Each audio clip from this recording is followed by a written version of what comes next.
dual chip monster, one for performance, one for display.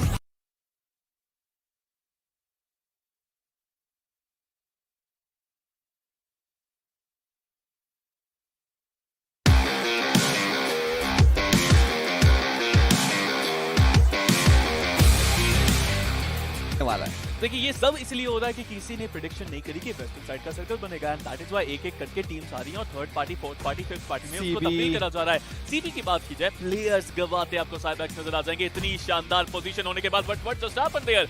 4 magicians का जादू फीका पड़ता नजर आ रहा है क्योंकि शॉट को यहाँ पे नेट से नॉक करा जाएगा और अब एक और नेट उनकी तरफ आने वाला है। क्या फिनिश उनको मिलेगा? हल्का सा चिप डैमेज शॉट को जरूर मिला, स्मोक करके पीछे जाने में कामयाबी उन्होंने हासिल कर ली है। बट क्या ब्रूटल के बाकी प्लेयर्स यहाँ पे अटैक करते हुए नजर आएंगे? रश जिया करा जा रहा है, किड सीधा गाड़ी निकालते हैं आगे जाने की कोशिश, रश करने की तलाश में। क्या प्लेयर को फिनिश कर पाएंगे? एक प्लेयर ऊपर की साइड पे मौजूद जरूर है, बड़े ईज की बात करें वो थोड़ा सा पीछे है, अपनी टीम से फायर प्रोवाइड कर सकते हैं बट वो कुछ नहीं कर सकते, वहां पे खड़े रह के बस देखते रहेंगे क्योंकि इस वक्त एक डिप है जहां से वो प्लेयर को स्पॉट नहीं कर सकते और इसी के साथ ब्रूटल के नाम और फिनिशेस जुड़ते हुए आपको दिखाई देंगे।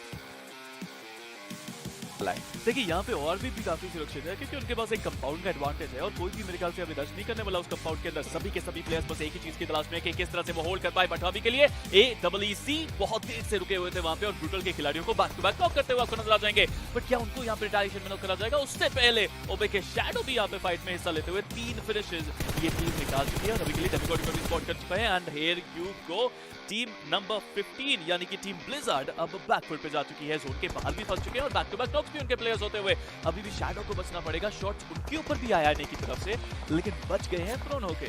बट लास्ट प्लेयर बचेंगे अपनी टीम से, देखते हैं वो सरवाइव कर सकते हैं या फिर नेवर। मैं उन्हीं चीज की बात करता है, एज अकेले बचे थे अपनी टीम से, द 4 मैजिशियन से। लग जरूर रहा था कि पीछे से कुछ तो वहां पे करेंगे और वो चीज उन्होंने करी भी, 2 प्लेयर को डाउन किया बट ज्यादा देर तक उसको बचा नहीं पाए और वहीं के वहीं वो एलिमिनेट हो गए। अभी भी ब्रूटल के चारों जो प्लेयर है वो सर्वाइव करते हुए आपको नजर आएंगे। सर्कल की अगर बात करी जाए, मात्र एक टीम है जो आपको सर्कल के अंदर दिखाई देगी, बाकी सारे के सारे सर्कल के बाहर। पीक स्कोर उनको ज्यादा फायदा इस वक्त मिलने वाला है। ब्लिजार्ड के 2 प्लेयर सर्वाइव कर रहे हैं। हल्क की बात करें, गॉडफादर हल्क एक बार फिर से डाउन होते हैं। गॉडफादर अकेले बचेंगे अपनी टीम से, इस वक्त उनके पास स्मोक नहीं है, किया नहीं गया है। ओबे की बात करें, 5 फिनिशर उनके पास भी आपको देखने को मिलने वाला है। एक और बढ़िया ग्रेनेड को करते हुए आपको शैडो दिखाई देंगे और मोस्ट प्रोबेबली इसी के साथ ब्लिजार्ड का अंत होता हुआ आपको दिखाई दे जरूर सकता है बट हल्क खत्म हो गए और इसी के साथ जो गॉडफादर थे वो भी ब्रूटल के प्लेयर के द्वारा स्पॉट किए गए, उनको खत्म किया गया।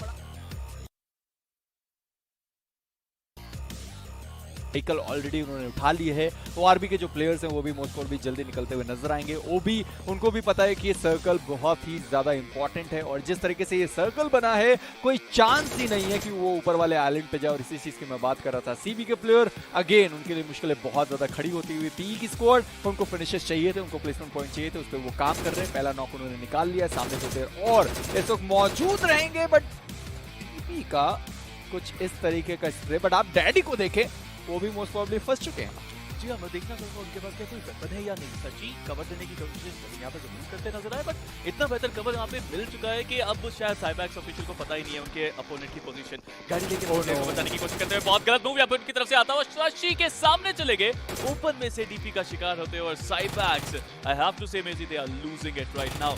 अभी भी अगर लोफी बॉय की बात करें बचे हुए हैं, उसी के साथ एक हल्का सा चिप डैमेज वहां पे जरूर दिया गया बट एक क्लियर विजन अब यहाँ पे मिलने वाला है।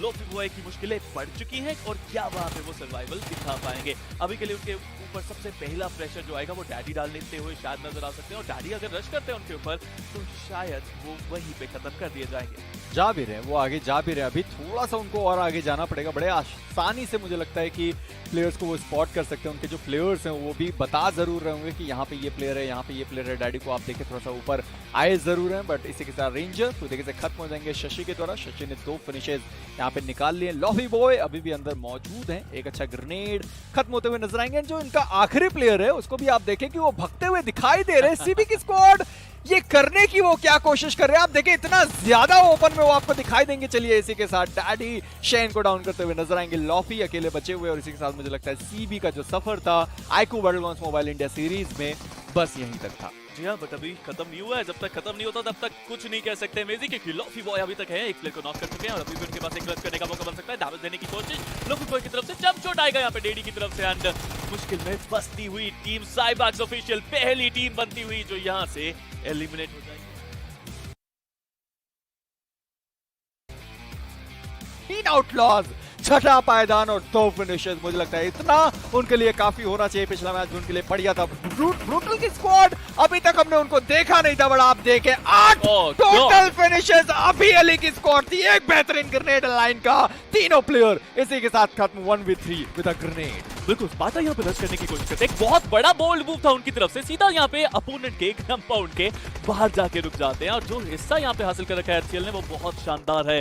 क्या यहाँ पे टीम ओआरबी कुछ डिफरेंस कर सकती है? एक नेड, व्हाट वाज दैट नेड? एक नेड, कितने शिकार वहां पे हुए? ब्रूटल का एक नेड आता है और पूरी की पूरी हेल्सियन ई-स्पोर्ट्स विनाश होती नजर आती है। C9 UI, What a beast nade that was! एक बार लाइन थे, उन्होंने 1v3 करा ग्रेनेड से। दूसरी बात दूसरे प्लेयर आए, उन्होंने कहा हम भी कर सकते हैं। एक ग्रेनेड, तीनों प्लेयर खत्म होते हुए नजर आए। बट निंजा वो दोनों तो नॉक रिवाइव खेलते हुए नजर आएंगे। आईएनए फर्क नहीं पड़ता क्योंकि आपने अपनी टीम को टॉप 3 में पहुंचाया है। 12 फिनिशेस ब्रूटल के पास है। वहीं पे ओआरबी की बात करें, 5 फिनिशेस उनके पास होने वाले। टोटल अगर बात करी जाए तो 7 प्लेयर सर्वाइव करते हुए आपको दिखाई देंगे। बट आईएनए जिस तरीके से इन्होंने यहाँ पे सर्वाइव करा है टॉप 3 में अपनी टीम को, वो लेके जरूर आए। बट आप देखें फिनिशेस ही हैं जो उनके पास आपको देखने को नहीं मिलने वाले। 4v2v1 का जो सिचुएशन है वो हमें देखने को मिलेगा। स्कल आखिरी प्लेयर सर्वाइव करते हुए, बड़े सो ग्रुप को कहीं जाने की जरूरत नहीं। सर्कल उनके पास है, सामने से प्लेयर आने वाले हैं। फिनिशेस निकाल के 12 को 15 करने की कोशिश जरूर रहेगी। देखते हैं कितना ज्यादा और फिनिशेस वो निकाल सकते हैं। निंजा को एक बार फिर से डैमेज पड़ा, वापस से वो रिवाइव किए जाएंगे, वापस से डाउन होंगे, फिर उनको रिवाइव किया जाएगा। देखिए जितनी है आईएनए की टीम, ये तो क्लियर देखने को मिलता है। भले ही फिनिश नहीं निकाल रहे हैं बट प्लेयर्स बार बार एक दूसरे को रिवाइव करते हैं, आपको नजर आ जाएंगे और जोन का शिकार होंगे। ये भी बहुत शानदार है, अभी भी फिनिश नहीं दिया उन्होंने किसी को, जोन का शिकार होते प्लेयर्स दिख रहे हैं। और भी किसका सभी शॉट लेने की कोशिश, एक अच्छी अपॉर्चुनिटी है क्लच करने की। क्या यहाँ पे एक 1v4 देखने को मिल सकता है स्कल की तरफ से? देखिए काबिले तारीफ प्लेयर जरूर है बट सामने जो ब्रूटल है नेड की वर्षा करते हुए आपको नजर आते हैं। शॉट लेने की कोशिश, एक प्लेयर को नॉक करा जाएगा। और भी स्कल्स अभी हारने का उनका इरादा बिल्कुल नहीं है, अपने आप को हील करेंगे। बट अभी के लिए क्या टाइम उनके पास है? मुझे नहीं लगता टाइम उनके पास इतना ज्यादा बचने वाला है। क्या फाइनल फिनिश वो जोन को देने वाला है? जी नहीं, फाइनल फिनिश वो देके जाएंगे। 100 सीसी बहुत ज्यादा लेट कर दिया उन्होंने रोटेट करने में। अब देखिए उनके लिए दिक्कतें ज्यादा हो गई। एक तो वो खुद भी फंसे हैं, सामने वाली टीम को उन्होंने फंसाया जरूर। बट आप देखें उनका एक और प्लेयर को डाउन हो चुके हैं। किरू तो नीचे की साइड पे मौजूद है। ग्रेनेड उन्होंने किया बट खुद पे भी ग्रेनेड आता हुआ। मैडी की बात करी जाए, मोस्ट प्रोबेबली वो यहाँ से निकल चुके हैं। कैप्टन प्ले जोन के बाहर डाउन हुआ बट नहीं, मैडी निकले नहीं है। वो अभी भी आपको जस्ट पीछे दिखाई देंगे। वो सर्कल के बाहर रोटेट कर रहे हैं, ऊपर की साइड पे गए जरूर। और जहां तक मुझे उम्मीद है ओटीआर के जो प्लेयर है उन्होंने देखा भी है कि उनके पीछे कोई प्लेयर आया है, उन्होंने कॉल दिया होगा जतिन।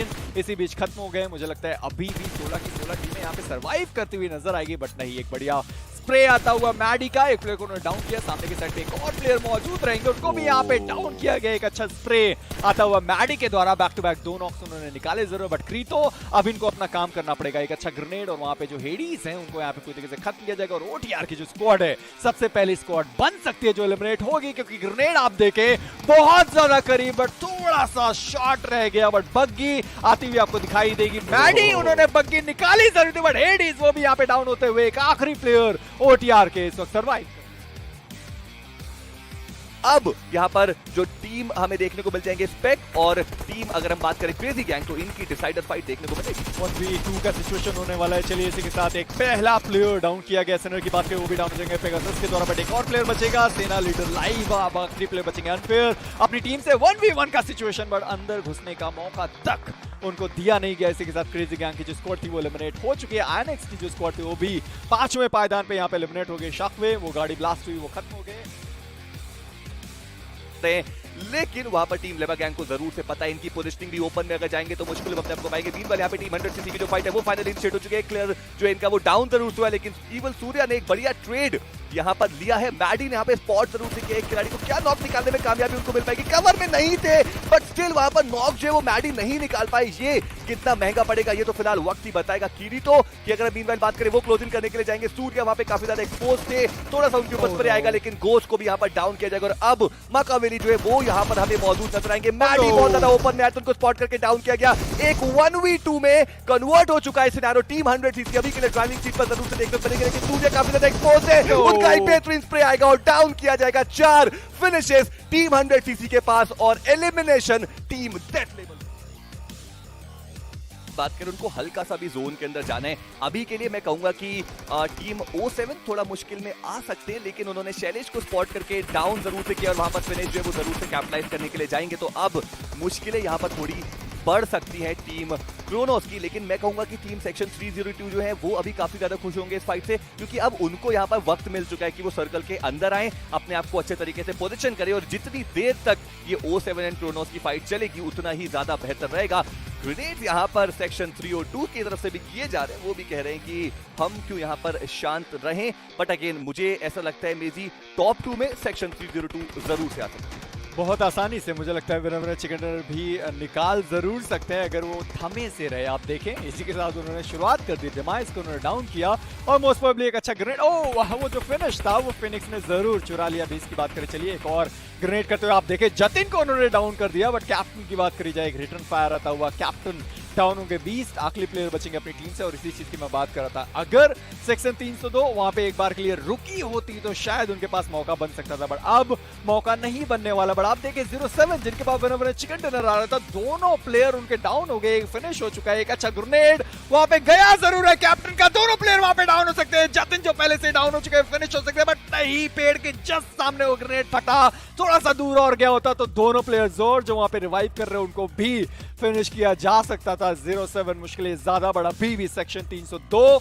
इस मैच को जीतने के लिए सबसे आगे आपको देखने को मिलने वाला है, क्योंकि नेक्स्ट सर्कल उनके खाते में जाता हुआ। बिल्कुल उनके पास नेक्स्ट सर्कल जा चुका है। क्रोनोस जो है वो अब यहाँ पर थोड़ा सा आगे की तरफ जरूर से जाना चाहेंगे। ग्रेनेड्स एक बहुत ही ज्यादा क्रूशियल रोल यहाँ पर प्ले कर सकता है। मैन एडवांटेज टीम O7 के पास आ चुका है, एक 3v2v2 का यहाँ पर सिनेरियो हमें देखने को मिलता हुआ। बात करें जोर की, वो थोड़ा आगे की तरफ जरूर से जा रहे हैं, कैप्टन अभी के लिए लीड कर रहे हैं अपनी टीम को, सबसे ज्यादा फिनिशेस उन्होंने निकाले हैं अपनी टीम के लिए, और वो भी धीरे धीरे जा जरूर से रहे हैं। बट मेरे को अभी भी लगता है कि अगर सेक्शन 302 ने वहां पर उस फाइट में दखल अंदाजी नहीं की होती तो वो एक बेहतर ऑप्शन उनके लिए होता। जोन का जो श्रिंक है वो अब यहाँ पर फाइनली स्टार्ट हो जाएगा, एक खिलाड़ी वहां पर खड़े हुए उनको बैठने पे मजबूर किया जाएगा, नॉक किया जाएगा, जो फिनिश है वो भी हमें देखने को मिल जाएगा। ओमेगा की तरफ से एक मॉलोटोव आया जरूर से 20 के काफी करीब, लेकिन कनेक्शन बनाने में कामयाबी नहीं, और अब टीम O7 जो है वो यहाँ पर काफी बढ़िया एरियाज में आ चुके हैं। सेक्शन 302 अगर फाइट लेने के लिए जाएंगे ओमेगा से तो एक सही वक्त देख के टीम O7 जो यहाँ पर धावा बोल सकते हैं। जी बिल्कुल, आप देखें 3v2v1 का सिचुएशन होता हुआ अभी भी O7 इंतजार कर रही है फाइनल सर्कल का, क्या बट ग्रेनेड बचे, मॉली एक अच्छी आई,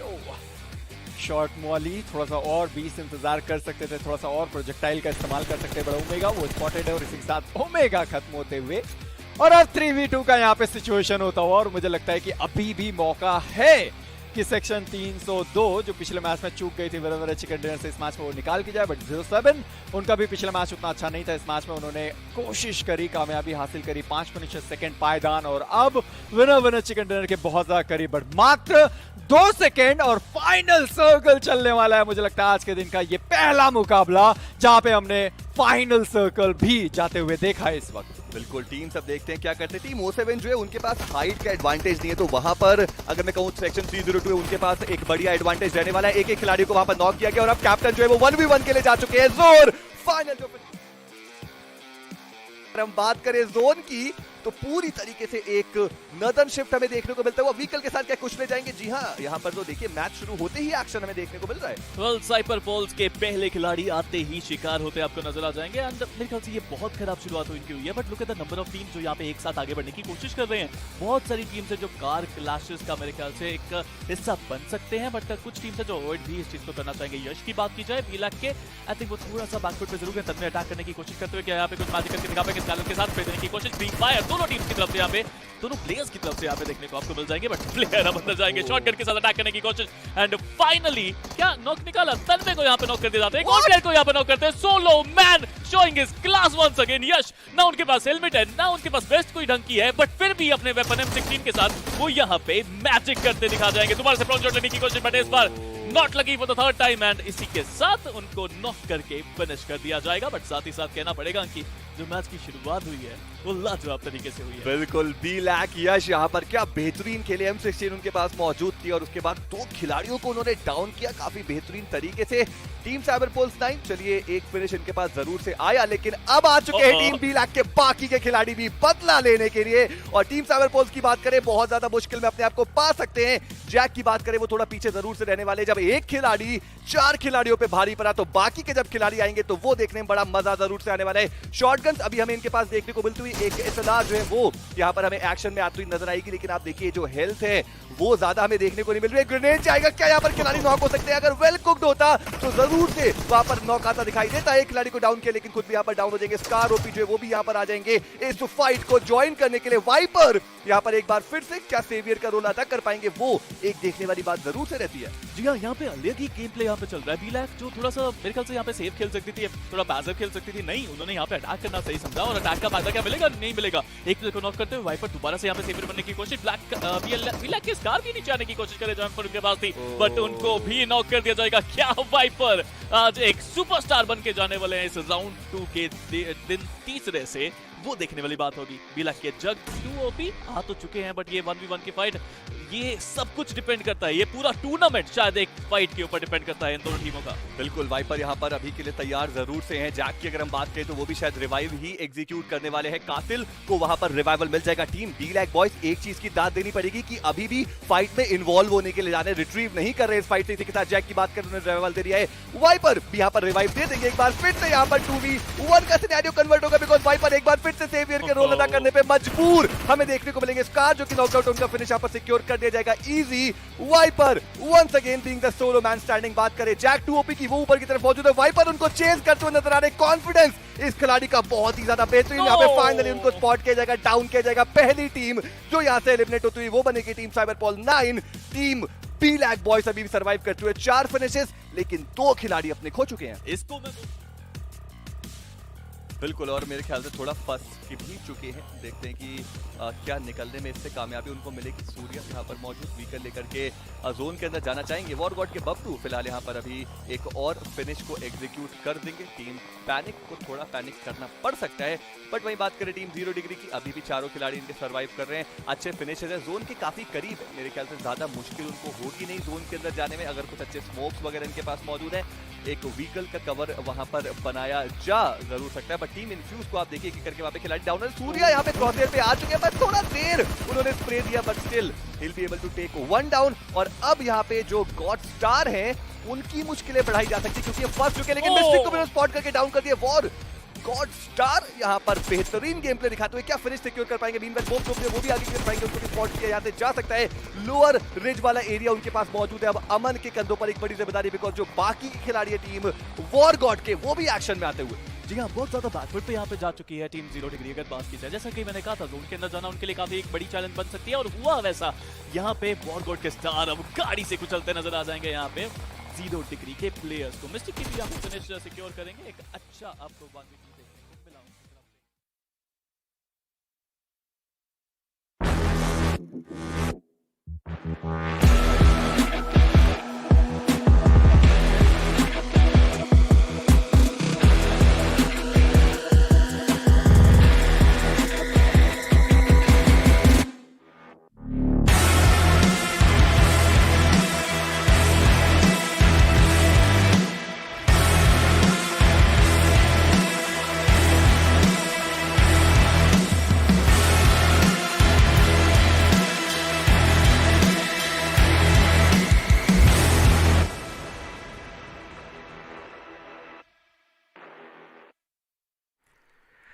Hello and welcome to the iQOO Battlegrounds Mobile India Series 2021. Now we are done with quite a bit of action. My name of course is Angad Singh Chahal. I sometimes go by the Experiment, and joining me is someone special, someone with a lot of tactical prowess. It's Bhavna Shadow Shokeen. Bhavna, man, we've had some wonderful matches in week 2 in the second round over here. Today it's day 3. New teams, fresh meat, fresh blood are going to be coming in the Battlegrounds.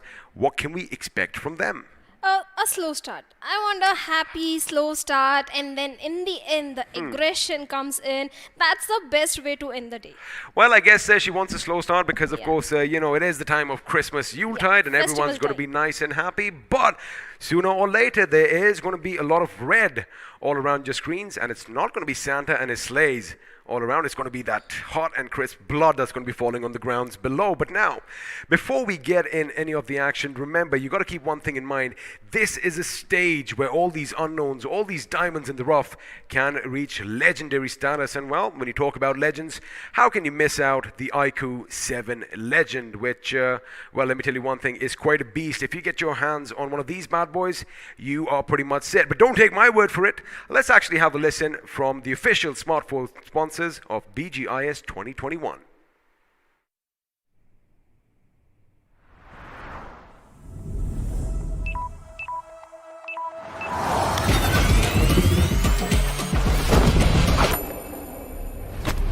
Are you ready for this?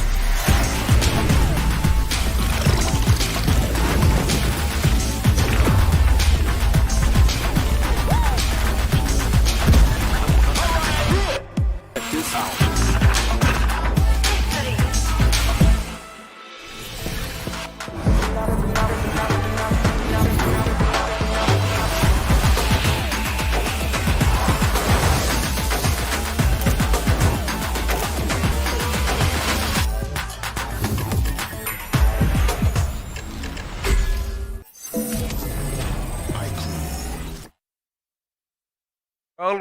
Well, there you have it. Again, like I say, you get to see something new every single time. That 5G antenna is going to make sure you're never going to get any desync issues, Bhavna. Yeah, these things we all don't want. In fact, we don't even want to run out of battery charge when you're watching a 7 or 6 or your favorite teams playing into the action, because it has got 66 watt flash charge, a Qualcomm Snapdragon 888. That means no desync, no lag, and in-display Monster Touch. Well, when you get charged to 100% in 22 minutes, you know what they say, you go 0 to 100 real quick. That is what this legend is all about. And of course, I am going to be asking that one question that I love asking time in and time out: when you have a monster inside, You unleash it. there you go. That is what you're supposed to do. So grab yourself one of these, and well, Ultra Gaming is going to be at your fingertips. Now, speaking of Ultra Gaming, speaking of Ultra Performances, we have a lot of high caliber action in store for all you lovely viewers today, because again, this is round through. Now, in round one, you've got to remember, which of course we will explain once more, 1,024 teams joined us for this journey that we've been on this last week, and well, that number has been reduced to half. So you are going to see quite a few teams, they are going to be a little known now, especially since they've been shining under the spotlight in round one. But before we get to the teams, let's just have a look at what all this thing is about, because well, there's a lot of money at stake, and yep, you don't have to rub your eyes, there is no mistake here. That is a massive 1 crore rupees total prize pool.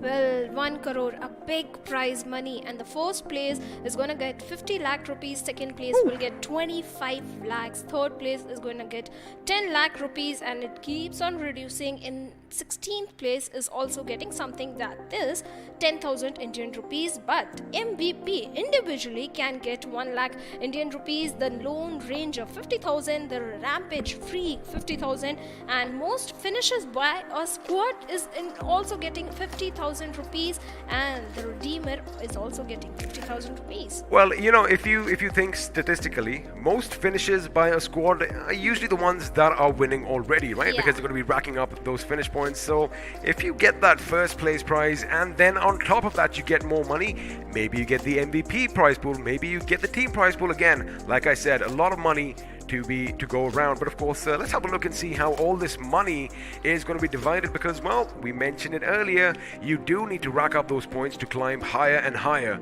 on that overall leaderboard. And of course, the most important thing for me, one finish equals 1 point. Well, most definitely, because if you're not getting the chicken dinner, you can compensate by the finish points that you are having, and 8 to 16 is the spot where you don't want to end up, because you're getting 1 or the 0 points respectively. 7th place gets 2 and keeps on increasing by 2 points until the chicken dinner team gets 15 points, second place team gets 12 points, third place gets 10 points.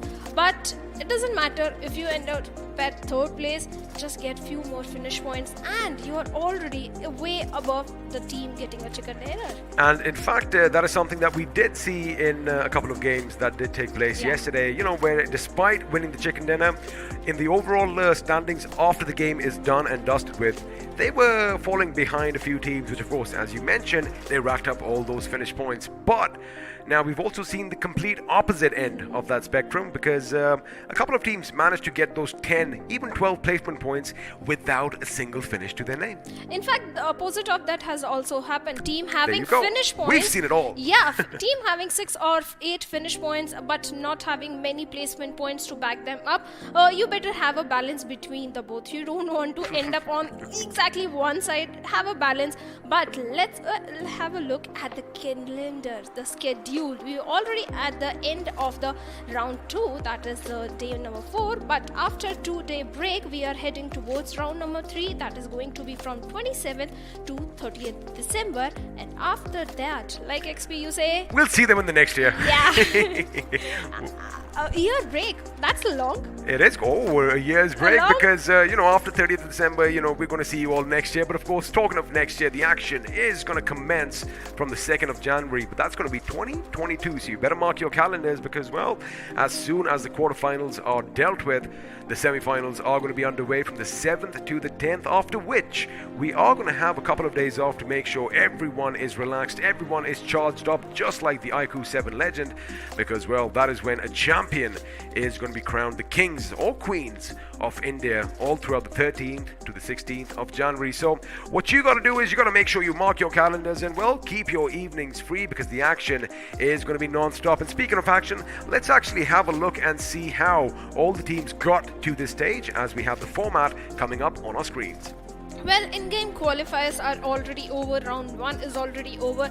We are into round 2, and after that round 3 will happen, after which 64 teams will qualify towards quarterfinals. From there, 24 teams are going to qualify to the next stage, that is going to be semi-finals, and the pressure is going to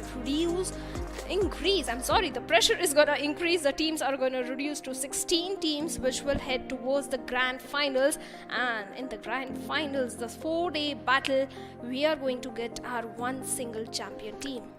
And that is what's exciting, because again, they're going to have so many matches. So, you know, we keep bringing up mistakes. They can get away with a few every now and then. But we are going to now bring up today's schedule, because, well, teams aren't going to have that leeway. Each group will only get 2 chances to either make it or break it into the next round. Of course, we are going to kick things off with Group 29, followed by Group 31, and surprisingly, we're going to end things with Group 27. Of course, one thing that is going to stay the same throughout is the fact that all the action is going to take place on Erangel. Well, the OG map, the geography, you know very well of this map. Everything, every nook and corner, every single ridge, cliff, except the southern sideline, like the zone we saw yesterday. You might not, most of the teams might not be aware of that particular area. But other than that, it is a very well-known map. So that means every team can put their best foot forward. There is no chance of a mistake. And especially, you have 2 maps. That's it. No scope for a mistake. I mean, you know, we keep saying, like you said, you want to make sure that you put your best foot forward. You got to come out swinging if you want to make sure you leave an impact in the game and an imprint in our brains. But before all that, we are going to bring up the teams in due time. Now, a couple of names you are going to recognize right off the bat, because, well, we did cover some of the action in round 1, and, well, a few teams I'm sure you already know, because they're your fan favorites. Now, let's just have a look and see who all is going to be battling it out in the Battlegrounds tonight, because first up, we do have Group 29, which consists of SGA Esports, Ra1 Esports, Zindarian. Kind of reminds me of Sindarin, an elfish language in the world of J.R.R. Tolkien. I'll come back to that later again. I'm a nerd. Then, of course, we have In Power, followed by Autobots Esports, or as I would say, Autobots Assemble. Then they're going to be joined by Gain Official, Evil X, and Team Red Cross. Well, Team Evil X, one of the players of this team, yes. shined it. Let's see if he's under the pressure or if he's going to blow our minds again. But moving on, we have Team Unite, Team Last One, Team Blame, Esports, Team Jungly officials that are very precise with their grenades as we saw in round 1, Team ER Esports, Team Redemption and Team NTGG Esports official and Team Lord X. Well, one team that is going to stand out are going to be the Jungly boys, Jungly official. Yeah. Let's see if they are going to be unleashing their animalistic instincts today as well, because again, we love saying this, you know, a cornered animal is the most dangerous, and when you have a Hathi, when you have a Bog running around, well, things could get a bit tricky. So that was the teams that are going to be fighting out the first 2 games here in Erangel. But again, you know, we keep beating around the same bush. Well, there's one in front of us right now. But, you know, the thing is, it all comes down to that mentality as well. Now, you, for one, expect it to be a bit of a slow start. Now, what I feel is, since it is round 2, it does give teams a little bit of opportunity to, you know, do their homework, go back and see where the teams dropped. And, you know, I'm sure it's human nature. You already know who you're going up against, and chances are, if you think you're the best, well, nothing is going to faze you, right? But sometimes there might be one team or the other that intimidates you, and well, you just got to meet them head on. Well, you can meet them head on, but like you mentioned, if you have even a slight knowledge against your enemy, you are going to use that. And teams might have already gathered that knowledge in the round 1 matches. They have information which is the strongest team in the lobby, which is more aggressive towards the finish points, which is a little defensive and goes for the placement points. I think defensive teams need to be a little careful because teams are going to attack them. Oh yeah, and we did kind of see this yesterday. The whole gist was that, you know, teams were playing defensive, as you did mention. Now, I kind of felt like they were backing away from firefights, but as Shadow rightly pointed out, maybe it wasn't that they weren't confident enough. It was just that playstyle. You know, I mean, they did not want to be the aggressors. They did not want to be making mistakes, but it doesn't always turn out the way you want it to be. But now, in about another 30 seconds, we are going to bid you adieu from the studio, as that big bird is going to take to the skies for the first time on day 4 here in the second round. I'm going to bring something up. You know what I'm bringing up? Because again, for some reason, she's always right. No predictions. Where are we flying to, Bhavna? You already know where the final circle's going to form. No predictions this time. We are not picking any team. It's festival time, Mixby. See, I'm all for that. I'm talking about your connects with the BGMI gods, because you know what the circles are forming. It's the chair. All right, what I'm going to do is next time I'm going to be sitting on that side. But again, we're going to bid you adieu from the studio as well. Like I said, the C-130 has taken off. And Bhavna, we are now going to be soaring high above the green, luscious fields of Erangel. Question is, where are we going?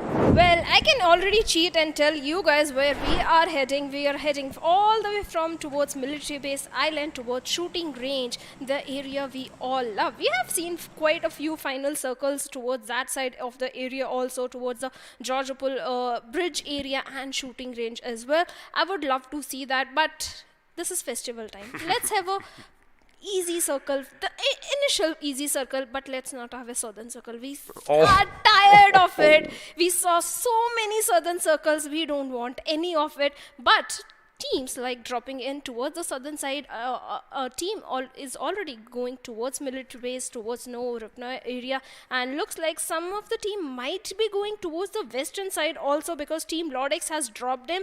Either they will go towards Quarry or Primorsk, looks like it, but let's see what's going to happen. Well, by the look of things, looks like the Autobots are going to be assembling at the Sosnovka military base itself, with the Jungly official team heading to Novorupnoye, as you just mentioned. Now, it does seem like most of the teams are waiting for that late drop-off, and looks like majority of the action is going to take place north of Rozhok, by the look of things. But now, this is the moment we all have been waiting for. Where is that first circle going to form? Is it going to be yet another southern circle? Well, it does have a little bit of drama because we have a lot of water to play around with, but looks like action is going to break out early in Pochinki as Team Red Cross are going to go up against Evil X. And well, if you know anything about Evil X, there's one man who we are going to be watching out for, and looks like Sid has upgraded to Siddharth this time. Well, Team Evil X, we saw in round 1 they were lacking some of the synergy or the coordination missing, but one of the guy, like you mentioned, Sid, was outshining. Let's see if they have worked on their synergy, on the coordination and the calls, because this time they can't afford to lose a player in this initial stage of the game. Whereas if we talk about Red Cross, they have a good loot, they have good armor, a good weapon, also N16. I think it's a good good gun. Even in close range, you can walk around with a shotgun area. But Sid, the man who stole the show. But wait a minute, something else is happening with SGA. A little peekaboo moment. Well, a little peekaboo movement, but looks like he is safe for now. He did have that one tree for cover, and Snorlax, well, once he gets up, he is going to be difficult to bring down. Of course, it's a different situation over here, because when I think of Snorlax, I think of something big and fuzzy. But for now, SGA Esports, again, they were so close to losing one of their members early on. However, looks like Lady Luck is going to be on their side. Again, the thing was, the opposite team, Zendaren, now, they could have probably waited around and, try and run the opposition over. However, they would have lost some valuable time, and possibly it could have been that SGA could have come in for a little bit of help. But looks like Zendaren have walked right into a trap, and iQOO and Karan are going to get the better of the opposition, as M249s are going to be going off, and well, that high rate of fire is going to make quick work of the boys from Zendaren. Oh, how the tables turn, as Zendaren now are reduced to a one-man squad. Well, a drowning man can clutch at a straw, but the question is, does he have the weaponry? Does he have the gun? That is going to be the main question, and the positioning also. But looks like he's not going to clutch. He's going to find a safe spot. He's going to just run away from that area and find a safer spot, because he needs position points as well. He just doesn't need finish points, like get 2 finish points and gets an early elimination. Never a safe approach. But on the other hand, team number 14, Team Redemption, is in the backside of the Yasna, looting away the big compounds, the bigger buildings. They might have spotted down that there is an enemy in Yasna. Question is whether they are going to pick up a fight outside of the safe zone area, or just they are going to pick up their vehicles and take all the way northern rotation or towards the southern rotation. Well, it could be either or, but it looks like as far as Zendaren are concerned, they used that Pokemon Flu just a bit too early to wake up Snorlax, because it wasn't him that did the damage, but well, his teammates were doing all the damage, and well, they've racked up 3 finishes to their names already, and that's going to be exciting. And in case for some reason, if you missed any of the action, let's just quickly have a look and see what happens. There you have it. Ayush comes up, 2 vehicles come in, shots are going to be rattled off, and well, the M249, courtesy of Karan, is going to do all the talking, as within the blink of an eye, Zendaren will reduce to a one-man squad. Now, this is going to be tremendous, monumental pressure on his shoulders, Shadow, because as far as picking up fights with opposing teams, I don't think that's going to be the call. All he's going to try and do is survive and hopefully get into the ladder circles unnoticed. Well, he has to do it. There is no other option that he's having, because he can't go up against a 1v4 situation because the pressure. He can. Most definitely, he is aggressive. He has got the skills. That's why he is here in round 2. The problem is the pressure of qualifying sometimes make you do mistakes that you regret later on. So better safe than sorry. On the other hand, team number 4 is looting away in the north Georgopol, and there also enemy in the area, but both these teams can opt for different bridges over there and head on towards the southern side of the island, either Georgopol or the hospital or Gachka. Everything is quite open for now, but in power, some of the player, I think it is one of the player who is looking for the vehicle, who has almost entered into the enemy territory. Well, if he does go behind enemy lines, chances are there is going to be firefight breaking out sooner or later. But for now, we're going to just have a look and see what the Autobots are up to, because again, like we did mention, they have the entirety of the military base up for grabs, and although they're just outside the circle, it is not going to be problematic. But there you have it, Bhavna. We have the circle on the map. Break it down. How do the teams get inside the circle, especially from Brodzok and Yasnaya?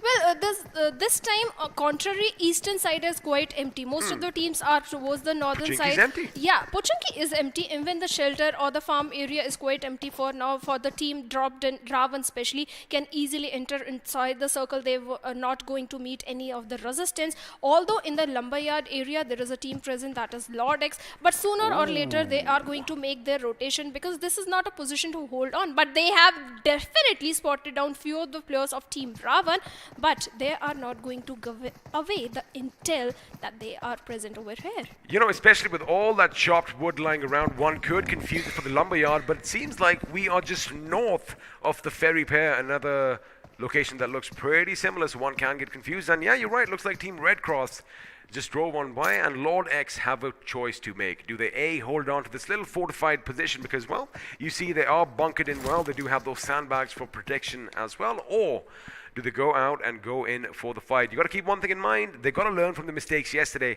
We saw barely any meds, barely any utilities on a lot of teams, and you know what? It came to bite them in the backsides later on. Empty bags cannot stand upright. There you go. Better be having a good loot, having good utilities, good first aids, everything you need when you are entering into the final circle, because you can't afford to make any of the mistake. And this time Gain officials looks like they have 2 vehicles on their hands. Rotation is going to come pretty easy, but they have to be careful of the teams that are present on the southern side of the Georgiapol Hills. Well, they do have to be careful, not just from the south, because it looks like everyone is going to be migrating in towards the new circle, and if history teaches us anything, we might just see a few teams crisscross each other's paths. But for now, Gain officials are going to be heading past the ruins in a convoy which pretty much looks unstoppable unless they're met with a barrage of bullets. But for now, they are going to make their way in Gatka and no opposition inside. Elsewhere, shots are going to be fired as Unite Esports are taking the fight to in power. I do believe they are going to be obliterated from distance as those Scar Elves are going off. Now, Falcon's wings have been clipped. Question is, are Team Unite going to go in for that final push? They do look a bit hungry. And there you have it, the flank is going to come in. 2 of the members are going to go left, while 2 members are going to be in pursuit as well. So I do believe they might just try and get that high ground above them and, well, rain down death from there. But looks like Goku is going to be the first in line, along with Barry, as they are going to set up a little bit of a position on the other side of the ridge. But good, quick thinking from InPower. They realize that, you know what, something is amiss. And, well, there you have it. Team Unite are once again going to be in hot pursuit of InPower. Well, I'm worried about the last player of Team Zindarian because he is in a shelter area taking the blue zone damage, and similarly the players of Team SGA Esports are also still in Yasnaya. 2 of the players are looking for the vehicles. I think they have gotten vehicles, but a very late rotation is coming into the picture. Let's see how they are going to move, but I'm more concerned about the teams that are on the northern side of the circle, Georgiapol. 3 teams rotating from the same path. I think they are going to collide into each other. Well, we could have some accidents coming up on our screen, or maybe someone's going to light from the vehicles and lay down some lead in the enemy's direction. For now, no, you're not supposed to drive those vehicles on such terrain. You got to keep them nice and tickety-boo. But for now, as you mentioned, Georgiapol could be where some action might break out. But the thing is, you know, since both these teams are still pretty far out from the circle, stopping and picking a fight right now isn't going to be the best in their interest, as you have a look at ER Esports. Now, they were first to this compound. However, 20 seconds on the clock, 800 meters out. I think they should get a move on right about now. Elsewhere, it does look like Gain officials might just be getting ready to fend off an attack, and, well, the aggressors could be Team Unite. Question is, are they going to be united? Are they going to fight as a tight-knit unit, or are they going to crumble under pressure one by one? For now, they are segregated. They are in a 2v1 versus 1 split. I guess they are going for the rotation, looking for a safe spot or compound nearby the Gatka area. Near the trenches of Gatka, nowhere, no team is present for now. It's a difficult spot to hold on to as well. Most of the teams are aiming for the centrish area of the circle. And look at the airdrop. This time, XP, you will still have to wait for that AWM. But the teams, SGA and last player of team number 3, that is Zindarian, better not collide with the 4 players of Team SGA making similar rotations. But look at team number 11. Talk about, hold on, a fight is breaking in. Next. A fight is going to break in as Gain officials were the aggressors, but look like they are. Shots came in from InPower, and they are not done yet. They do have that little bit of cover over there, courtesy of this little hill. And I like the fact that Croxy does have that Tiger outfit out. He is in his element. All he needs to do is make sure he hides himself amongst that tall grass and, well, slowly but surely moves on towards his prey. But for now, it does look like IP are going to have the upper hand, as Tony is going to make sure he secures the right flank for Gain Esports' point of view. Now, the question is, IP, they might get another knock in over here, and that is when you can expect a bit of a rush to come in. But looks like elsewhere, another team is going to be fighting with someone else, and, well, someone's already put 6 feet under. But we're going to have a look over here and see what's happening, because smoke grenades are being deployed, and mind you, Shadow in power is making a lot of commotion. I'm sure somebody or the other could come in to have a look. But if you missed any of the action, well, we got you covered there as well, because we have the replays coming up on our screens now. Well, if we talk about the players of team number 5, that is in power, they are so segregated and separated. It was very easy to knock down player ABC, but team in power was shooting in the direction of the players of team gain, also peppering down few bullets. Will they successfully do a third party? That is the main question. But Circle has again taken a concentric kind of a shift. Maybe it would go towards the Gatka area. That means Michaels are going to come into the picture, but for now, knocks are coming in. Well, looks like the Autobots have transformed themselves into vehicles as they are trying to traverse the lands, trying to get to greener pastures, but they are going to be picked up one by one, and now that grenade could be the final nail. It does kind of bounce away from Opax, which means, well, for the time being, he is still secure. But have a look at how careful Cruxy's being. He knows that, he doesn't want to overextend his position. Well, he might want to just work on projecting those, lobbing those projectiles, and now he's had enough. He's like, you know what? I just kind of wasted 2 grenades. I'm just going to go take my vehicle and put some bullets in him. But Opax is not going to make it easy. He's going to try and make sure that he wastes as much time as possible, because IP could have expected Autobots to kind of come in and save the day. Unfortunately, that is not what's going to happen now, because looks like Optimus Prime is going to be all by his lonesome as Autobots esports are reduced to a one-man squad. Well, they have been reduced to one-man squad. They better be careful and go a little passive into the game, because it's still 16 teams are alive. If you get an elimination at this point, you're getting nothing at all, 0 points, and you can't afford that. But for now, last one, Oscar is going up against the solo player of team number 16, Lord X, which was caught off guard during the rotation, but his teammates are also rotating inside the circle, and Cesar is going for the kill. He is going for the finish. He is hungry. He is hungry, and he did see him behind that tree, and now both of them are going to be trying and lobbing grenades. Question is, which one is going to go boom first? And it could be either way, but it looks like Azar is going to be taken down with a mighty boom, and now his opposition, it is going to be Lord X. They're going to make sure they put him in the ground and, well, get a little bit of redemption for their for the fallen comrades. Now, they are still just a 2-man squad, so I like what Psycho is doing. He's making sure he patches himself up after he deployed those small grenades, just to conceal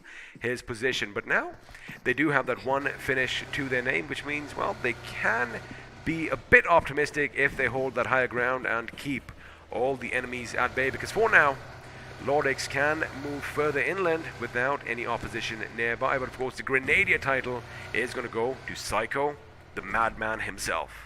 But Lord X is not going to be happy at all. They have lost 2 of their crucial players, and it's still the 3rd circle. They are not a happy bunch, because finish numbers also just a single finish, and in the loot department also they're lacking the first aid, the meds that are required.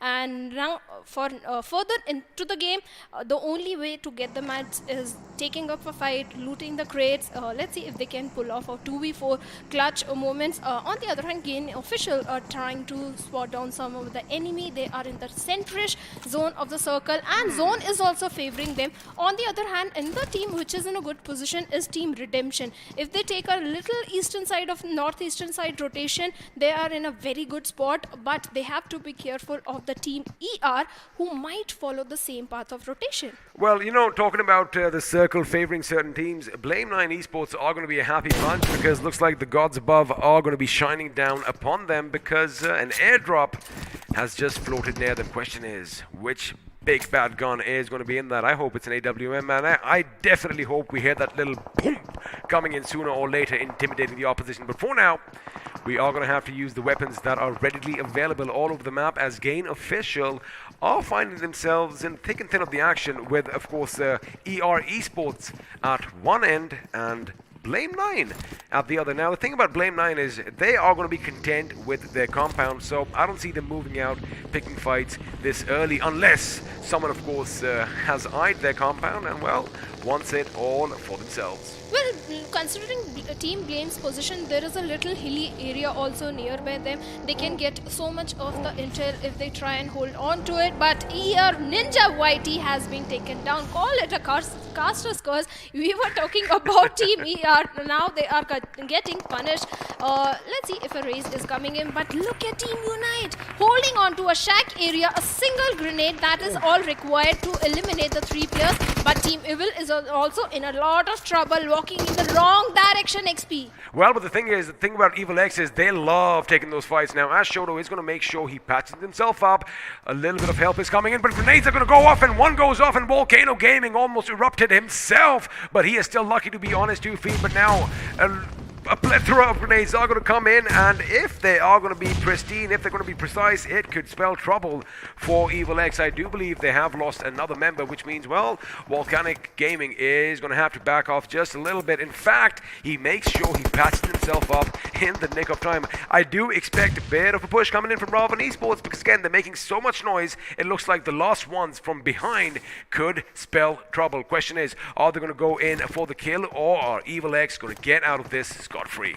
They better get out, because they don't have the best of the positioning, best of the curve for themselves. They are susceptible to the grenades. On the other hand, the team is susceptible is going to be team number 12, that is Jungly Official, holding on to the rectangle area, and boom! Hathi goes down. Last player, no, not the last player. Bag also goes down, but the question is, where are the rest of the 2 players?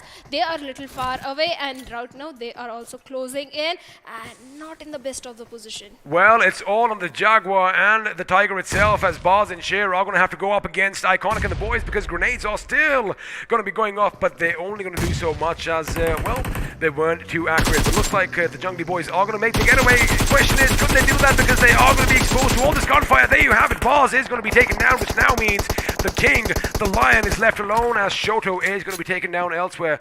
Baz is going to succumb to his injury sooner or later, but Cher is now the only one standing, and again, quite unprecedented, because we know Jungly as a team, and this is something that you do not expect from them, but it looks like the last one just had that little bit of a better game plan as they pushed them out of their own compounds, and now they are focusing their attention on SGA Esports, who have that nice little hill all for themselves. But sooner or later, Shadow, they are going to have to come down.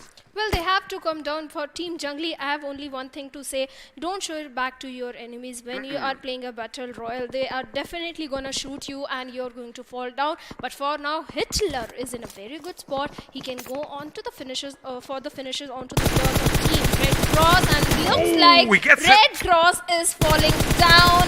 One player goes down. Can he get second one? Well, this is the only time you will hear us say Hitler and a good position in the same sentence, but it looks like Redemption are on a bit of a redemption spree. He does have 2 knocks to his name, and well, he is hungry for more, but he realizes that, you know what, his vehicle is getting shot at. He better take some cover, but he is a bit too close for my comfort. Elsewhere, it does look like Team Red Cross, although they are under heavy fire, heavy pressure. You gotta get out of those bullets. I guess he is going to be taken down once more, and finally Zeref realizes, you know what, this is a lost battle, and it's time to cut our losses and make our escape, because the last man from Zendaren is going to join the fray as well. Boy, he is playing a risky game here, Shadow. Well, he's playing a risky game along with the last player of Team ER also. They are heading towards the wrong Hitler's path. not picking his teammate up. He has to go for the race.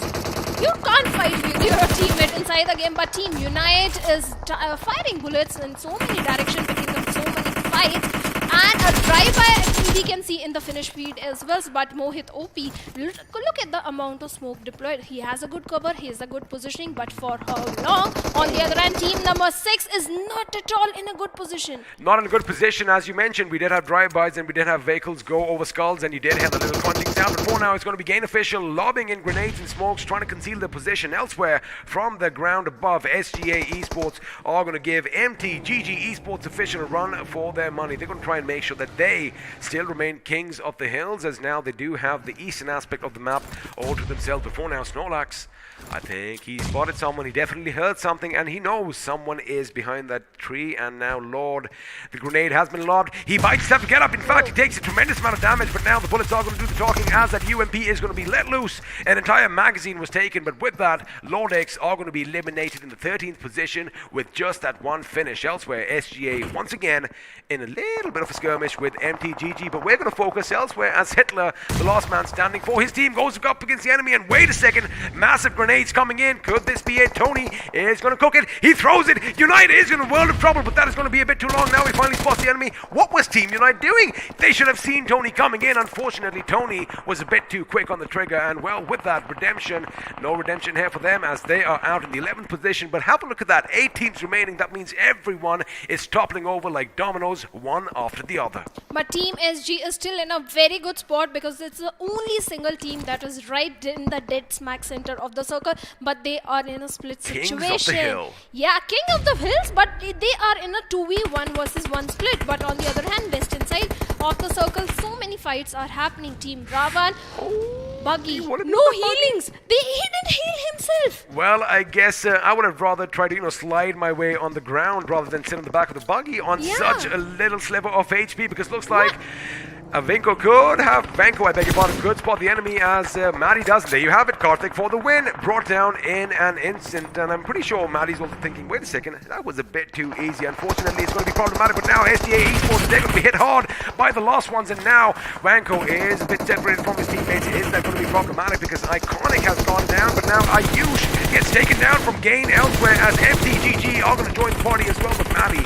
is going to make sure he puts them at bay. Wait a second, they have no idea where the shots are coming from, and SGA are going to make their pay for it. Elsewhere, it does look like Blame9 Esports are going to take some heavy damage, but one grenade is all it took, and well, the last ones are going to bid us adieu. Well, they are going to say us goodbye, but Team SG better be careful because Team Gain ex-officials are shooting in their direction, and Wait a second, there still is one man. Grenade! He just lobbed a grenade, but somehow the player still survived. He missed that grenade, otherwise Team SGA, 2 players lost could have happened. Well, let me tell you one thing, that is sturdy wood. That is the kind of wood you want in your construction, because a grenade could not also bring it down, and well, as a result of that, SGA Esports are still alive and kicking. But for now, the last man from Evil X, Volcano Gaming, is he going to erupt into madness because he is lobbing a few grenades? It does look good, but again, they got to keep one thing in mind. There is a shack concealed under all that smoke, and that is something they aren't taking into account. But it could be possible that Blame9 Esports, now they have got their act together. They did lose that one man. If they sync up a bit, MTGG could be in a world of trouble. Now, Bitcoin spotted out, and in fact, he's going to be quick on the trigger, returning fire with some amazing precision. Of course, all that flash from the muzzle gave the position of MTGG away, but now Alex, he's got a decision to make now. He just has a little bit of cover, but it did look like an airdrop could be falling right above them. That means, well, they might just get some much needed cover. Well, they'll get the cover that it's for Team Team SGA. SG need, and they badly need a cover because grenades are coming in their direction from the players of Team Blame9 Esports. They better not be at the receiving end because there are only 2 players. A follow-up grenade will come in, and then they can get an easy elimination. But Team Gain is also susceptible to those grenades coming in from the last player over there. But Team SGA, look at the shack control they are having. Now this is the calm before the storm. Yeah. Sooner or later, a few shots are going to be fired. Someone is going to be clipped, and after that, it's going to be all chaotic. But for now, it does look like Blame9 are going to make sure they lob enough smoke grenades because they do need to move just a little bit inside the circle as Volcano Gaming is going to be spotted out. This could be dangerous. Expect Flash to just get up and put a few shots down range as Volcano Gaming, well, he doesn't have a lot of options, and I was talking about Flash, but it looks like Blame9 are going to turn their attention to Gain Esports as they are, well, in the blink of an eye. Gain officials, although they do have a massive 9 finishes to their name, they are out in 6th position. Now we are down to the final 5 teams. No team still has a 4-man roster, 7 players alive as SGA and Blame9 have 2 apiece, while Evil X, Lost One, and MTGG all are 1-man armies. Well, no one is having safety in numbers because almost everyone is a 2-man or a single-man roster. But Blame9 Esports is trying to shoot the player inside the shack area. And what's going to happen? Snorlax takes down dead over there. Maddie also goes down with that AKM. But Snorlax will take the player down. But he he himself also goes down through the hands of Volcano Gaming. And no, it was Blame 9 Esports that eliminated them. I do believe it was, but it looks like Volcano got a couple of kills as well, and now we are down to the final 3 teams. It is going to be a Mexican standoff. It is going to be a 1v1 affair, and against all odds, Evil X have made it. But last one, now he truly is the last one. Question is, can Vanko pull off a miracle, or is it going to be MTGG, who have been in the thick and thin of the action, actually at the receiving end of things? Now, he does have the higher ground, and it looks like Volcano could be spotted out by Vanko. Question is he keeping an eye on towards his left? Because as soon as Vanko moves in, either Alex is going to spot him, or Volcano might spot him too. But Volcano, he's making a move. He's patching himself up. That could give his position away. But for now, luckily, the blue zone is going to stop right at their heels. And again, the enemy don't even know how close one another are. This could go either way. Wait a second, Alex, does he know where Veko is? Because, well, he does know where Veko is. Let's lose a few shots, and there you have it. Now, it is going to be a 1-on-1 between MTG and Evil X. And MTGG, Alex is in an advantage position. He has the height advantage, but team looks like Volcano Gaming is being a little too brave over there. But now he has taken the advantage of little slopey area. But given away the foot sounds, and that is when Volcano striked in, got the chicken dinner. That was a mistake. Well, it looks like it was Pompeii for Evil X, because the Volcano pretty much destroyed itself. But MTGG are going to be walking away the winners in the first game. MTGG officials, let me tell you one thing, they had a quiet game, but they were at the receiving end of a lot of punishment. I mean, we did see them I, in fact, kind of wrote them off a bit early on as well, especially when, they were just getting hammered from every direction. And Alex, of course, was the last man standing. But good trigger discipline, and again, good sound sense. Yeah. Maybe Volcano Gaming, he wanted to make sure that he surprises him. But again, his footsteps gave his position away. He couldn't have surprised him, because the player of Team MTG, Alex, had the height advantage. There was no way he could have taken a head-on fight, because the moment he would have exposed himself, obviously Alex will shoot. So you know what Volcano did? The moment he did come up, there was still a little bit of a rise. He went prone. But again, this is kudos to Alex. That sound. He knew exactly where the gentleman went prone, and well, put a few shots in and got the game done. Now, if you missed any of the action, well, we got you covered there, as the highlights are now coming up on your screens. Well, the highlights coming in, and for teams in Darren, easy come, easy go. That is what I'll say. They came so easily, and they went so easily. But the last player survived for a very long time. Kudos to him. He got few placement points for himself. But so many fights were breaking in from the initial time as well. During rotation, especially, so many players were caught off guard, and they were eliminated. In the end, we had no single team with all 4 men alive. That is when the game of the positioning came into the picture, the team having a better position inside the circle. Oh, absolutely. And it did also seem like, even though certain teams had positions, had compounds, they couldn't really hold it like over here. Azar, he was on a bit of a scouting mission, and for him, luckily, the enemy came right towards him. But this was the battle of the grenades.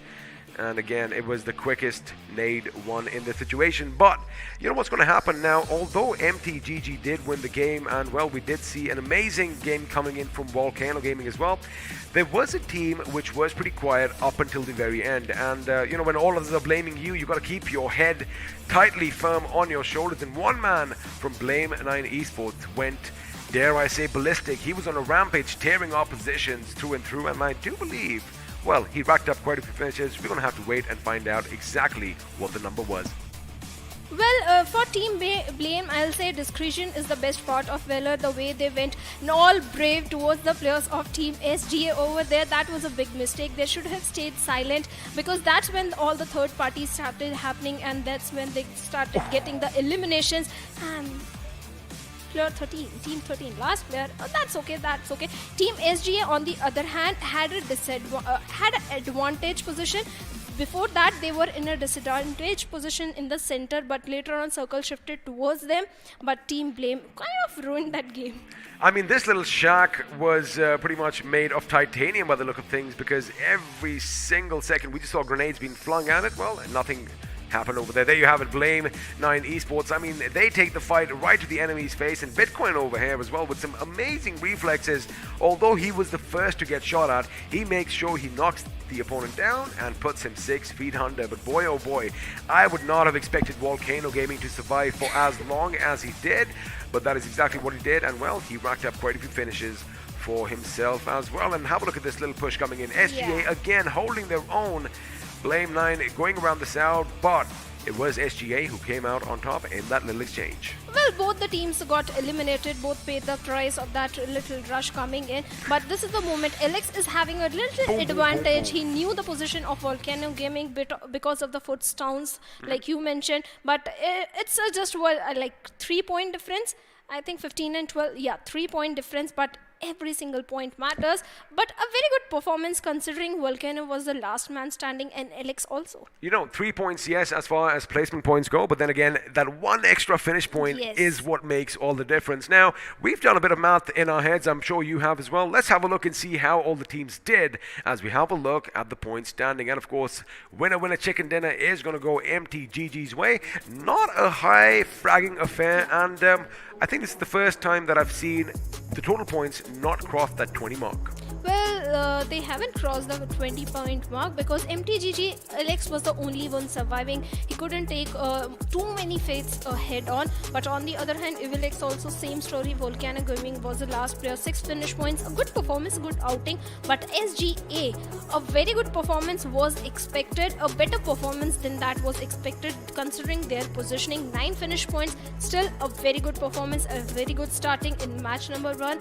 Blame 9 was in the thick and thin of the action, taking so many fights, 10 finish points, total 16 points. But another team was also having a good outing, that was Gain Officials, 9 finish points. 9 finish points with a total of 13, which means, well, they definitely have that caliber to give out quite a punishment to all the opposition. But of course, 4 finishes for MTGG, not a high fragging affair, and by the look of things, you know, the kills were kind of evenly distributed, the finishes. And well, talking about finishes, we are going to have to bring up that one man who stood head and shoulders above everyone else. It is going to be the iQOO MVP, and have a look at that. It is going to be Sahadat from Blame 9 Esports with a tremendous 9 finishes to his name. Well, 9 finishes, and look at the damage, 1135 damage, 2 assists and 1 headshot. Blame had a very good positioning, and Shahadat was the man who was getting so many finishes. In fact, his team had 10 finishes, out of which 9 are from this single lad. Talk about one-man army, that's exactly how you define it. Now let's have a look at the top 5 players, as of course Sahadat is going to be at the tippity top with 9, a clear distance over the others. Evil X's Volcano Gaming, who again had a good solo performance, is going to come in the 6th position. Now Gain, Arceus and Flash are going to be joining us as well with 5 and 3 finishes respectively. And of course we do have Ra1 making a little bit of a splash, as Randy is going to have 4 finishes to his name. Well, 4 finishes, not bad at all. On the other hand, Gain Flash is having 3 finishes and almost 600 damage.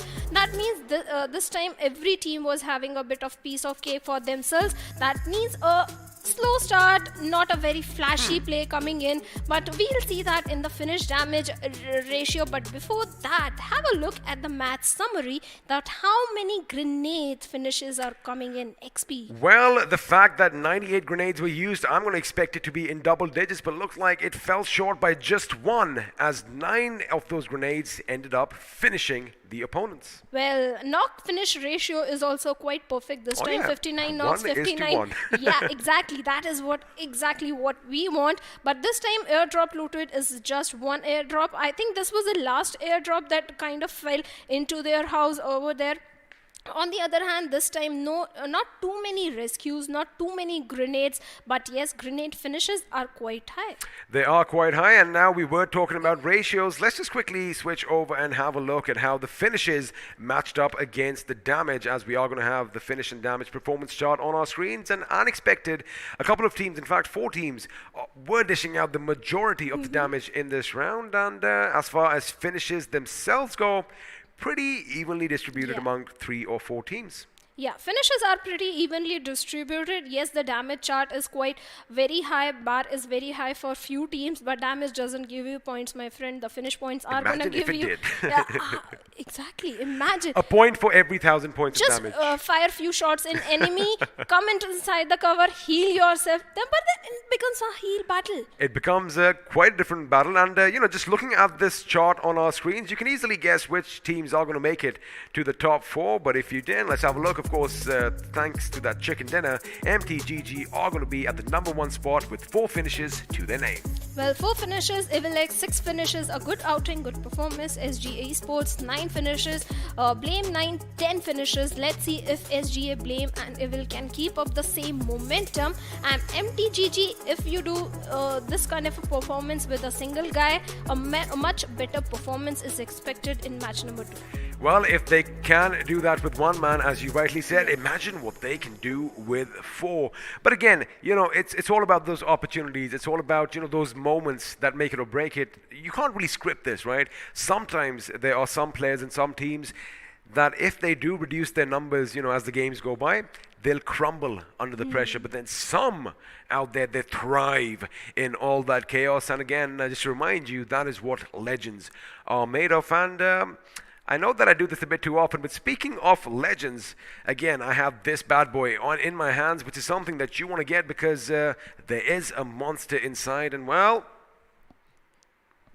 what are we going to do with it? There you go, you're going to unleash it. But of course, don't take my word for it. Let's have a look at a word from the official smartphone sponsor for BGIS 2021.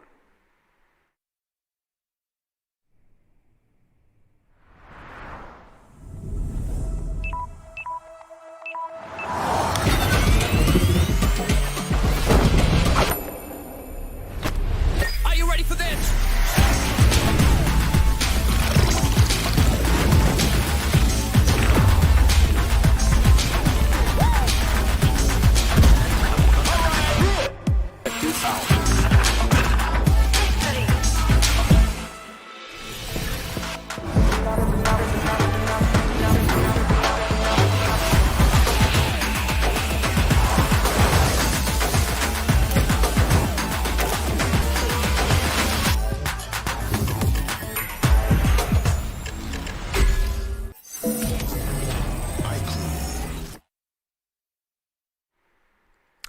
Hello and welcome back once again. And I know that, when you see so much of something, you kind of think that, it can't be real. It's too good to be true.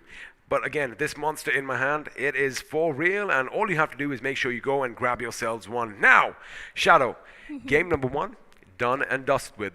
And as we mentioned, a couple of teams did do well, but the finishes were evenly distributed, which means now game 2, in my opinion, is going to be a heavy-hitting affair right from the beginning. Nah, Nah? I disagree. Again, see, I'm scared to disagree with you over here because you obviously know something that I don't. She's got the BGMI Connect. We're gonna get down to the nitty-gritty of it later on. But already. So what I think is, this is what I think.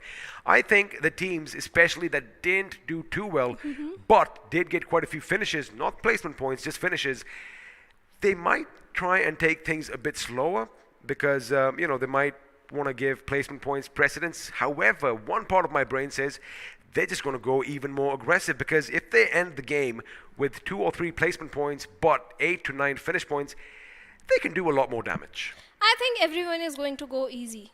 They are going to just head off for the placement Do points. I hear any better jingle bells right now? position. Is that the reason? Is it because of the whole festivity? Is it because of Yeah. this tree that you want everything It's to go a bit Christmas, easy? not Diwali. Well, if it was Christmas, then again, maybe we should have a different kind of a matchup. Maybe they should be throwing candy canes at one another. But that isn't the case. It is still going to be lead. And once those bullets start flying, bodies are going to drop. And, some team is going to rack up all those points. And they need the points. They need the points to make sure they make it to round 3. Considering the points are evenly distributed, every single team is going to need those points. So they are going to go easy and try and make sure they don't have an early casualty or early elimination because they can't afford it. So consider some of the team at the bottom. Consider a team at the 8th or the 9th position comes all blazing guns with too many double-digit finish points and a chicken dinner for themselves. And a chicken dinner. Yeah. Oh. Things will definitely turn around on the leaderboard. Well, they definitely will. And for things to turn around on the leaderboard, of course, you must be thinking that, well, guys, get on with the match, because only then will we know who is going to come away with that chicken dinner. But have no worries, because I do believe in about a few seconds, the spawn island once again is going to be bustling and hustling with activity, as all the players are going to be running around, some making sure the weapons are in working conditions, some just standing still. Maybe they're in their zen mode. Well, some are practicing those projectiles trajectory with the apples over there. There you go. That I never thought about that. That is what you should do. Just try and see. Just to think of it. Yes, it's an apple. Think of it as a hot potato. Just try and throw it and make sure you get your projections perfect, because we have seen, especially in the last game, 9 finishes coming from grenade and countless knocks. Countless knocks and knock finish ratio perfect, precise, perfect, and that is what we all love. But I want to see it this time double digit nade finishes, because that's when things get excited, especially when you have Team Jungly in the lobby. Well, Team Jungly, you did say that, we brought them up earlier. Again, a heavy hitting team. And like I said, when an animal is cornered, that is when it's most dangerous. However, dare I say, this time they kind of tucked tail and ran away from the fight. As you mentioned, you should never show your back to the enemy, because even if they did have their weapons out, they might have had a bit of a fighting chance. But again, it's easy for us to sit over here and speculate and go all about this. Game number 2 is going to be coming up, and let's see if they can reverse their fortunes. Well, they better reverse their fortunes, because a tiger or a leopard doesn't throw his back to his enemies. They just go ahead and bite the animals and take out as many finish points as possible. We want to see that type of Team Jungly like we saw in round number 1. But this time Team SG also had a very good outing, Team Boss 9 also. So I'm expecting these teams are going to perform well. But from the bottom 5, if you have to pick a team, I'm going to come to that, because, you just reminded me of one thing. Now, we did see, you brought up round 1. Well, Team Jungly was, of course, running rampant in those games. And, in fact, Hathi did crush a few members of the opposition under his weight. Now, I'm not calling him big. He was in a vehicle, so you get that little gist. But, they have it all. They have the caliber to pick fights. They know when to pick fights. Unfortunately for them, there wasn't enough cover as they were trying to make their escape. But, again, maybe they're going to learn from it, maybe not. We're going to find out in a few seconds, because, well, Spawn Island is on the screens that we have, which is not going to be visible to you, but hopefully you might just see some activity on the screen behind me. Now, she did ask me a question, which I am trying to dodge, but fine, I'll be a gentleman about it. She wants me to pick a team from the bottom 4. You know what I'm going to say? any team. Any team, all right. 16 teams. If I go by the names, I'm a bit of a nerd, and well, you kind of must have heard me say the Autobots are assembling here and there. I want Optimus Prime and the boys to get some action done. But of course, in case you are just joining us now, which is a bit funny, let's have a look and see at which all teams are going to be battling it out in the second game of Erangel. Well, the teams are going to be SGA Esports, a very good outing in this one. Team Rawat Esports, Team Zindarian, better not do what you did in match number 1. Team In Power, Team Autobots Esports, Team Gain Officials, Team Evil X. Very good outing considering a single man was surviving. Team Red X Cross, and following them we are having many other teams. But Team Evil X, we talk about this team last time also in round 1. Sid was the last man surviving and they performed really good. This time also Volcano was the last man. I think this team performs really well under pressure, because when last man is standing, they tend to go for the second or the third finish. But then we have Team Unite, last one, Blame 9, Jungly, ER, Redemption, MTGG, and Lord X. And Lord X, and of course, you did mention Volcano Gaming earlier. I mean, again, at that stage, when you are the last man, when you know that, look, I mean, either I can go out fighting, or either I can go out, cowering behind a rock and let the blue take away chunks for my life. Volcano, well, keeping up with Mount Vesuvius, he erupted and, well, spewed lava over everyone else. But forget that. That's in the past. We are going to be jumping straight in on the action. Well, game number 2 is going to be underway, and the big bird is in the sky once more. But by the look of things, we are going to be flying in a bit of a southwestern trajectory. Well, the trajectory is all the way from Nyasnya, Polyana towards the Gatka area. Does that mean we are going to see a southern side of the circle? I am not going to say anything, because whatever I say, that is never going to happen. let's hope it's not a southern circle. I hate southern circles. We had 3 circles back to back, a hat trick of Yes. sorts, with the entire Sosnovka military base in the center. Exactly. I don't want to see that. I bet teams also don't want to see, considering in round match 1, I'm sorry, we saw so many teams dropping towards Siverny and Zarki or the North Georgopol area, and some of the teams are again going towards Siverny. They are going to have their hands on pretty good loot, but this time Yasnia is again up for contestation by 2 teams. Looks like Zindarian this time are early in Yasnia. That means they have a weapon early on, but looks like no, they are yet in search of weapons. Well, while they search the weapons, the number 2 has become 3, as yet another squad is going to join them, and that squad is going to be SGA Esports. Now, as you mentioned, Zendaren, this is where they lost majority of the members last time around, and you can't blame them, because obviously Yasnaya is going to be their drop spot, and if you remember last time, the plane path was coming down somewhere over Rozhok, going directly south to the military base, so they did have a little bit of distance to jump. And well, that is when all hell let loose. But for now, looks like Yasnaya is going to be occupied by 3 teams, and we have a northern circle here, Shadow.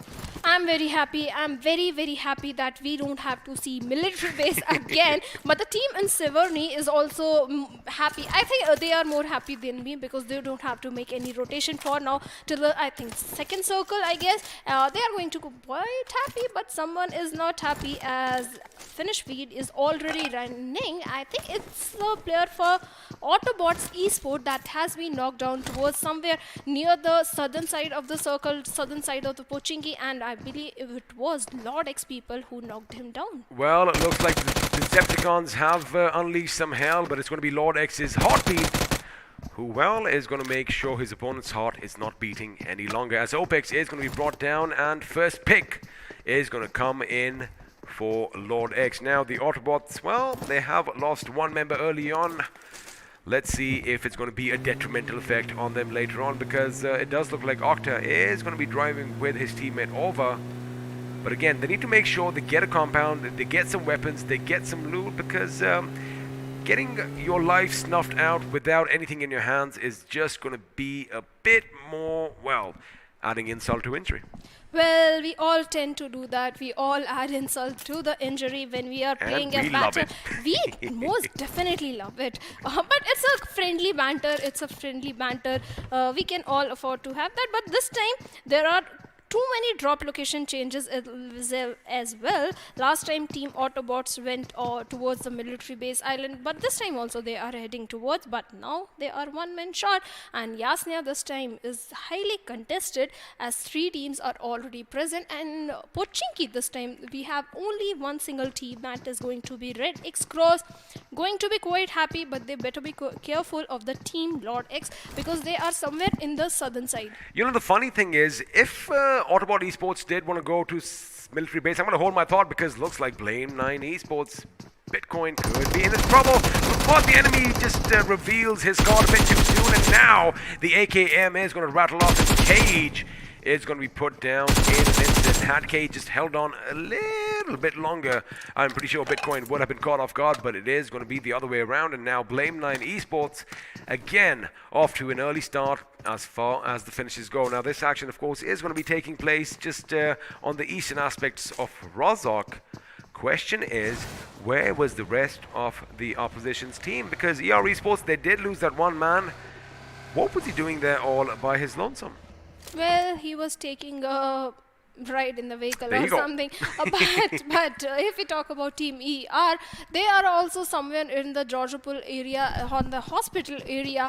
It offers a very good loot, or quite a good location. I'm sorry, it's in the school apartment area. The buildings look They similar. look so similar. So Oh, yeah. similar, exactly. I was But- thinking the same thing. Yeah, but they are inside the school apartment area, school main building. The good thing is this time the apartments and the main building of the school, only a single team is present. That means no stalemate situation, no never ending fights are we gonna witness. But they are also in the centrish area, but they might have to make northern rotation if the circle shifts towards the northern island. Some of the teams have already started their rotation completely from the eastern hemisphere, like team 8, I think, Red Cross.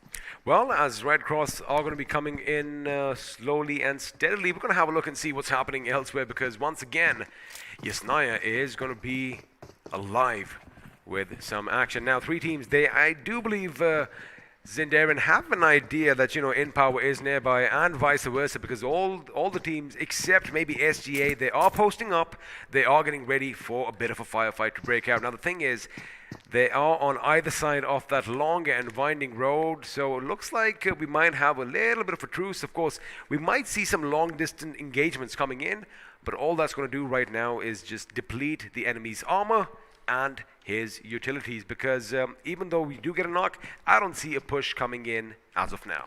Well, the push is not going to come because you can't enter a building without knocking down few of the players, because you are walking into your death. Also the distance. Yeah, also the distance. You have to make sure you get initial knocks, and then you tend to rush towards the players, because kind of the players also get busy in reviving, changing the position, because follow-up grenades might come in. But on the other hand, this time SGA also is in the Yasna area. That means strongest of the strongest teams are in Yasna, and nearby vicinity team Evil X is also making their rotation. So teams have to better be careful, because getting in Yasna was very damn easy, but getting out of Yasna is not going to be easy at all, because so many rotations are coming in from eastern side.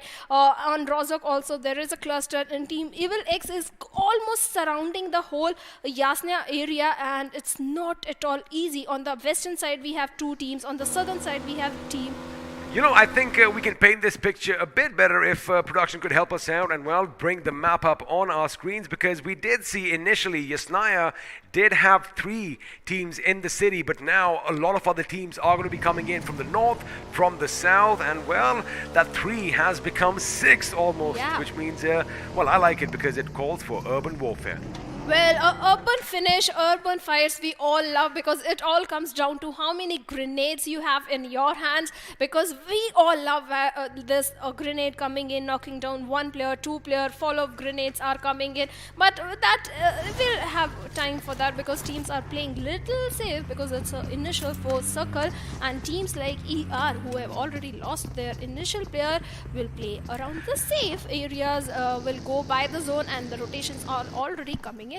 Well, we were talking about the rotations earlier. I guess we can skip the map for now, because we thought that Yasnaya is going to be where all the teams are going to call it their home, but looks like they just drove past, which is kind of interesting, because, you want to be a bit closer to the center as the next circle shift happens. But then the problem is, Shadow, looks like it's not just one team. A couple of teams have that same idea, and sooner or later they are going to be locking horns just north of that fjord at Yasnaya Polyana. Elsewhere, it does seem like a couple of teams are out in the blue. There you have it. Thank you, production. As you have a look, we do have one team still down in the Sosnovka military base, and that team are the boys from Autobots Esports. I'm not too worried at this point, because I'm pretty sure they're going to have a lot of meds, and, well, they are going to be kitted to the gills. Well, they are going to have lot of meds, but looks like they are also going to be at the receiving end of the gatekeeping that might happen. For team number 5, it's better they make quick rotation, because look at Lord X. They are right at the bridge area, and they might collide into each other, and team Lord X will have the zone advantage in that situation. So this rotation, I don't know if it will work for the players of team AB or not. On the other hand, team Unite is making a very safe rotation. They are entering into the city area of the Georgopol from the complete western side. It's a very good rotation. They are quite safe when all the cluster is around the northern eastern side. side or towards the ruins bridge area. Bridge area itself is having 2 teams. Well, it looks like, you did kind of mention earlier that yes, Naya, it's easy to get in, it's difficult to get out, and it looks like Zendarian and IP have the right idea, because although they could get out of harm's way, they're going to make sure they deal with the opposition. But it's going to be Stoner who's going to be brought down first, and now, well, he is going to be joined by his teammate Cruxy as well. Zendarian, Shadow, they are on a high this time around. They are playing a bit smarter, they're playing a bit safer, and I like the fact they're making sure their backs are secure before they move on into the next circle. Well, they learned from their mistakes of the past, but on the other hand, Team Zar is falling down. Team number 6 is making sure they are taking few of the finish points for themselves. But on the other hand, team number 3 that you mentioned, Zendarian, is pretty safe, but they have their eyes set onto the players of Team in Power. Are they wasting too much time outside of the circle? Now, this is the question. Lovely question. Now, the thing is, if they deal with them in the next 30 seconds or so, I think it's a good decision because, again, like I said, as they move on into the new zone, their backs, at least, are going to be secure. But now, in Power, they have the right idea. They know that they've lost this battle, but they haven't lost the war elsewhere. It looks like Redemption are going to be just driving past Jungly Official. And funnily, Shadow, Jungly Officials did not let loose any shots. Well, because so many teams are in the close vicinity, they don't want to. They're coming back for seconds. Yeah, they are coming back. But because this side only 2 players are present, they have the intel. It's a safe fight to pull off. On the other hand, Team 14 Red is not looking at all good because Red Cross is shooting their direction, and looks like there is no chance of a race coming in anytime soon. And even though they might share the same tags, there's going to be no love lost between these teams as, Red Cross get the better of Redemption in this instant. For now, we still have that little bit of a stalemate between Jungly and Redemption as, Redemption, they do have a few ideas. Question is, how do they use them? Because, as you mentioned, sooner or later, the circle is going to implode in on itself. And, well, with that, it isn't just going to bring the blue, but it's going to bring a lot more teams headed their way. And now that you have it, shots are going to be fired as Wiki leans out a bit to the left. And, well, Boz was his intended target. However, that wall is going to make sure that nothing happens. Ooh, that could be interesting. Hothi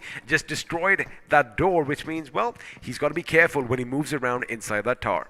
Well, Team Redemption falling back from this situation is not going to be so easy. Although few of their players are going for the waterways, and let's see if they can safely make it to the island safe area, because Georgiopol right now is not contested, but Team Redemption has to change their path because Circle has suddenly taken a curveball towards the northern side. And look at Team Redemption.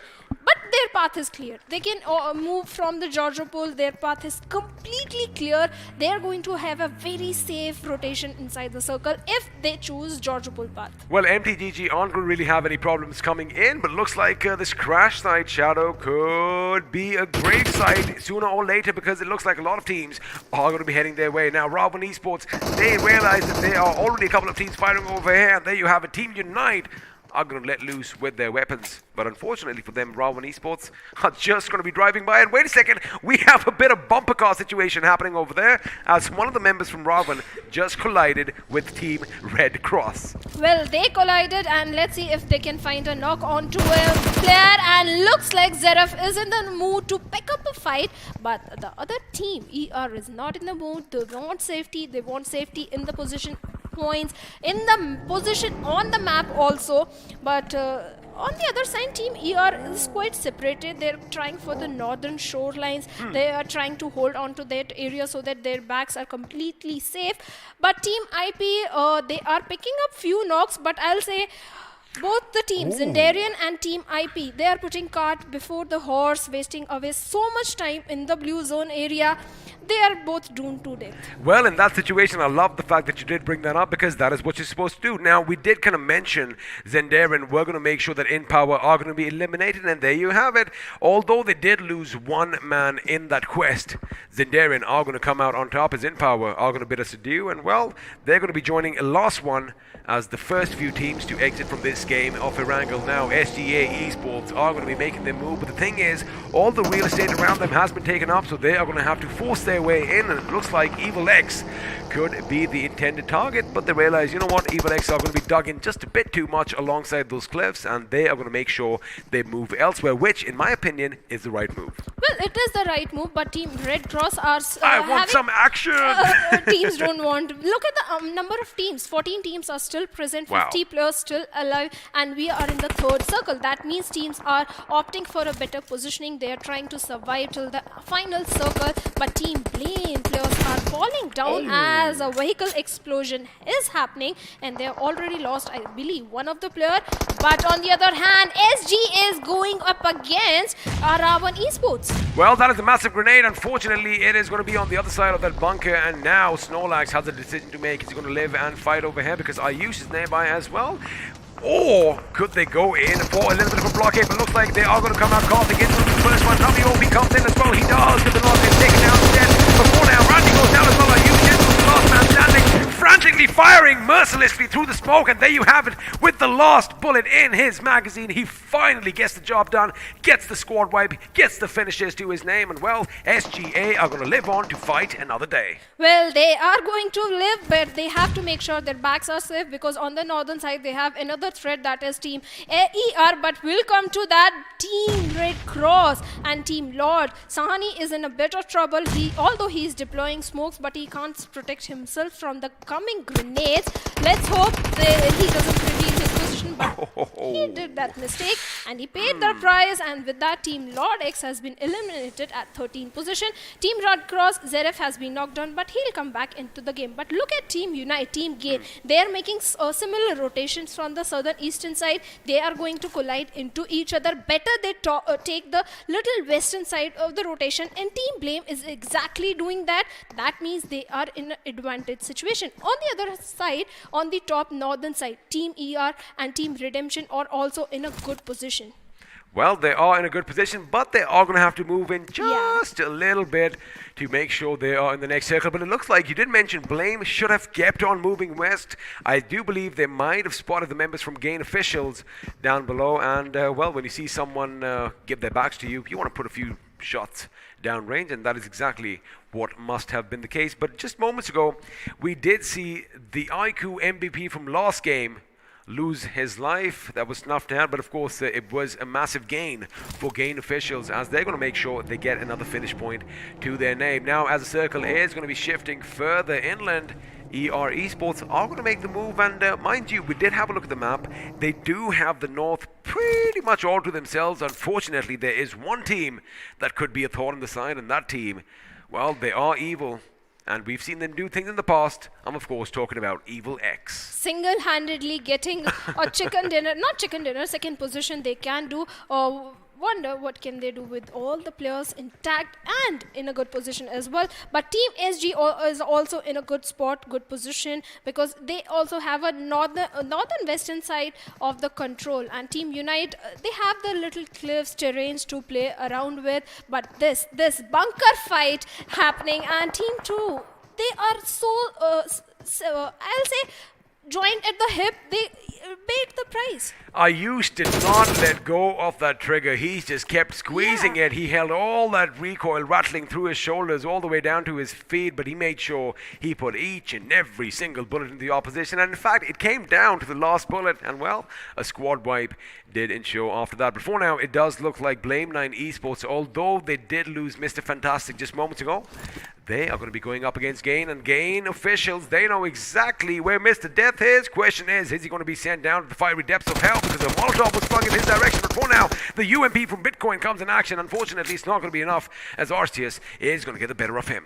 Well, Arceus is looking for another player of team number 11. He's going for the Molotov, he's going for the finish, and I believe he can easily get that finish, and the player is burning into the flames, and unfortunately, he's not Phoenix who can rise back from the ashes, but Death Can he bring down death onto the players of Team Gain? Looks like he is at the receiving end for now because one grenade and here the grenade comes in and Team Blame 9 bits bye-bye at 11th position. Well, they are going to be out at the 11th. Not a high fragging affair for them this time around. Let's see if that's going to reduce their chances of moving in to the next round. But, well, Gain officials, they have everything to gain with the aggression that they are showing. And I like the fact they're playing smart. Now, they know there's loot up for grabs. But before they head over, they're making sure they deploy a few smoke grenades to conceal their location. Well, talking about concealing locations, it does look like Evil X is doing the same thing as SGA Esports. Are going to be heading their way. Now, iQOO, we did see him in action moments ago, getting that squad wipe, getting that finish. But for now, Volcano and his teammates are going to be moving on to greener pastures. And by the look of things, they are a 4-man squad. Things are looking on the up and up for this team. They even have the little circle, in their favor. But all they've got to do now is make sure they gatekeep the enemy. And well, the first target is going to be iQOO from SGA. But Shoto is going to be taken down from afar. And it's Red Cross's Zerif doing all that damage. Well, look at Red Cross. They are all the way on the other far side. away on the eastern side of the map, and they have their eyes set on the northwestern side, shooting in the direction. But Team SGA is also not looking good, because Team MTG just walked in their area. Well, it looks like as far as longest distance goes, we have crossed the 300-meter mark because that is where those shots came from. Let's see if we're going to be right in the match summary, which comes up later. But for now, it is going to be a hilly affair for all these teams. Have a look at that. We're in the 5th circle. 10 teams still alive. 33 still vying to walk away with that delicious chicken. The glass does spot the enemy, and in fact, it does look like Arms could be in trouble. But he moves away from all that hot lead coming his way. Gain Tony, on the other hand, is going to deploy a few more smoke grenades because, again, you got to keep in mind, yes, they are on the slope, but they are way too exposed to everyone else, so they want to make sure they get any single tree, any single rock for cover, while Tony is going to be out in the open. Oh, almost losing his life there. Fortunately for him, that first aid came in the nick of time. Well, the first aid came in nick of time, but can't say the same thing for the players of Team SGA because they are falling down by a play zone. What a big mistake. 5th circle it is, but Team Red Cross is shooting in the direction of Gain Tony, and Tony goes down. There is no chance of a raise that might come in, and Flash is deploying grenades in the direction of Team Unite. That means Gain is picking up multiple fights and losing both the fights, as again another player of Team Gain falls down through a grenade. Flash and Erangel are the last player remaining. Multiple grenades are coming in their direction. Well, as far as Tony goes, he is not going to be bringing out his little friend to play this time around, as Gain are going to lose yet another member. And elsewhere, looks like Sid, the man of the moment for Evil X, is going to be taken down with an explosion. Question is he going to be brought back up onto his feet? Because, well, we know he can do some amazing things here in Erangel. Now, Team Red Cross, they do have a good 6 finishes to their name, and it looks like they are going to be out on the prowl once more. What I like what they're doing is they're one of the few teams, Shadow, that still have vehicles to play around with, and, well, those vehicles are definitely coming in handy. But for now, Hitler and his teammate are going to try and creep their way closer to the enemy. And speaking of the enemy, MTGG, the winners of the last game, are going to come under heavy fire, courtesy Jungly Esports. Well, Jungly is going for the raise right in the middle of the area. They are grabbing too much attention. Raise might come in, but follow-up grenades can also come in. But for now, Team Evil X is receiving in.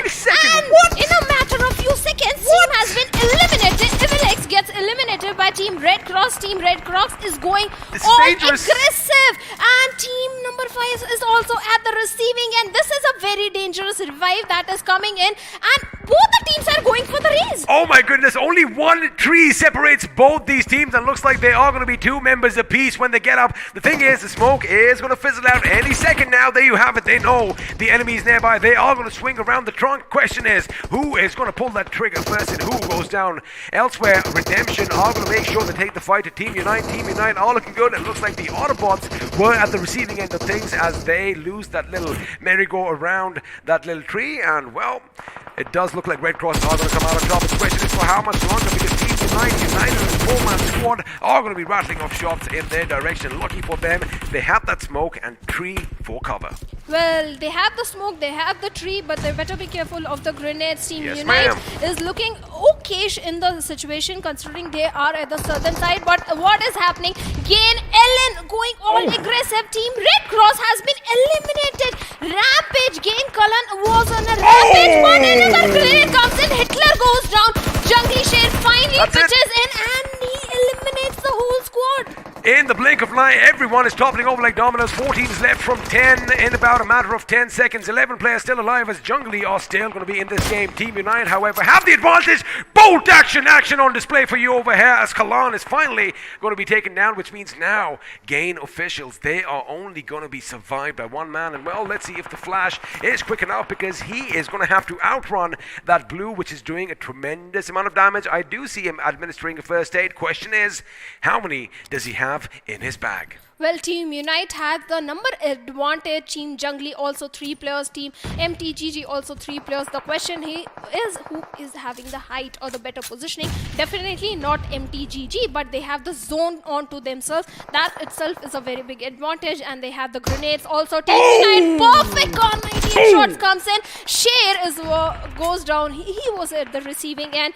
Can he get the raise? Well, that man is a hunter because he just brought down the most magnificent creature of the animal kingdom as the mighty lion is brought down. Question is, are the remaining members of Jungly going to be able to do something? Because it seems like the pickup has come in, and now, well, they need to make sure they administer the first aid. Boz is going to get taken down, which means Hoppy. Bog, I beg your pardon, is the last man standing. Forget it! I take my words back as Bog is brought down as well, which means once again, all comes down to Share. All the weight is going to be on his shoulders, and he is taking the damage, a dishing, a beating from all angles. And finally, Shadow, they are going to succumb to all that pressure. They were definitely overwhelmed as now Team Unite with that Mark 14, making sure he pops the wheels so that nothing exposes him from underneath their vehicle. Elsewhere, a Molotov is going to be thrown at Barry, but for now, he is still on his feet.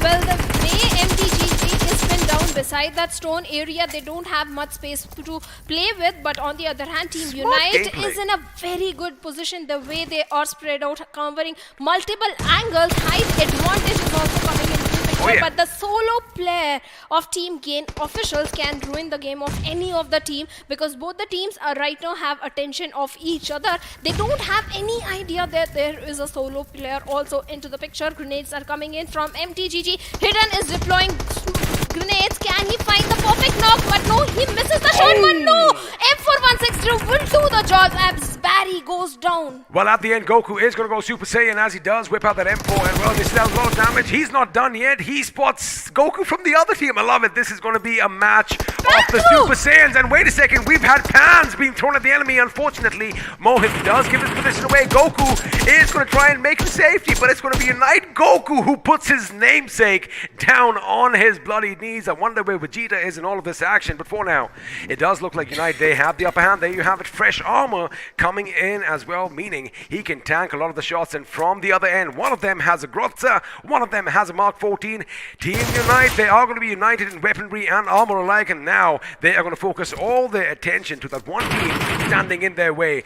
But for MTGG, can they pull off a miracle and get back chicken dinners here, Shadow? I don't think so. The way they are pinned down and the way the players of Team Unite are covering both the angles, deadly weapons in their hand. Groza, MK14, you can't beat those weapons, but don't make a very long rotation. Don't overexpose yourself, the players of Team Unite, and looks like they are going to do that particular mistake in the over-aggression. Well, what's happening here is Mohit and his teammates, they have set up a crossfire. A grenade could be coming in. That could be devastating, but they are going to make sure they let their weapons do all the talking, as Mohit is going to make sure he bandages himself up. Of course, he does have that time, but also you've got to keep in mind, MTGG did get sufficient time to make sure all 3 members are going to be on their feet. Now, this is where MTGG are going to get a bit desperate. They have deployed a few smokes, but good thing that they aren't moving just yet. Have a look at Goku. He's running to just basically bait them out, which is exactly what he does. Goku's position for Team Unite has been given away. So now, each and every person left standing knows exactly where the enemies are. Question is, who is going to be a bit quicker to the trigger? Now, you know, it could still go either way. What I want to see is, I want to see MTG head a bit to the left. They do have that smoke off cover. They should deal with Mohit before they go on taking a chance against Goku, but Goku is going to be forced to move in just a little bit. The blue is slowly but steadily moving in, and at any second it is possible he could be spotted out. But again, the patience over here is going to be on display, Shadow, and at any second now, chaos is going to let loose. And both the teams don't have any grenade, don't have much healings. They can't do. They have to fight, take a gunfight with each other. That's the only thing they can do in this situation. They can't go for the heal battle. And finally, MK14 There comes you in, have but it. AKM wins as Team Unite player goes down. Another player also goes down. MTGG, a miracle. You were correct, XP. Well, there you have it, Aztec Esports. You better watch out because we do have some new fish in town. It is going to be MTGG getting that back-to-back chicken dinner again. Not a high fragging affair, but there was one person who literally had the power of all those Dragon Balls in his hands, went Super Saiyan, and Goku single-handedly handing his team that victory with, I do believe, 5 finishes to his name. Well, doesn't matter, 5 finishes. You have 30 points of the chicken dinner of both the games. That's enough to qualify. I think I think 30 is going to be more than enough. More than enough to qualify for the next round. But the patience the players of Team MTGG had, Team Unite, mind you, were missing that patience because they were being a little aggressive, impatient. But let's see in the highlights itself how the things panned down. Well, we are going to find out in the highlights. But again, you know, I wouldn't blame them because they had the momentum. They had that little, you know, MK14. they were confident, and yeah, they had the MK14 and the Grotza. I mean, when you have those bad boys in your hands, well, you charge the enemy at free will. Well, you charge them, but sometimes you lose. Sometimes AKM also wins. It's a smart play, mind game, not just a gun play. On the other hand, this time Team Zindarian dropped in Yasnia quite early. They didn't repeat the mistake, but their priorities were not set. They didn't prioritize the zone. That's why they paid the price. In fact, the players of Team ABC was also Autobots. Autobots ABC was also there very late on the rotation, but he survived for a very long time, and Team Gain, like the last match, also very aggressive. In the thick and thin of the action right from the beginning, and I do believe they did get about 9, maybe 10 finishes to their names, but this was the moment iQOO just held on to that big bad gun, and well, the M249 did all the talking, as pretty much 80 bullets was all it took to wipe out an entire squad. Now, Zindarian, they did try to get away. We did see a couple of mistakes coming in. Hopefully, they do learn from that in the future. And, well, we might just see them come back a bit stronger. But Gain officials, boy, oh boy, they were dishing out a lot of damage. I am going to see them, I'm expecting to see them, you know, end the game with the highest damage. But, of course, we're going to have to wait for the stats for just a little bit longer. I think last time also they had the highest damage ratio. But this time, let's see what is going to happen. Yes, Team Evil, for some time they were in a good position. Later on, the position went on. So many bad fights. This race, there was no need for that race. Why the players didn't go for the last player? I don't understand why sometimes this kind of a mistake. Yes, you need the numbers advantage, but our enemy is right in front of your eyes. Shoot him! Well, what we're going to do is we're going to try and get in touch with them on social media, and we're going to ask them exactly that same question. If any of you watching at home have an answer, please do tag us and, well, let us know. But I'm a happy camper. I love the fact that even in the last few circles, there were some men out there with cojones who were using the bolt action, and, well, have a look at that. Optimistic throw with the pan. Had it been a bit to the left, it might just have gone clunk. Well, he could have hit the enemy, but Team MTGG, their player was knocked. They were patient. They didn't go for the race. They held on to their grounds. They had the vehicles to cover themselves. They knew the opponent Team Unite is not having enough grenades to deploy in their direction, and they took advantage of that situation, held on to their grounds. They were like, hey, buddy, you don't have grenades. We don't have. Let's see who is losing their patience. Now, on paper, as I said, it did look like Unite would have had a little bit of an advantage, but we're going to hold on to that thought because let's have a look and see how each and every team did as we have a look at how many points they walked away from this game. And there you have it, MTGG once again with the chicken dinner, 6 finishes, 21 points to their name. Not a flashy gameplay, but a very tactical gameplay in both the games. That is exactly what we want. Gain officials, very flashy, 9 finish points, 19 points total. Now, that's the average you want from a team, MTGG. They basically get 40 points in the last 2 games, averaging 20 apiece. It's exactly that is what you want to qualify for the next round, even be at the top of the leaderboard as well.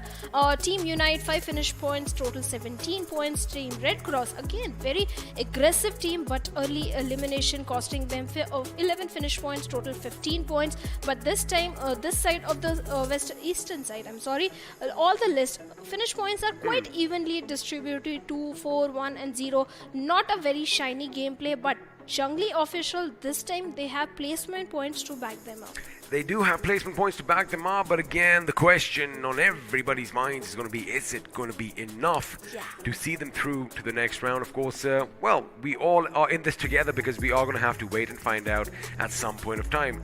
But yeah, I mean, you are going to talk about teams like Zendara, and they ended up with 4 finishes. Evil X had 4 finishes. Not something that you would expect from teams like this, but again, I can't really blame them because they were in the thick and thin of the action right from the beginning, and slowly but steadily, it does seem to chip away at not just your health but also your confidence, because you lose a member early on, chances are it doesn't feel too good. That's what I'm expecting. But now that we've had a look at the point table, we always wonder, which is that one man, which is that one gentleman or lady who is going to be standing head and shoulders above everyone else, as we have a look at who walks away the iQOO MVP. And this time it is going to be a member of MTGG Esports official. In fact, it's the man who went Super Saiyan. It's Goku. And he lives up to his name. Goku will never lose. They are not losing. A Dragon Ball Z fan, I believe. But 5 finishes, 6, 9, 20 damage. A very good outing coming in from overall team as well. Team gain. I believe it was the player who got last few finishes through the grenades. Yes, a very good outing coming in from him also. 5 finishes, 495 damage. Team Unite, Mohit OP was in the finish feed so many times, but he wasn't able to get too many finishes. Damage 700, good outing. Red Cross, very aggressive team. Nikhil OP and Zeref are there, and they have similar finish points, but not quite similar damage. Up until possibly the second last to the last few rounds, Red Cross were pretty much running away with the show. They had racked up quite a few finishes for themselves, and well, we are looking at a few stats, a few figures. Let's have a look and see what the match summary is going to be this time around. And of course, everybody wants to know how many grenades ended up in finishes. Well, the short answer is 5. But this time also knock finish ratio. I feel so happy when I see the... And the same number of people rescued as well. It was 35 last time around. Exactly. This is a pretty balanced gameplay from these teams coming in. And I guess I was about 10 meters off in my calculation when I gave you that longest finish distance, when we did see Red Cross from the other end of the map take out one of the members of Evil X. Yeah, Evil X, when they were engaged in some other fight, that was a very impressive shot. Although we didn't capture it on camera, but that was some moment. We saw on the map the placement of the players of Team Red Cross all the way across the map. But a good outing from all the teams this time. And finish damage ratio... Nothing too flashy. Yeah, similar to previous game. Similar to the previous game, but of course, in proper fashion, a couple of teams did outdo the rest, as you can clearly see. Again, as far as finishes go, barring maybe 1, 2, and 3 teams, it is going to be pretty much even Stevens. And this time around, even though there are teams that finished up with 0 finishes or even 1 finish, they've done a decent amount of damage. Now, let's see how good you are at your charts, because the top 4 squads are going to be on your screens. And well, if you read that performance chart perfectly, you would already know who it is. Of course, at the tippity top, MTGG Esports official with the chicken dinner and a total of 6 finishes. Well, MTGG, look at their damage, 1600 plus damage. They were taking multiple fights. That means they were dishing out a lot of damage. But considering they were taking so many fights, they were not able to get many finish points. They are not going to be happy, whoever took that finish point for themselves. I don't know, Shadow. I think 2 back-to-back chicken dinners, I would be on cloud 9 by now. Yeah, nothing to complain. But these players are very greedy about their knocks and the finish points. But gain officials, Team Unite, Red Cross being the highest finish points, 11 finish points. A good outing. A good outing indeed. And I got to admit, although we did expect a slow start, I was happy. I was a satisfied customer, because we had action right from the beginning. We had plenty of action thrown around in the middle, and of course, well, it was all chaotic towards the end.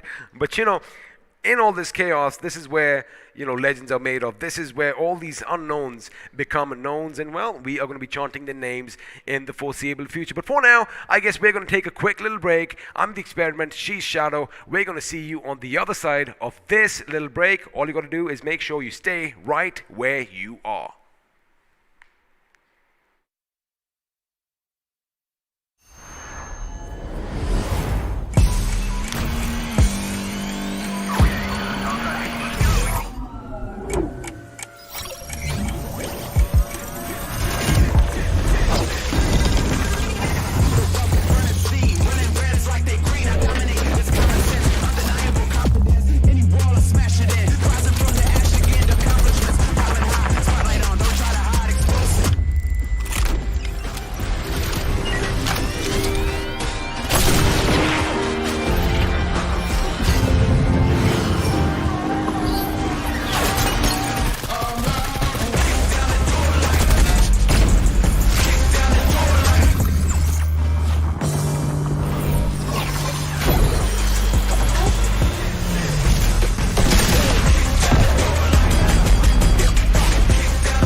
Dual chip monster.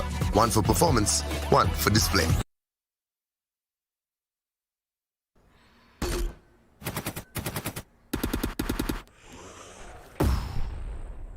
Enemies ahead.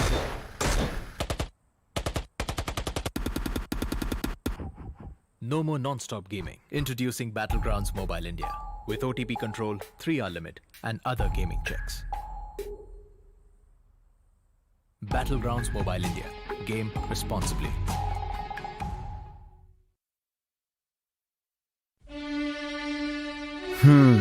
वो एक दोस्त game में फंसा, कोने में बसा, gang में अकेला, दिन का भूला. टाइम आ गया है for them to look up. रुक रुक रुक, पिज्जा है यार. हाँ, ये बेटर है. ध्यान से. ओके ओके, फोकस कर. अरे ऑसम यार. कोई नई स्ट्रैटेजी ट्राई करें. क्या बात है. श्योर, एकदम श्योर. मतलब मान गए गुरु. तो जैसा मैं कह रहा था, जब ये हद से ज्यादा हो जाता है ना, तो फन, फ्रेंड्स और लाइफ से ध्यान हट जाता है. तो कुछ भी करो, पर कैसे भी मेक देम लुक अप. अरे वाह, जल्दी समझ गए. Well done boys.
Dual chip monster.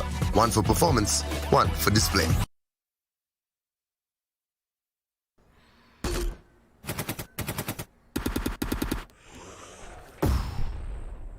Enemies ahead.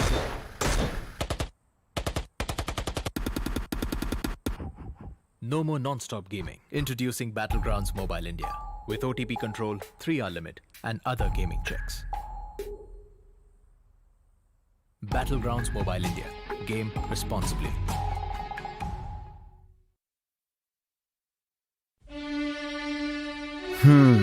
वो एक दोस्त गेम में फंसा, कोने में बसा, गैंग में अकेला, दिन का भूला. टाइम आ गया है for them to look up. रुक रुक रुक, पिज्जा है यार. हाँ, ये बेटर है. ध्यान से. ओके, फोकस कर. अरे ऑसम यार. कोई नई स्ट्रैटेजी ट्राई करें? क्या बात है. श्योर? एकदम श्योर. मतलब मान गए गुरु. तो जैसा मैं कह रहा था, जब ये हद से ज्यादा हो जाता है ना, तो फन, फ्रेंड्स और लाइफ से ध्यान हट जाता है. तो कुछ भी करो, पर कैसे भी मेक देम लुक अप. अरे वाह, जल्दी समझ गए. Well done boys.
Ho ho ho! Merry Christmas and welcome back to the iQOO Battlegrounds Mobile India Series 2021.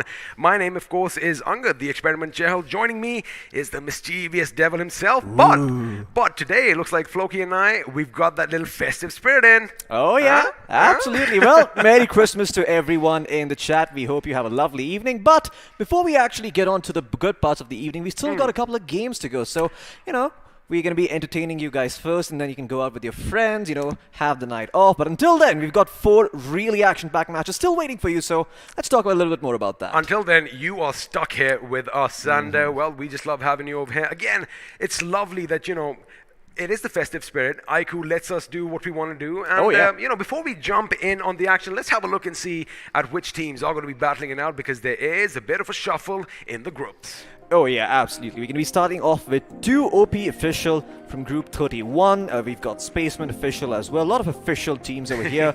Crave X, Celsius Esports. You expect that at this stage of the tournament. Oh yeah, absolutely. I mean, round 2, all the official teams are going to start coming out. So we got Indominus as well, Tribe officials, Ashwa, and Ultimate E. That's an interesting name. That's a very unique name. I've ever seen a name like that before. Ultimate E, well, they are going to be joined by, bam, I love that logo, Team Black Tigers. It's more like a bear, doesn't it? It does. That's what I kind of thought first, but I guess if you say Tigers, you can kind of see it. Now, Evil X Esports are going to be joining them as well, as our rival for Dominate, Rage Officials, Team Empire World. Let's see if they are going to be taking over the entirety of Erangel. That's where they should start with. Oh, yeah. And of course, we also have Team Spirit X, Team GT, and the Mighty Slayers. Yeah, I just gotta love names with 2 syllables like those, Mighty Slayers. There's just so much power in that word. There's just so much gravitas in it. Every single time you say that, you can feel like a surge of adrenaline going through your body.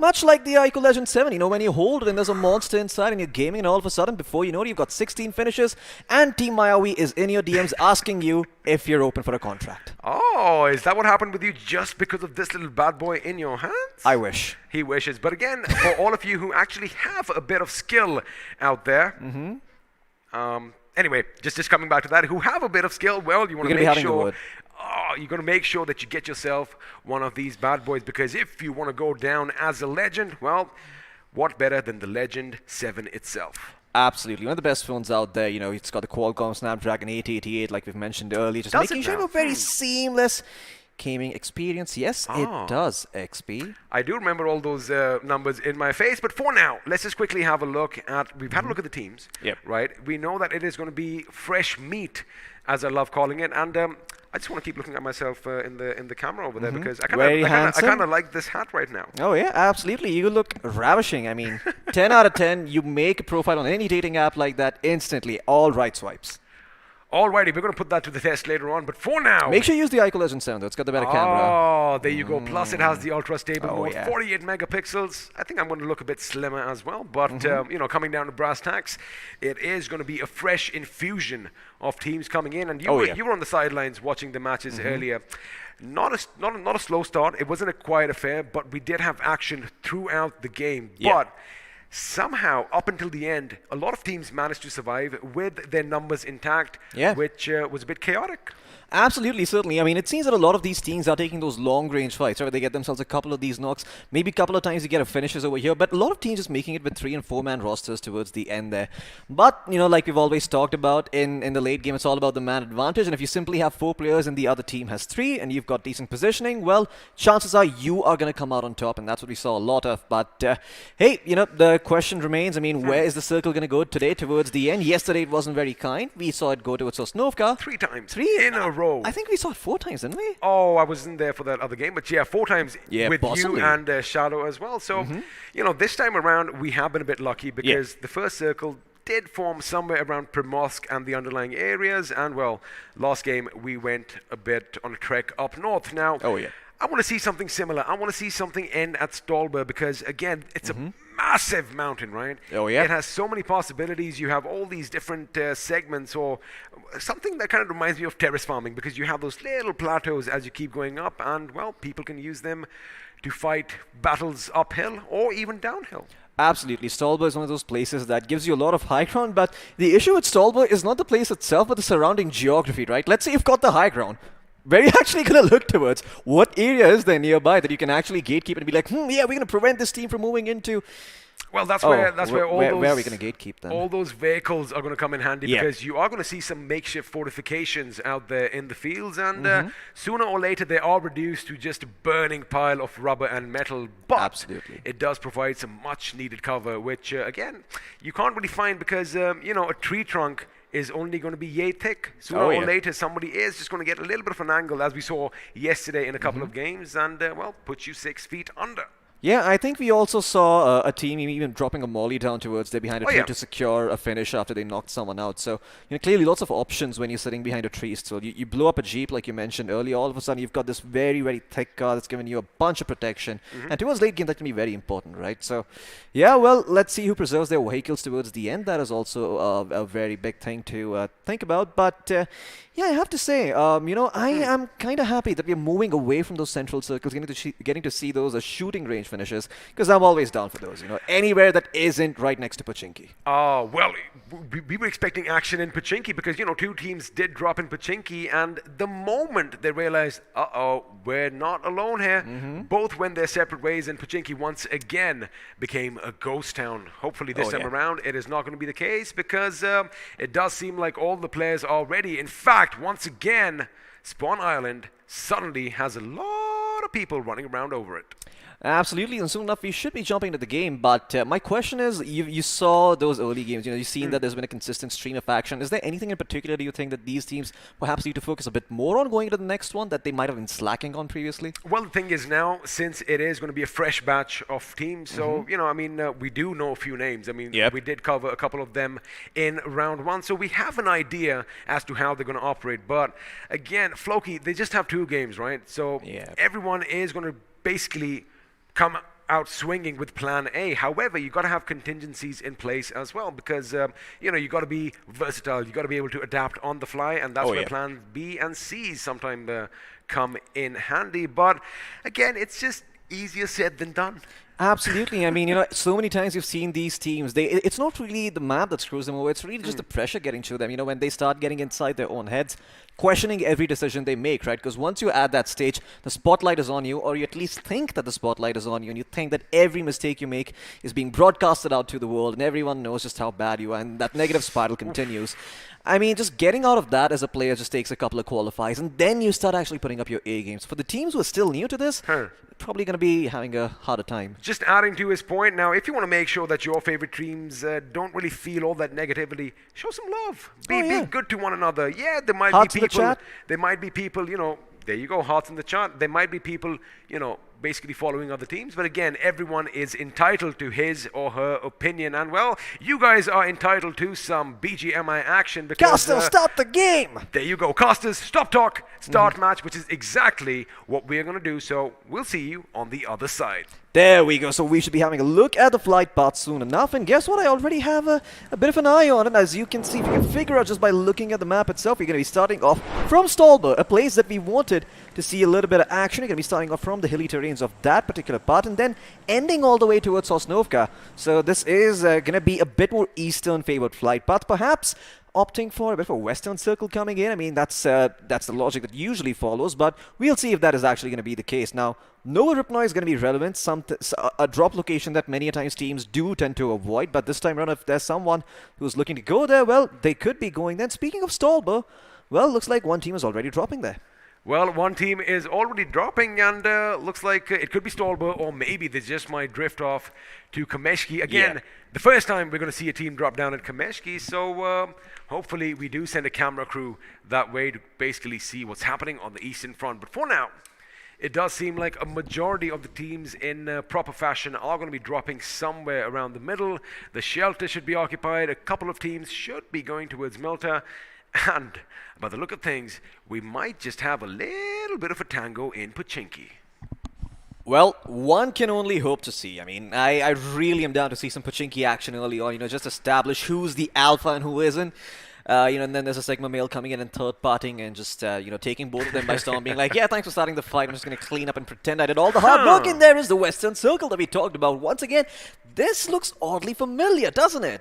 We did see this pretty much in Game 1. Now, in Game 1, of course, we did kind of shift down south, and then we went back up north. So, you know, we could have a few changes, but over here, Surya coming in hard, as it does look like an early skirmish might break out between Ultimate E and I do believe Spaceman Official, who, well, they do have compounds all for themselves. So, you know, for now, looting is going to be priority, but sooner or later, someone's going to spot something, and, well, the shots are going to be fired. Question is, our body is going to drop, because for now, Spaceman Officials, they have pretty much looted all that there is to loot. They are going to have to make a move either to Pochinki or maybe further up north. Yeah, they could go further up north, or even maybe try and make their way towards Gatka and Hospital. You know, George Paul is still relatively unoccupied, so they could potentially move up there. And Gatka, you know, it has some decent loot. You know, it's not the best in the world, but it's pretty decent. I mean, if you're considering that you've already looted one place and you're going to another, it could be big, but doesn't look like they've got a lot of loot on them. Plus, the fact with Gatka is there's so many compounds scattered all over the place that, you know, you can potentially send one man in each direction. A, you get to scout out ahead, and B, well, you get all that delicious loot. Absolutely. I mean, you also are probably going to be looking for vehicles early on, so maybe you find a couple of those in Gatka. But yeah, you could potentially also go further down south where Quarry is open, Ferry P and Primorsk. All of these places are still up for the taking. And yeah, I mean, why the hell does nobody ever go to Quarry? Just answer me that. Well, I mean, you've been a professional player, right? What is your justification for not going to that place? It's just too open, and the thing is, you have just a couple of shacks nearby, and yeah, you do have a few weapons and utilities lying around on all those crates, but again, if you want to make sure the entire squad is kitted out, I would rather opt for Primorsk or, even the Ferry Pair. Oh. It has plenty of real estate for all your looting needs, but for now, it looks like we are going to have a look and see what's happening further down south as we head over to the Sosnovka military base where Team GT are going to be looting blissfully. However, Indominus was dangerously close by. Absolutely. A lot of teams in the general vicinity over here. It looks like Spaceman Official are going to be exchanging some shots over here with the side of Team Empire World. The world definitely could be their oyster, but first they need to get a hold on Erangel. That's where you start. You start off slow and then you move up. So they get top 8. Hey, maybe they could be moving towards Sandhawk, Miramar. All those places could be up for the taking. But in the meantime, all the men from Spaceman, they're trying to move in somewhere. I like that, in the Team Empire World, there's a gentleman called Roman. Oh, wow. I mean, that is poetic, isn't it? Yeah, there is a guy named... That is amazing. So they're going to have the Roman Empire to themselves. Okay, so quick question, a little bit off topic. Okay. Out of all the maps, which is the closest that resembles Rome? I mean, thank you for putting me on the spot, but I'm going to be talking as far as BGMI is concerned. The thing is, I mean, Rome has everything. Erangel does come close, but when it gets to that winter time, I think Vikendi could be a bit closer, but of course you don't have those missile silos over there. And I'm just looking at you right now. I know you're giving me that look. He did this deliberately, ladies and gentlemen, but I do believe a nice sunny day like this, Erangel is going to be the right place to be at. For now, it does look like Celsius Esports now, we did see them in action in round 1. Heavy hitting team. Question is, are they going to be able to replicate that greatness this time around? Yeah, so I remember Celsius particularly because they were in this awkward position where they were surrounded on multiple sides and fighting multiple battles, right? And they still managed to survive. I think 2 of the players were alive on the occasion, so it does happen that a couple of times this team can find itself in those awkward positions. But this man, Wixky, that we can see right next to Max sitting in that car, he is on point every single time I've seen him. Always just very pinpoint accurate on those ARs. And we'll see if he can continue that hot streak today because, yeah, but I'm quite sure he's been the MVP for his team a couple of times so far. I don't know whether it's liquid courage, but Wixky, he does love playing that little bit of a risky game, and, well, more often than not, it definitely does pay out. Now, Team Black Tigers with the logo, which kind of reminded us of a bear, but, once you read the name, you can definitely see the tiger. The question is, are the Tigers going to roar? Or are they going to be brought down? Lucky for them, you can't really run over your teammates in this game, otherwise that would have been catastrophic. Absolutely. I mean, a couple of backs would have been broken. You would have probably needed a new surgery.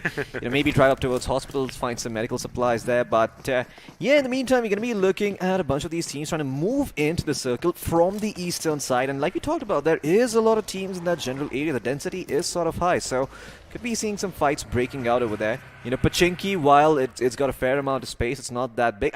I like what he's doing. He's just trying to make sure that those vehicles aren't really available for someone else to use.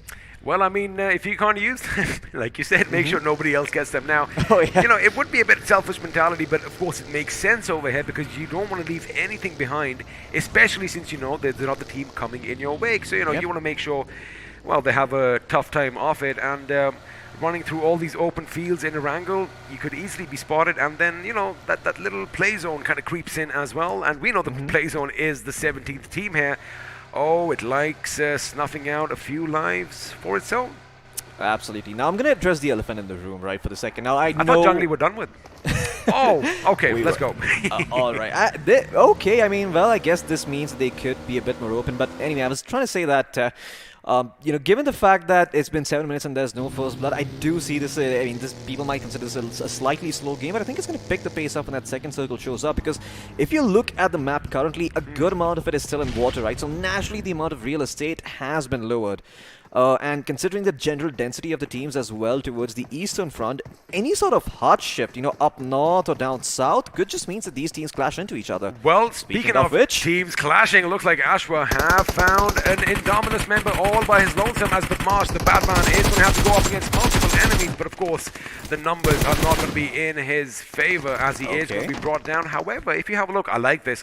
No one knows where the opposition is, and before they go in for the finish, they are going to try and obscure their vision. That is quick thinking on his part. Absolutely. I mean, great stuff coming in from Nova here, thinking on his feet like you mentioned, and it's going to make sure that his teammate can actually be rezzed up over here. Now, the problem is that Ashwa, they have a look don't... at that smoke cover, Floki. Yeah, it's certainly good, but do they have vehicles to rotate in over here? Because this could be a very hard push to make happen otherwise, even though they've only got 3 players. Oh, boy, that's a headshot coming in from Dexter on that car, and I'm quite sure you're proud of him. Well, the car 98 was unleashed as he unleashes the monster inside, and Dexter, oh my goodness, you are now one of my new favorite players in the entirety of this tournament, but Indominus are going to have the upper hand. Mind you, they did lose Badmash just moments ago, so, although they did get that knock, the distance is a bit too much, but what I want to see right now is, since there is so much of smoke that has been deployed already, I would have expected a little bit of a push coming in.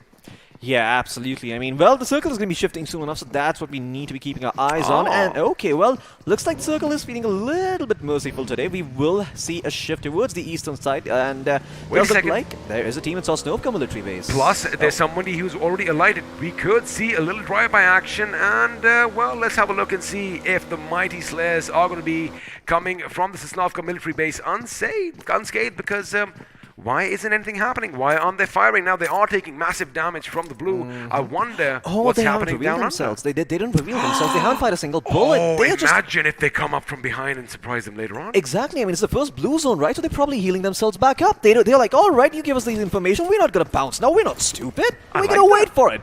I like that. That is pretty smart. But again, the Mighty Slayers, they might have a few more options, and looks like they might just be met with Team GT. Yeah, and Team GT's actually they've done a bit of a double split over here. They've got 2 players on the bridge. Now, this could be problematic over here. This, all it really does is leave those 2 GT players in an awkward position, because now they can't rotate out without giving up their position. This is some weird play coming out by GT. I thought this would work out if they all played together, but instead, they're choosing to rotate in early, and there's already tons of teams near Ferry Pier, the bridge that leads from Sosnovka to the main island, and yeah, they're going to be encountering some heavy resistance over here.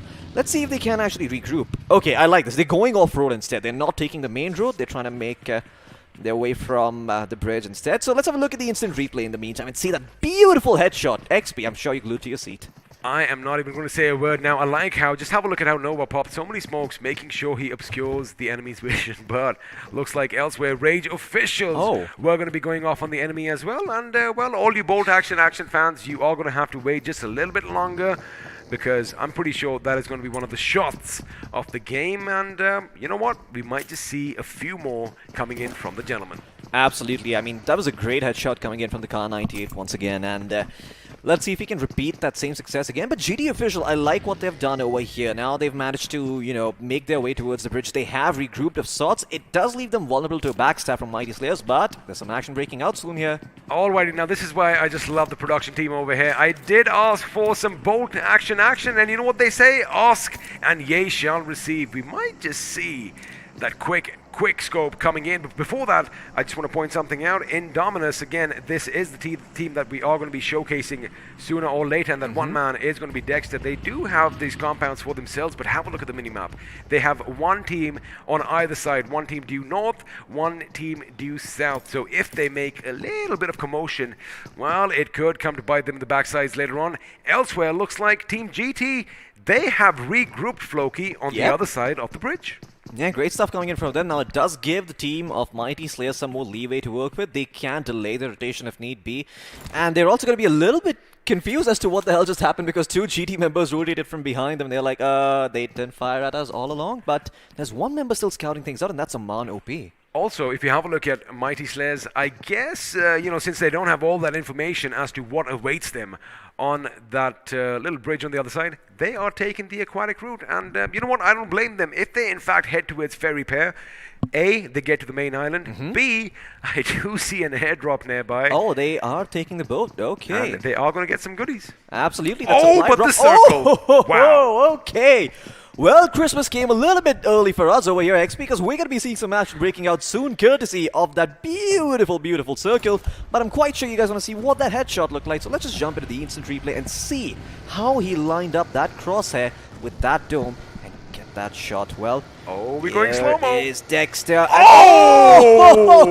That is what precision shooting is all about, That was mind so you. quick. Oh, it's doable. It's doable. Again, it's all about aligning your crosshair before you even open up your scope. So if you make sure that reticle is pretty much at the enemy's head, all you got to do is open up your scope, let that shot loose, and then basically, well, that is all she wrote. But for now, Rage officials are going to be traversing through the plains of Gatka, and looks like they were being shot at. This is not what you want to do, Avi. He is going to lose his back wheel as well, but looks like the distance is going to be a bit too much, and, well, they are going to make it out of harm's way. Absolutely. Ray's going to be okay in the meantime, and, well, you know what rhymes with okay? Cocaine, and that he's just driving the buggy away, trying to make sure he gets to the center of the circle there. But, You know yeah, what? they're going to be able to hitch a ride together, right? I can watch this replay all day, every day. I want to watch it for a third time. Let's have a look at that. Ooh, did you notice? We kind of went back. We did a little bit of a rewind. I mean, that is so just quick. too quick. Stark, even with his Iron Man suit, could not have dodged that bullet. But for now, looks like Rage officials are going to be raging on the enemy as Crave are going to come under heavy, heavy fire. Absolutely, and Crave in a bit of an awkward position over here now. That tree does provide some semblance of cover, but it doesn't look like Godslayer is going to be able to get out of that place anytime soon. And you can see the M4 carbine just pointed in that general direction, or rather the M416 as you people like to call it. But I mean, look at the density of teams in this general area. We're going to be seeing a lot of action breaking out. Speaking of which, too, OP, well, they are starting things off. Sandy will find one pick for himself. In the meantime, Godslayer just slowly but surely bleeding out, waiting for someone to come and resuscitate him. It's going to be a slow and painful death for him. Did kind of seem like, you know, his teammates were trying to make a move, but I don't see any respite coming in for him, especially since he's kind of sandwiched in between two teams. Now, one of the teams that is going to be at one end is, well, what's on our screens? Too OP. Question is, are they really too overpowered? Because, you know what, I guess I just answered my own question because I did see them in round one. Absolutely. I mean, they did get themselves a knock over here, but they didn't really manage to convert, and this is the man responsible for it on the screen. It was Andy, I believe, and then there's also Bandy, and there's Mandy, and there's Sandy. So they're all brothers in arms over here. You know, obviously going for that team spirit. I like this. You know, this is the kind of stuff that boosts morale. It boosts communication as well. The one player that we saw earlier, Godslayer, who was knocked down, will be finished off eventually, bleeds out slowly to his death. And in the meantime, some more action breaking out as we see the side of team UE manage to get themselves another knock over here. Evil Esports, though, they've got a very good compound to hold. Well, the tribe is going to come under fire, and as you just mentioned, Evil X Esports are going to be the aggressors. However, it does look like they aren't going to be able to capitalize on that lock. Unfortunately for them, they did lose one of their members in that skirmish, and well, they're going to be moving forward as a three-man squad. Elsewhere, it looks like the Mighty Slayers, not so mighty in this situation because, well, they are braving the blue and they are braving a barrage of bullets heading their way courtesy of Team Empire. Well, now, we did kind of bring this up earlier. If they want to take over the world, they are going to have to take over Erangel first, and it looks like the Romans are going to be fighting hard as Goku is going to be brought down at quite some distance. Absolutely. Look at Roman. I mean, just accounting for the bullet drop over there, making sure he uses the bottom markers instead to line those shots up. Once again, just pristine practice, right, coming in handy over here. That's what they do at the shooting range. But in the meantime, Mighty are still in a little bit of trouble. We spoke about how they were okay earlier because GT official were doing a weird sort of 2-2 split. That's gonna hurt. And that volley should do it just yet. No, he manages to heal up just before that volley touches the ground, and he's still away from it. So he's going to be A-okay behind that hay bale. That's why it doesn't catch fire, which, honestly speaking, doesn't make sense. But hey, I mean, he's got that place of solid cover. That AK actually rattles off. Groot does not go down. He is still standing in the meantime. He's taking cover behind another hay bale or rock. I think that's what it's all about, and he's going to be able to get himself back to full HP if he's got some medkits and he's got some bandages. But now, Ryuga having revealed himself, he's in a world of trouble. He's getting sandwiched from multiple angles. Oh, he is going to be, especially he is going to be on fire. He's going to drop and roll, but before he can do that, he is going to be put 6 feet under as well. Ladies and gentlemen, the first team to exit our game are going to be the Mighty Slayers, who, well, have been slayed instead. Absolutely. I mean, Mighty Slayers Well, it don't really end up living up to their name. Get taken out early on, perhaps implying that they are the ones who's going to be slain mightily in battle. If they showed a little bit more enthusiasm, maybe they would be granted entry into Valhalla. But in the meantime, they're going to be happy with what they've got. There's always a round two. I mean, as long as they went down with a weapon in hand, I guess they just might. But of course, they won't get a seat at the table with Thor and the boys. But for now, the Spaceman official, again, flying a bit high in orbit because they do have 2 finishes to their names already. And now they're going to make sure they reap all the rewards as they are going to be looting the enemies that they just took down. Now the circle is going to be imploding in on itself. All the action is going to break out just south of the ruins, which basically is interesting because you have a lot of open terrain and you do have a few compounds scattered here and there. But for now, Celsius Esports do have Ashwa pretty much cowering behind a rock. I wonder if they can get a bit closer and, well, lob those hot potatoes. Absolutely, and look at that. All of these teams just occupying the periphery in the meantime, just trying to make sure they delay their rotations inward by a little bit.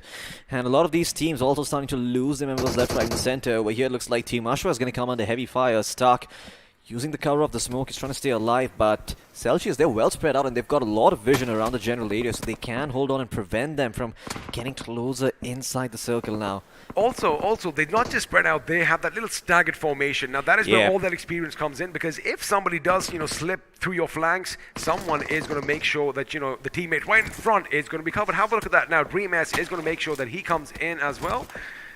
And, well, in some time, I wonder where the circle's going to go. I want it to be a northern shift because I love all those little ridges for cover. That's where I want to see it. But, well, the BGMI gods are not on my side ever. This time, we're going to be heading down southwest. Yeah, absolutely. Now, this is a slightly more flatter terrain over here, so we're going to be seeing these teams be a little bit more careful about their positioning. And a lot of these teams are just going to hold on to the edge because when there's flat terrain, you're going to have to deploy a lot of smokes to just try and stay out of trouble. Now, the cool thing is, teams that like to be aggressive, this is their time to shine because they're the ones who are going to go in at this point and be like, all right, you know what? We got no option but to fight. Let's fight. Let's go and take the action and take the aggression into our own hands.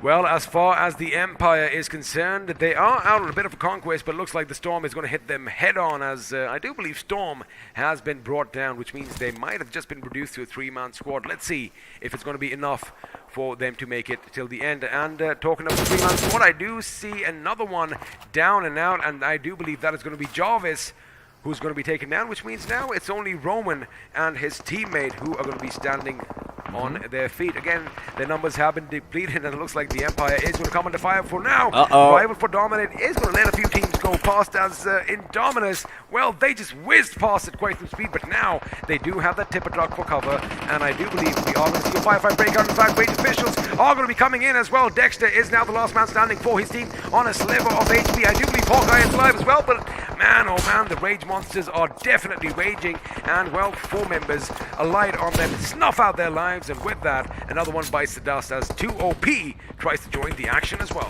Absolutely. 2OP, they weren't invited to the party and they are very, very upset. They're going to make themselves invited and they're going to show themselves in. Let's see how much damage they can do in the meantime, though. Bundy, Mundy, Sandy, and Andy. Yes, I'm going to be saying this every single time. They're going to try and go in and see, how many finishes they can get. A lot of teams in the general area just not moving yet, though, so perhaps they're going to have to take the initiative into their own hands. Can't really hold on just yet. There you go. Now Team Empire Wolf as well, just rather Empire World, excuse me, just hiding in the bushes in the meantime, trying not to get spotted, trying to catch other people off guard.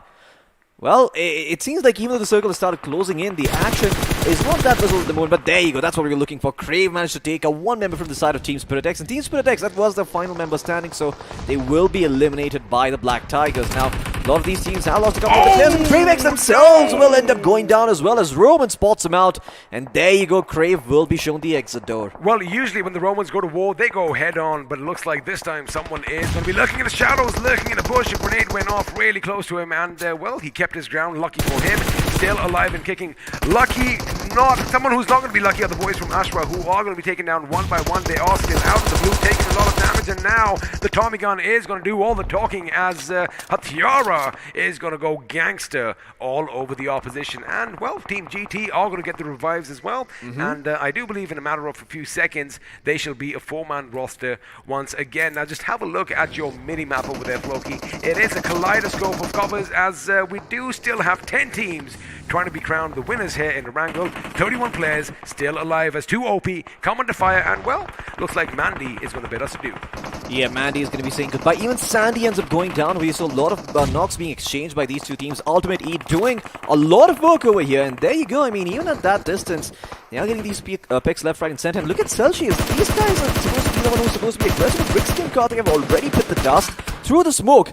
Max actually managed to find himself a very good shot, and look at those connections coming in as well. Rifle Dominate being eliminated by Celsius, even though they're only a 2-man roster at this point. So at this point, they're just going to try and live as long as possible, and they're trying to lob some nades and see which ones connect. A couple of members coming in from the guard. Team Black Tigers, they're going to be knocked down over here. One man trying to spray the boat down, and it will be successful. Both Game God and Ghost end up falling on their knees and probably going to get cleaned up as well. Lucky for Celsius, Spaceman officials did come in and help them just a little bit, but now Max is going to be setting his attention on yet another team, as Team GT are going to be spawning on the fray. He does get one knock, in fact, almost gets a second, but now he is going to make sure his teammate Dream S, well, he does spot the enemy under the wreckage, and with that controlled burst of fire from that AKM, he's going to make sure he gets another finish to his name. Now Celsius in the thick and thin of all the action. That is quite optimistic from Dream S. I would have expected him to stay low, but he does connect with the grenade, as Vision did not see that coming from Spaceman officials. Absolutely, Spacemen are going to be in a world of trouble right now. Even though Celsius only a 2 members standing, they're still doing so much damage courtesy of their positioning, and they still haven't been discovered. No one has really bothered or taken the time to clean out the best that is the side of Celsius Esports, so they're going to continue doing damage over here. 2 OP. Earlier they were a 4-man roster with 4 finishes. Now they've just reduced to 2, and they've only got 2 more finishes to show for it. Their positioning though is looking alright. Maybe on the back of that they can carry themselves a little bit forward in terms of placement points, but Ultimate Eve will be bidding adieu as they get eliminated by the side of Team GT, who's the only team which still seems to have a 4-man roster intact apart from Spaceman Official. Also, have a look at that makeshift fortification. They have pretty much got a U fortification happening for themselves, which means whatever the enemy throws at them is not going to be hurting them one bit. Now they are going to go for the destruction of vehicles. The question is, what if the circle kind of moves away from them? Well, they have something in contention as well, because have a look at the UAC. They haven't blown that up just yet. They could yet lay down some cover for themselves in the next circle. But for now, we do have a couple of teams right in the thick and thin of all the action, while all at the periphery are going to be shooting in. Expect a few crossfires to be set up, but calm is composed right in the center of the 2 gentlemen from Celsius Esports. My goodness, I mean, Celsius Esports, I have to say, these guys are gorillas. You keep throwing stuff at them, they just don't die. They're going forward and knocking everyone out of their path. Let's see how much damage they can dish out over here. Although the real teams we should be keeping our eyes on at the moment is Spaceman Official and Team GT, the only 2 teams with 4-man rosters. Celsius could be a thorn on their side, but everyone else only seem to have 1 horse in the race. Black Tigers, Evil Exports, as well as Team Empire World with only 1 member in play over here. And there you go, looks like a couple of these teams are also saying goodbye soon enough. Roman trying to get his best to stay alive over here, and he's actually in a good spot. He's not been discovered. You know what's pretty awesome and pretty fair is the fact that the 4-man rosters are on opposite sides of the playing field, and slowly and steadily they are going to lock horns at some point or the other. Before now, Mortis did take a massive chunk taken out, but the first aid is going to be coming in as Vandy does spot the enemies in the distance. 2 OP do have a knock to the name Yush.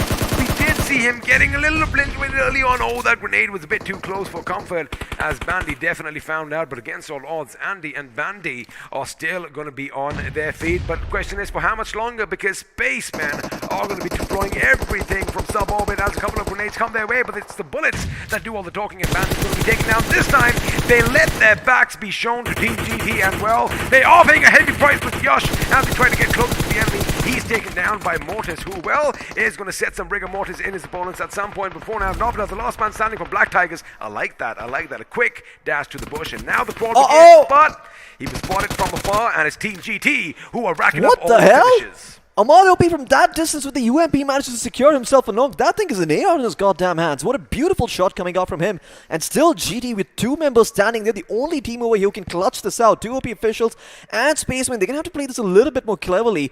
But the only person who really has the advantage in this situation is the last member from the side of Spaceman. Still standing strong in the meantime. And look at that. Hatiara is actually going to be knocked down by Andy. But Andy will be cleaned up by one of the members from Space. It's going to be DXOP who's trying to go forward and try and get the pick for himself. Ahmad, he's going to be cleaned up as well. And there you go, Spaceman Official. They will take the chicken dinner for the first game.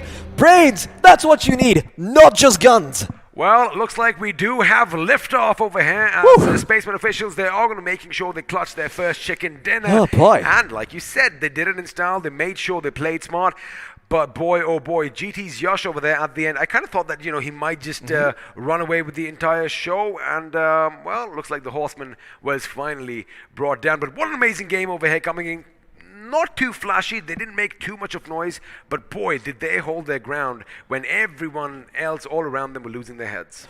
Absolutely, I have to say, Spaceman official, the way they played that, he knew that he had the advantage, right? He knew he was at the edge of the circle, so he doesn't really have to go and take the initiative himself. He sees two members running out. Aman gets a little bit too ahead of himself, just runs out in the open and gets punished. And now it's time to have a look at the highlights and see all of that stuff once again. And hopefully, the beautiful headshot too. Oh, we're going to see that again and again and again because, well, Nova, as we do see him over here, it pretty much came up right after. Now, we did have a lot of long-distance engagements, but, the pushes didn't come in, which, is pretty fair because it did mean a lot of teams lost that early utility. But now, this is the moment. Have a look at that. Hawkeye is... What the hell is that shot? Dexter. Again, that's what practice does. Practice makes perfect. And, well... we have a new contender coming up for one of the fastest quick scope shots ever. Absolutely, all that quick drawing helping him out over here, but to do that with the Car 98K, now that is insane.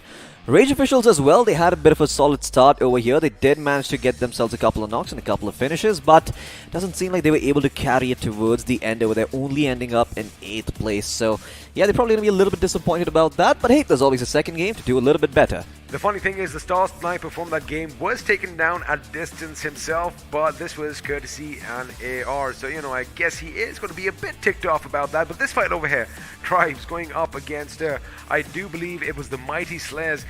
Mighty Slayers not quite living up to their name. In fact, they were slayed pretty early on. Let's see if game 2 is going to be a different affair for them. But for now, this little skirmish as well. Insidious, we saw them in the thick and thin of the action right from the beginning, but looks like Dexter might need a bit of work as far as CQB is concerned. Absolutely, and I have to say, even Crave played very, very well over here. They took advantage of every opportunity that they have. But the one that really stole the show for me wasn't Spaceman. It was Celsius. They were in a very awkward spot where they lost 2 of their members. They rotated a little bit early towards the center of the circle, and they were in sort of a situation where everyone was looking in their direction, so they had a hard time isolating their fights. But they still got themselves so many knocks over here. And I think we're going to see that soon enough over here. Look at that. 2 members are already knocked. They're out of the game, actually. They're finished off. And they're still getting all these knocks and frags. So clearly, these guys are cut above the rest over here. And how does one roster with just 2 players eliminate all these members from the side of Ultimate E? This is ridiculous.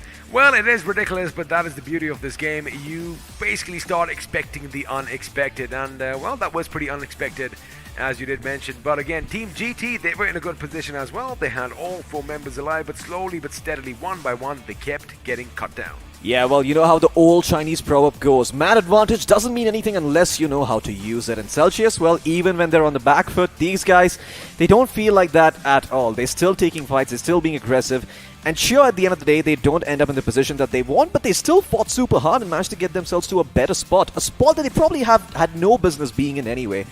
Spaceman official, though. I think they take the cake towards the end over there. Look at that. DX in the end just being like, you know what? It's fine. I'm alone by myself. That's okay. I can still clutch this out. Aman runs out in the open and he's like, please, I'm very, very happy to shoot you in the chest. Had Aman maybe kind of zigged and zagged his way to bobbing the 3, and weaving. it could have been bobbing and weaving between those punches coming in. It could have been a different story, but unfortunately, that is all she wrote, and the Spacemen are going to be going out with the win. However, credit where credit is due. The Black Tigers, Nobita, almost wiped out Spaceman. Officially, you did see he did get those couple of knocks, and one other player was still alive, but of course, another team came in and ruined that party for him. Unfortunate. He was so close to coming, to clutching that one out. Maybe it would have been a completely different story if DX didn't survive that. But let's look at the point standings and see for ourselves where all of these teams belong. And there you go, Spaceman Official in first place, followed by Team GT in second place, trailing behind by just 2 points. 2 points that they would have gotten. Actually, not even 2. They would have gotten 3 extra points, considering where they are right now. They would have been at 25, and Spaceman would have been at 20. had they just been a little bit more careful over here. And I know this can be very easy for us to say, but these are the sorts of things that the really good players look at and they go like, you know what, I need to make better decisions towards the end, because if I don't, well, this might just be the margin we lose out by.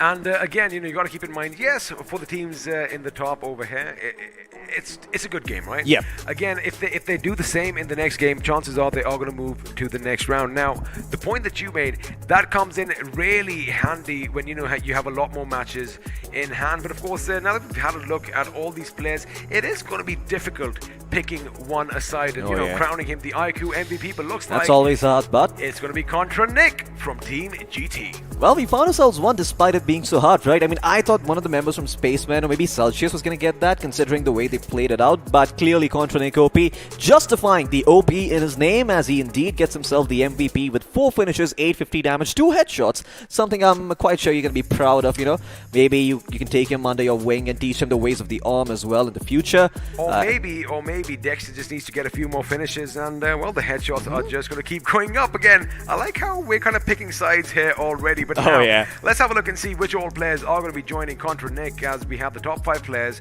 on our screens. And well, we have Mandy and Vandy from 2OP with 4 finishes apiece. And well, the winners, Spacemen, are going to be in the 4th position. Mortis, in fact, with 3 finishes for himself. And Fragger from the Black Tigers, or I guess I can see the Tiger. Absolutely. I mean, at first I thought it looked a little bit, I know people are going to hate me, it looked a little bit like a pig. Wolf. Then it looked like a bear to me, and then now that you mention it, yeah, I do see the wolf a little bit. Like if you ignore the top part and just look at the bottom half, the first thing you'll guess is probably a wolf. Maybe if we add a bit of orange to it, it would give you, remnants of a tiger. But again, it is a tiger. It is the Black Tigers, and Fragger making sure he frags himself into the top 5 player position now. Keeping in accord with all the numbers and figures we see on our screens. Let's have a look and see at the match summary. And whoa, well, that is different. 44 grenades used and only 4 culminating in finishes. That means pretty much the entirety of the rosters over here let their bullets do all the talking. Absolutely. I mean, it doesn't seem like they use a lot of nades, even though logically speaking, actually, you know what? It does make sense because a lot of smokes were used, and on top of that, towards the end, we did see the circle gravitating towards flatland instead. So perhaps grenades weren't, the primary choice to clear out angles and stuff. Still very useful, but of course, if you've got a direct line of sight, who the hell needs nades anyway, right? So. Yeah, it makes a fair amount of sense. The longest finish distance, I probably think that is Dexter at 263 meters with that headshot. I don't think anyone got a longer finish than he did. Well, it very well could be, and we're going to keep seeing that shot in the replays for quite a long time. And now, we've had a look at numbers. Let's have a look at a couple of graphs, as the finish to damage performance graph is going to be on our screens. And well, despite it being an even affair, a few teams are going to stand out, but I like it. I like it. It's pretty evenly distributed this time around. Absolutely. This is perfect. I mean, this is what a game should be looking like, right? When a game is close, this is what the graphs usually look like. All these teams doing a bunch of damage. Some of these teams getting a little bit unlucky or complacent, whichever one you want to pick. And, sometimes you're just not able to deal that much damage. But, hey, there's always a second game to come back. And who knows, maybe if Spaceman, 2OP, and GT get eliminated early on, the first place, it could be up for the taking. Although it's going to be hard for them to come back up. I hope some of these teams are able to get a bit of a turnaround, though, because, Mighty Slayers, we expected a lot more from them. Unfortunately, couldn't do all that much with just 213 damage to their name. But lots of teams that did cross the 1,000 damage mark. Now, it's going to be a bit tricky picking the top 4 squads solely based on the squad, because, again, so many similarities, but it is going to be Spaceman official with that chicken dinner and 9 finishes, making sure they are going to be at the tippity top. And, well, following them, we have Team GT with 10 finishes, 2OP with 9, and the Black Tigers with 4. Absolutely. Black Tigers with 4 finishes to their name. I mean, kudos to them as well. They managed to, stay under the radar for the most part, and when the time was right, they bounced. Sure, they get eliminated a little bit earlier than they would have liked, but they still do a lot of work, and they do a lot of heavy lifting. Their placement points allowing them to get that top 4 spot. And hopefully in the next game they're able to, put up a better performance over here. But it does seem that so far the meta, at least in these matches, is favoring the teams for being a little bit more aggressive. I mean, that usually is the norm, right? Because when you play defensive, your whole mentality is defensive, right? You don't want to take the first step, and you lose that element of a surprise. Now the thing is, when you are aggressing, you're going to be throwing your grenades in. You are also setting up angles, and again, that element of surprise, that first initial knock, is basically all it takes, for teams to crumble, and that is exactly what happened. And teams really wouldn't have all those issues if everything was running tickety-boo like it is for us, especially with these bad boys in our hands. Oh yeah, absolutely. I mean, the iQOO Legend 7 making sure that everyone is in tip-top shape. I'm quite sure you want to know what their phone is all about and why they decided to put up a 1 crore rupees tournament. So let's jump into the promo and see what they're all about.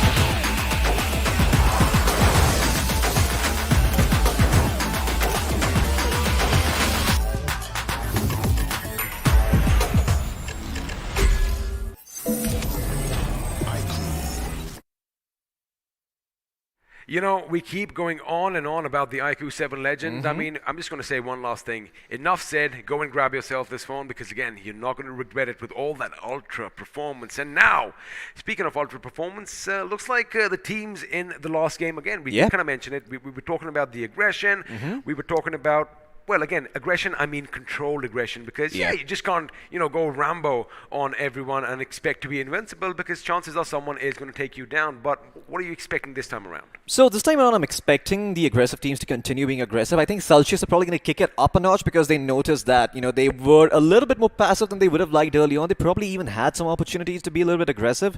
But considering the hard shifts and all that, they were probably a bit more concerned about positioning. This time around, if they go for a different approach, I wouldn't be too unhappy, because they are a team that, likes to rely on finishes, and, it's that caveman mentality. Well, if you get really, really good at shooting and, knocking heads, absolutely, easiest way to get points and, prop yourself up in terms of placements. But, we were talking about aggression earlier, right, and I kind of want to piggyback over what you said. So, you did mention that aggression is something that a lot of teams tend to gravitate towards, and I think this is a bit more philosophical per se, but the reason they tend to do that is because I think they are able to control so much more of the battlefield, right? When you take the initiative yourself, everything else you can sort of predict and understand, and everything is reacting to you. There you go. You make the plays, and like you said, the players, the opponents, in fact, have to react to whatever you do. Again, it's all about Newton's laws. Every action has an equal and opposite reaction. Somehow physics finds its way into BGMI as well. When we said we're nerds, we meant it. We are nerds here. But now, of course, again, the next game is going to be underway shortly, as all the players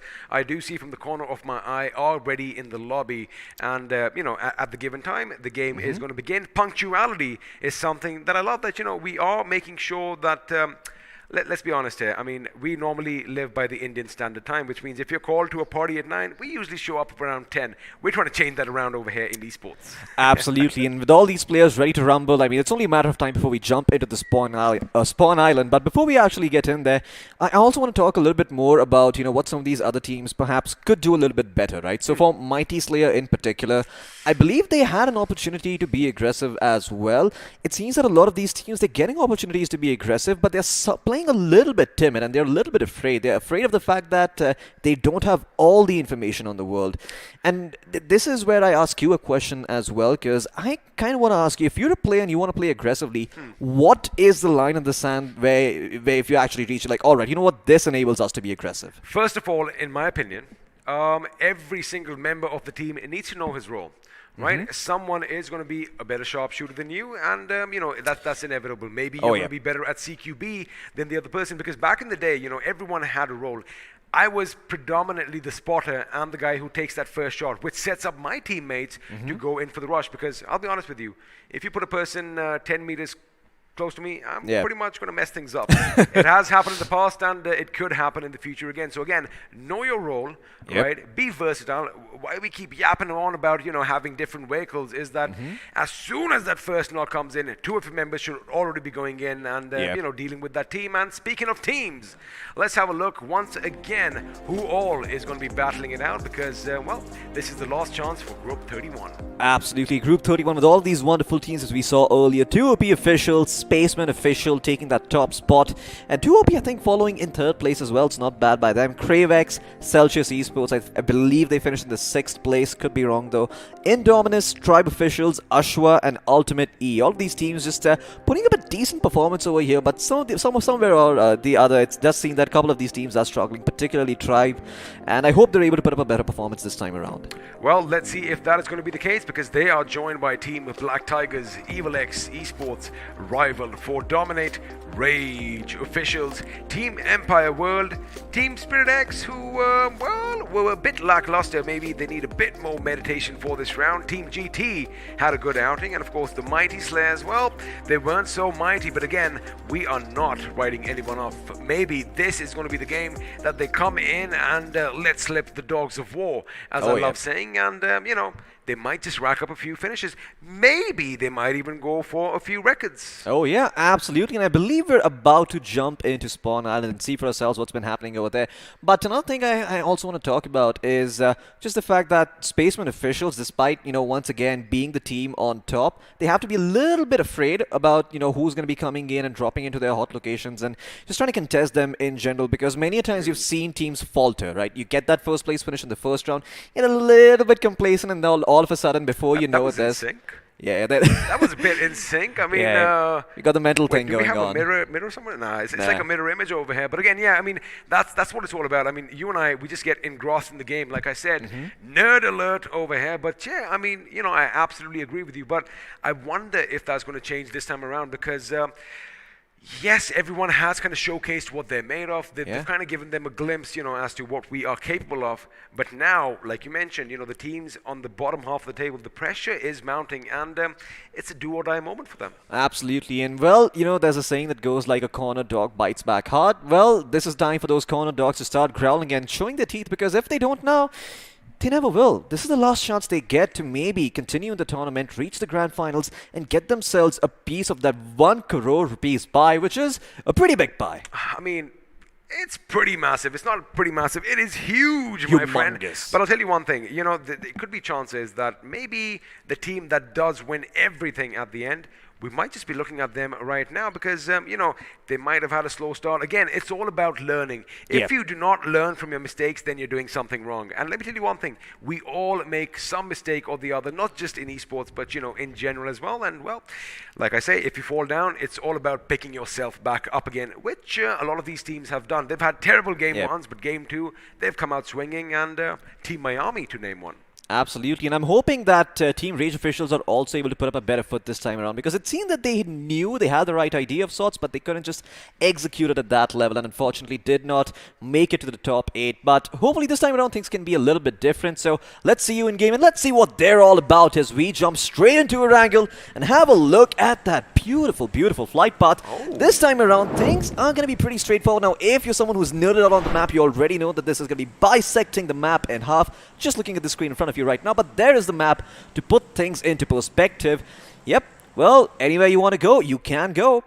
We are going to be flying over Pachinki, we're going to be flying over the school, and things are going to end all the way up north. That is 4 teams dropping in early. Looks like a couple are going to head west and a couple are going to be heading east. The Sosnovka military base should see 2 to maybe 3 teams vying for control, while it looks like we might have a little bit of a party in Primorsk, unless a couple of these teams are going to go to fair repair. They also have options, take those vehicles and just go around on a looting spree around Gatka. So anything is possible, or they might all just jump down in one vehicle, and, well, drama is definitely going to ensure. Oh yeah, we saw yesterday how that kind of stuff turns out. Well, let's just tell you, it wasn't a very happy ending, you know, so if you're a fan of happy endings, definitely don't see that. But okay, we're going to be seeing a lot of early contests towards the southwestern quadrant of the map. And if you look at the military base as well, looks like both teams are going to be falling upon one another. And now, as the shoots are going to be deployed, the mighty Slayers realize, hey, wait a second, we aren't alone here. So they are going to be spreading just a bit out. Question is, are they going to get weapons before their opponents? Because, well, if they don't, it could be problematic. But the circle is not going to be a problem for that team, as we have the entirety of the Sosnovka military base in the first circle. And just as I was speaking, there you have it. The mighty Slayers are going to be on a bit of a back foot as Indominus are nearby, and it looks like Indominus beat them to the weapons. Absolutely, Indominus are going to get there first. They're going to get to those prime real estate right in the smack dab center of Sosnovka. So they've got all the options in the world. They can still rotate out towards Nova Ripnoi. Going towards Milton Power is going to be a little bit difficult because I do see another team over there. I do believe it's Ashwa holding that general area, but there's still enough room for both of these teams to coexist peacefully. But I don't think the side of Indominus is going to let them do that.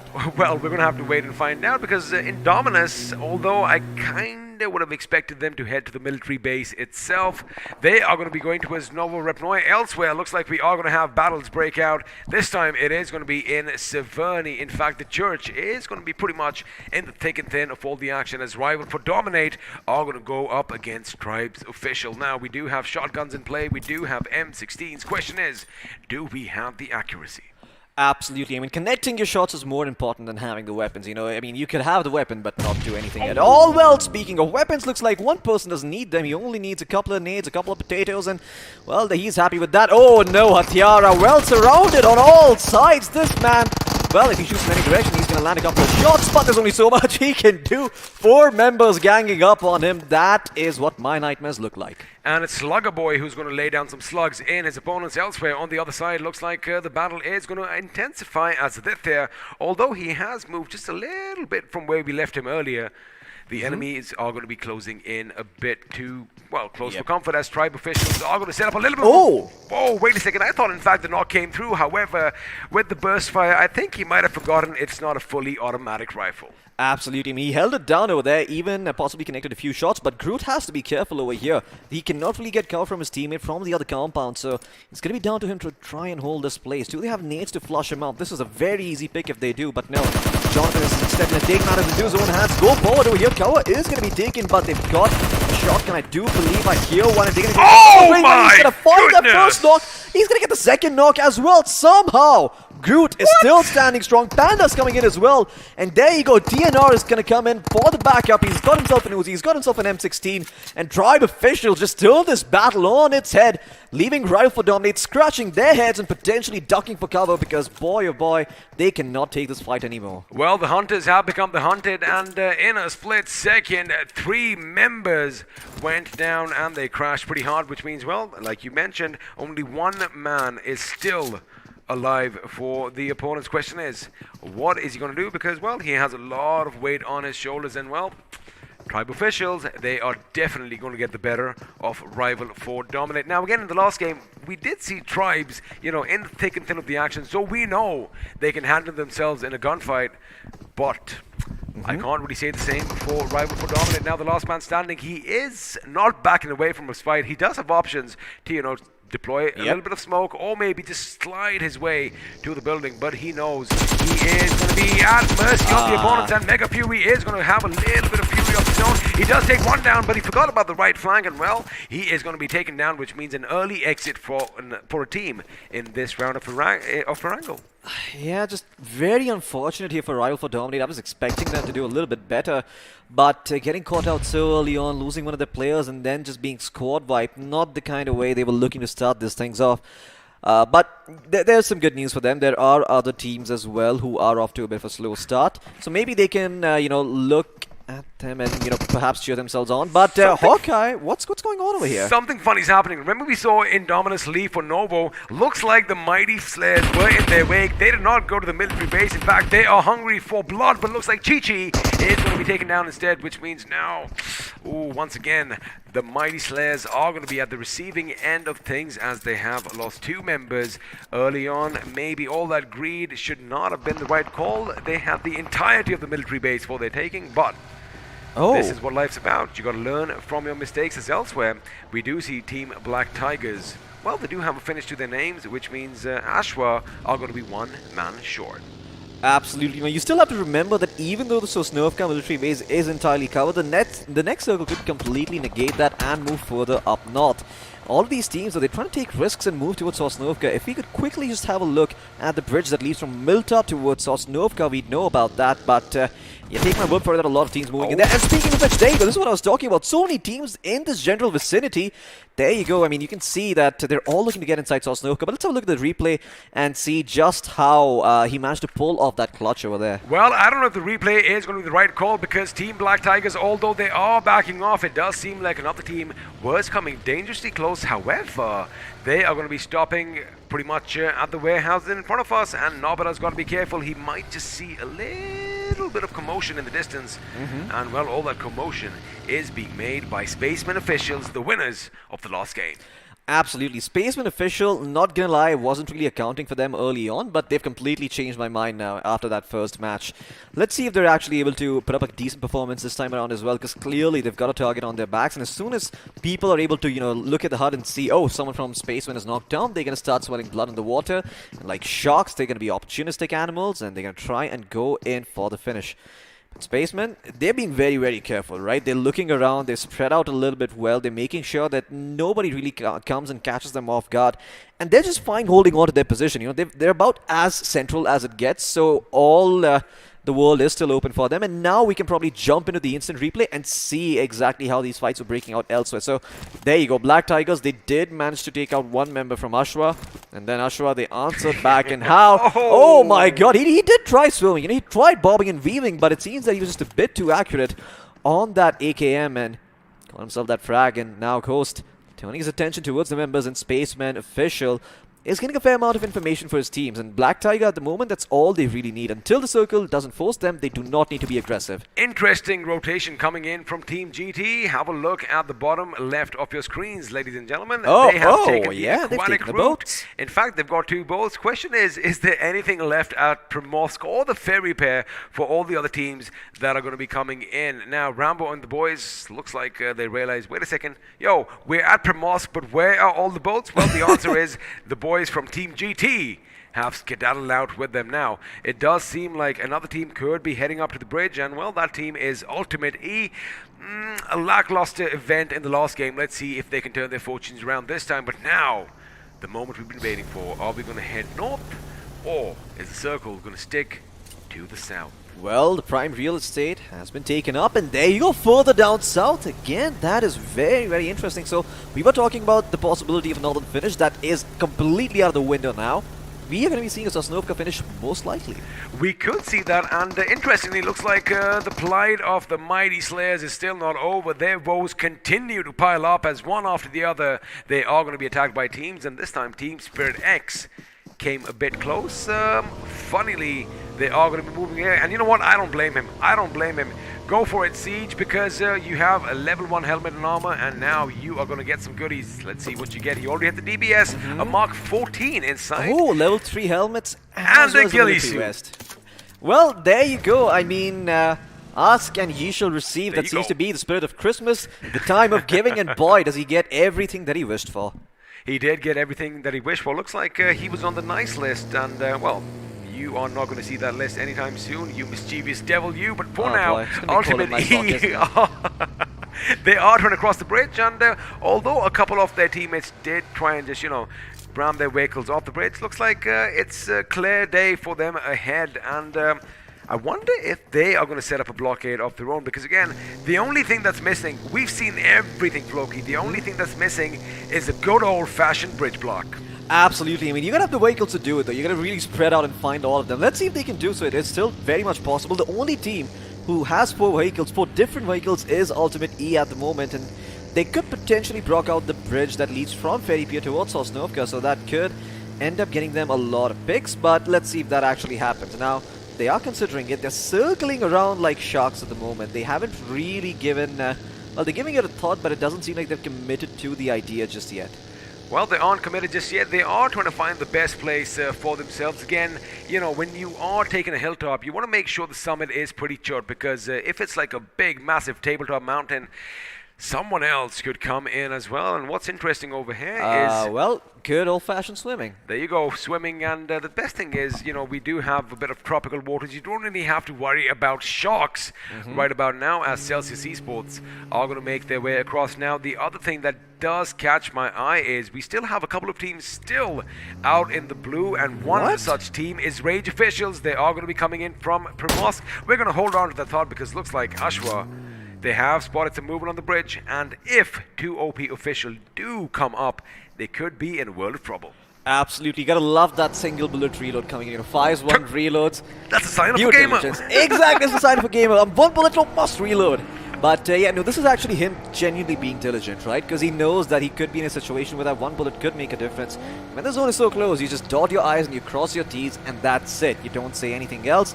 You hope everything else falls into place. 2 OP official in the meantime, trying to look for some other prime real estate in the middle of Sosnovka, and looks like a couple of teams are getting knocked out by the blue zone. Now, the interesting thing is 2 OP and Ashwa could be in a good position, because a lot of teams are taking that aquatic route, as we mentioned earlier, and one of them are the winners from the last game, Spaceman Official. Luckily for them, it looks like the beachfront is going to be a bit clear as 2 OP are moving away, and this is perfect timing. Thank you, production. The map is going to be on our screens. Have a look at Rage. They are still out towards the west, and now the circle is shifting further east, which means, they're going to have to travel a bit more. Also, keep in mind, they're not going to anticipate any teams on the south side of the military base. So before they even alight from their boat, they could be sent to Davy Jones's locker. Oh yeah, they certainly could. I mean, Ultimate E and Mighty Slayer, they're just looking around the cast trying to see if anyone is rotating in from those boats, right? But the question is, oh, okay, so they themselves are not prioritizing staying, that they still might get a little bit lucky here, Rage. So we do see Ultimate E as well as Mighty trying to move into the circle itself, but let's see if we're going to be seeing some gatekeeping action going on. In the meantime, well, if you see any real estate in Sosnovka at this point, just lap it all up, because it's going to be hard to find when that circle or that blue zone starts shrinking. And you can see Team Spirit trying to do just that. They will find a faster vehicle and probably pick it up, you know, allow themselves for those faster rotations. And Andy could certainly use a change of tires right now. Hell, he could just use a new tire. He could, and like you said, change of vehicle would be the call for the day. But for now, you know, the interesting thing is all these teams are going to basically hold down different compounds and call it their homes. Now, I'm interested in seeing who is going to be taking that observatory right at the tippity top, right next to Nova Rivnoy, because, well, from up there, oh my goodness, you have a good 360 vigil. You can just rain down death and destruction on everyone else. But for now, the Mighty Slayers, again, remember, a 2-man squad, they did lose their members early on. So I do believe the confidence is going to be on a bit of a low, but all it takes is a knock and a finish to get that confidence back up again. Absolutely. I mean, they could get that confidence going once again. And look at Indominus. They're positioning perfect over here on the tippity top of Sosnovka. Just trying to look down and see if any GT members make a move. And, well, 3 members inside a watchtower. We all know how that story ends. If you have a look, one well-lobbed grenade now, it all depends on how much attention you paid in physics class, because one good grenade, if you can get it through those windows, oh boy, we just might see a squad wipe. Yeah, even a Molly at this point would do. You just want to flush them out of that watchtower and there you go. Get them out in the open. And, well, I like the move GT is making. They're being a bit more proactive over here, right? They're dropping these smokes. They're like, we need to rotate the hell out of here, create a couple of smokes, create a couple of distractions. But Dexter's not having any of that. He's just having none of that. He's just like, I have my M16, my old trusty wet, and I'm going to just line up bullets to heads and see if you guys try and make a move over here. Ashwa going to let Crunchy bleed out to his death.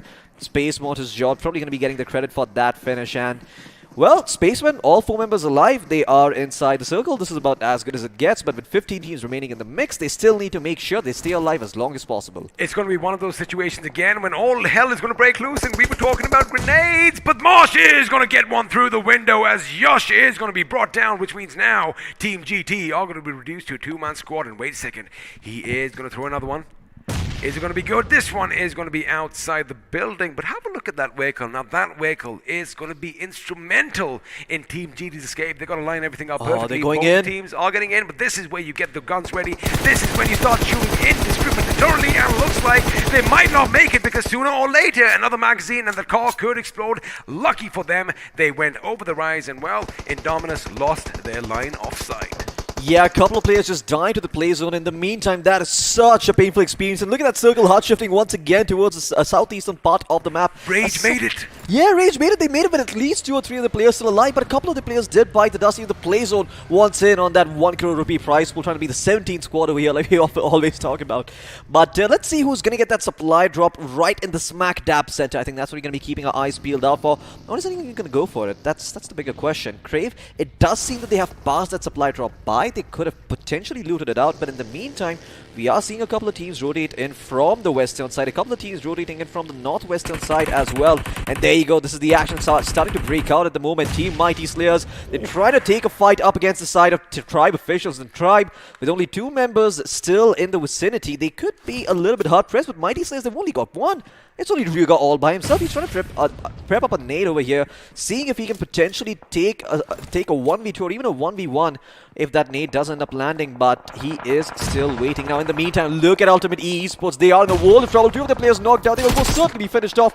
Can the 1 member standing provide some cover? No, he cannot, and look at 2 OP officials. Oh, they are going to be too OP for the opposition right now, as Mandy and the boys are going to make sure they put them 6 feet under. However, Surya is going to be lurking in the distance, as is Flicker YT, but they have their work cut out because Ultimate E could be attacked, or rather assaulted, by Team Spirit X sooner or later. For now, it is going to be Team Spirit X that are putting up a fight. They have to make sure they cross that little road, as well, 2 OP are going to be lurking in the shadows. Elsewhere, Surya, I was talking about him, and he is going to be blown to smithereens as Ultimate E are going to exit in the 15th position, and looks like Mighty, well, the Mighty Slayers, not so mighty this time around, are going to bid us adieu in the 14th position, which means, well, we're going to see them next time around. For now, it is going to be a little bit more action as Siege does spot the enemy. In fact, Viper, his teammate, is going to make sure to get them down. 1, 2, 3 go down. Spaceman officials in a world of trouble, as it's only 1 man who is still going to be keeping all their hopes and dreams afloat, and well, he just has that little buggy for cover. Absolutely. Look at Team X Spirit in such a beautiful spot over here, making sure they maintain the high ground with 8 finishes to their name. Viper's been knocked down, but he's going to get back up on his feet. Spaceman official with just 1 member alive. We're going to try and get some placement points for themselves. The smoke providing him cover for the time being. It looks like he will be able to get himself back up to full HP, but the question is, can he actually move in? The blue closing in on him. He's sooner or later going to have to get up and start running, and if he doesn't, well, he's going to be in a world of trouble because the blue is going to be tearing chunks of his flesh off. And now we're going to be having a look at all of these other teams trying to close in inside the circle. Indominus, they've got a bit of a 2-2 split going on, trying to gatekeep 1 member from the side of Evil. That is Rambo all by himself. Could pull the 1v2 if they give him the opportunity to do so, but in the meantime, we're going to turn our attention towards Spirit X, who are trying to make sure they get the last member from Spaceman official out of the fight, and it's going to be a Mukasop, who is in a small amount of trouble at the moment. Is Rambo going to make it? He's on a sliver of HP, and well, the enemies are right above him, as Beast and the boys do know that someone is scurrying down below. But for now, it is going to be Marsh. He spots the enemy in the distance. In fact, he hits the deck in the nick of time, and well, that vehicle could have almost just sent him flying over the edge. Luckily for him, that is not the case, as Dexter is going to set up a grenade. Now 2 OP are going to be coming in. They are split up. I wonder if Andy and Randy are going to be coming in as well, because, well, Mandy and Sandy are definitely at the helm of things. Absolutely. Look at Dexter and look at Hawkeye at the meantime. They're just trying to fend off the aggression coming in. And looks like the play zone will eventually get the last one from Spaceman, so they will be eliminated in that 12th spot. In the meantime, though, Dexter, this is the man we were keeping an eye on earlier. Can he actually connect and come through in their time of need? Indominus with a bit of a weird split. I'm trying to wait for the backup to arrive at the moment. 2 OP official taking this time to surround them from all sides, making sure that the cover can be split off, making sure that all those rotations will not be allowed to come in. And now now, Bandy, well, it's all on him. Does he want to push forward over here or does he decide to stay? Well, he's going to go in the car instead and try to make his way towards the center of the circle.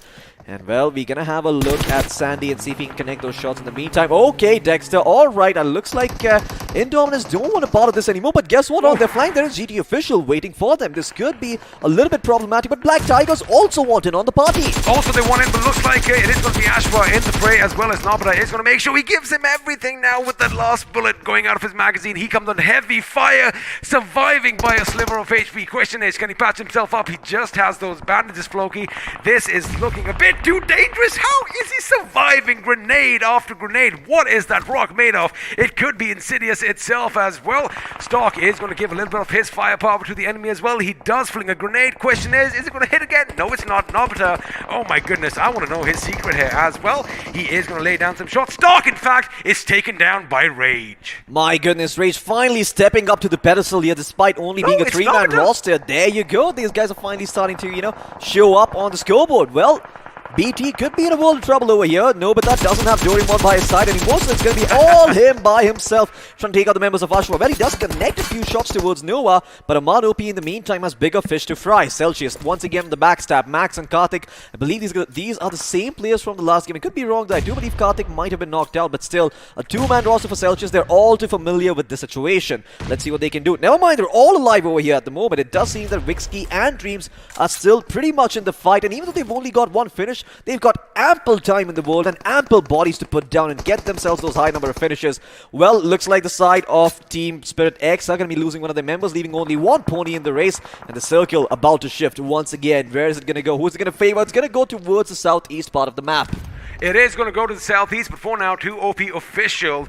They are looking good. A 4-man roster. However, they don't have those finishes to their names. That all could change in a matter of seconds. Have a look at the circle here, Floki. They are inside, but the thing is, it's all open terrain. They're going to make sure that they have their backs secure up against the wall because, well, if they don't, people like Pundit could come in, sneaking in from behind and, well, put a dagger right in their spines. Absolutely. You can't complain about being stabbed in the back when you turn your back towards someone else. So we'll see who is it that decides to be aggressive first and expose their behinds. But in the meantime, Crave, with all 4 members still standing up, probably looking to put a dent in the other 4-man squads. That is Celsius officials, or rather Celsius esports in the meantime. And look at that, Karthik trying to make a run for it, trying to get towards cover, will succeed, but does take a little bit of damage in the meantime. And Crave, they've got their work cut out for them at the moment. They are going to be surrounded on multiple sides, but I like how the rock as well as the car is providing him a semblance of cover, allowing him to isolate those gunfights. Also, Celsius have been pretty quiet right now, and it looks like they are at the receiving end of things. Can Rixie do something, Rixie, and make it for his team? But for now, it's going to be Crave who are going to be opening up on Tribes, as one of them are going to be taking down Xenon now, the last man standing for his team. Let's lose a few shots, and Lion goes down. Pundit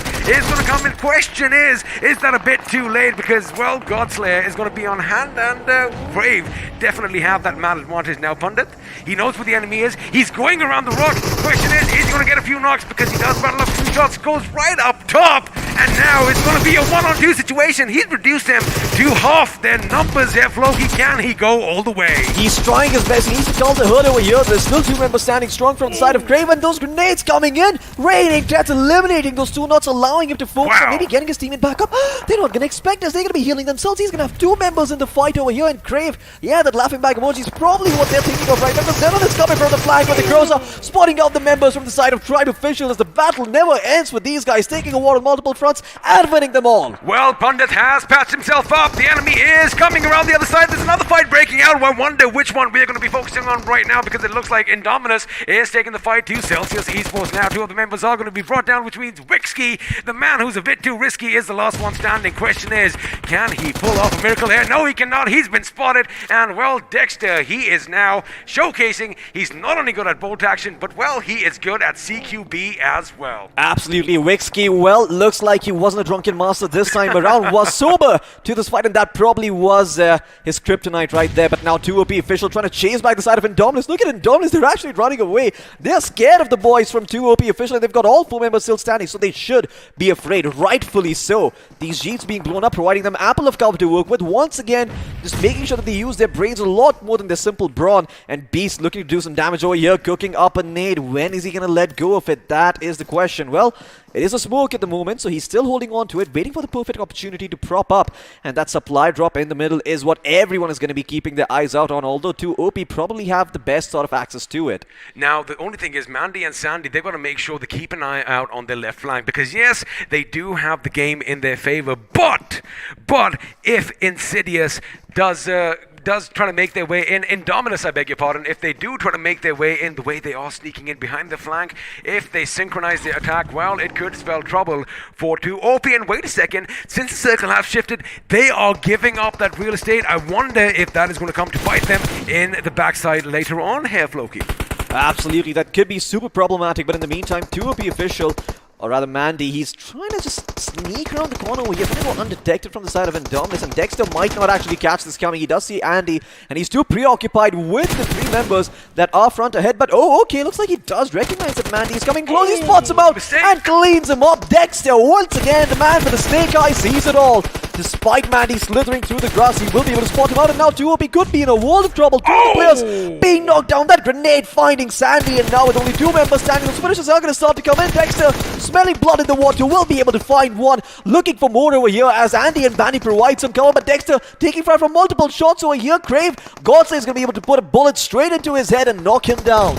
Well, it looks like we were right. 2OP made a bit of a mistake. They gave that ground, and well, it looked like Indominus did take advantage, but right now, their assault has been thwarted. Slowly, courtesy of steadily. Brave X. Have a look at that God Slayer moving in closer. Sooner or later, he's suddenly going to realize somebody's in front of him. In fact, he spots him first, and there you have it. Indominus bid us adieu. Absolutely, Indominus is going to be saying goodbye in that fourth place, leaving only Crave, X2OP and Rage officials in a fight over here in a three-way tussle. But three members alive for 2OP official probably means that they have the best shots of winning this one off, but that also means that they're going to be taking a fight from multiple fronts here. Rage, they're going to get fired back upon it. Bandy does manage to clean them up, but can they get that res going? They're trying their best to do so. In the meantime, they've got a couple of bandages and medkits to drop, so they should be okay. But time is of the essence. That is what they need the most. And guess what? They can have all of it because they're in the smack dab center. The blue is not going to be a bother as much as it's going to be for Avi and Crave. He's been quiet for so long against all odds. We saw Rage, making a couple of mishaps, a couple of mistakes here and there, but looks like he did manage to bring them all the way to the top three. Is it going to be an upset over here? What if 2OP and Crave, basically finish one another, and he comes in and basically sweeps up the mess?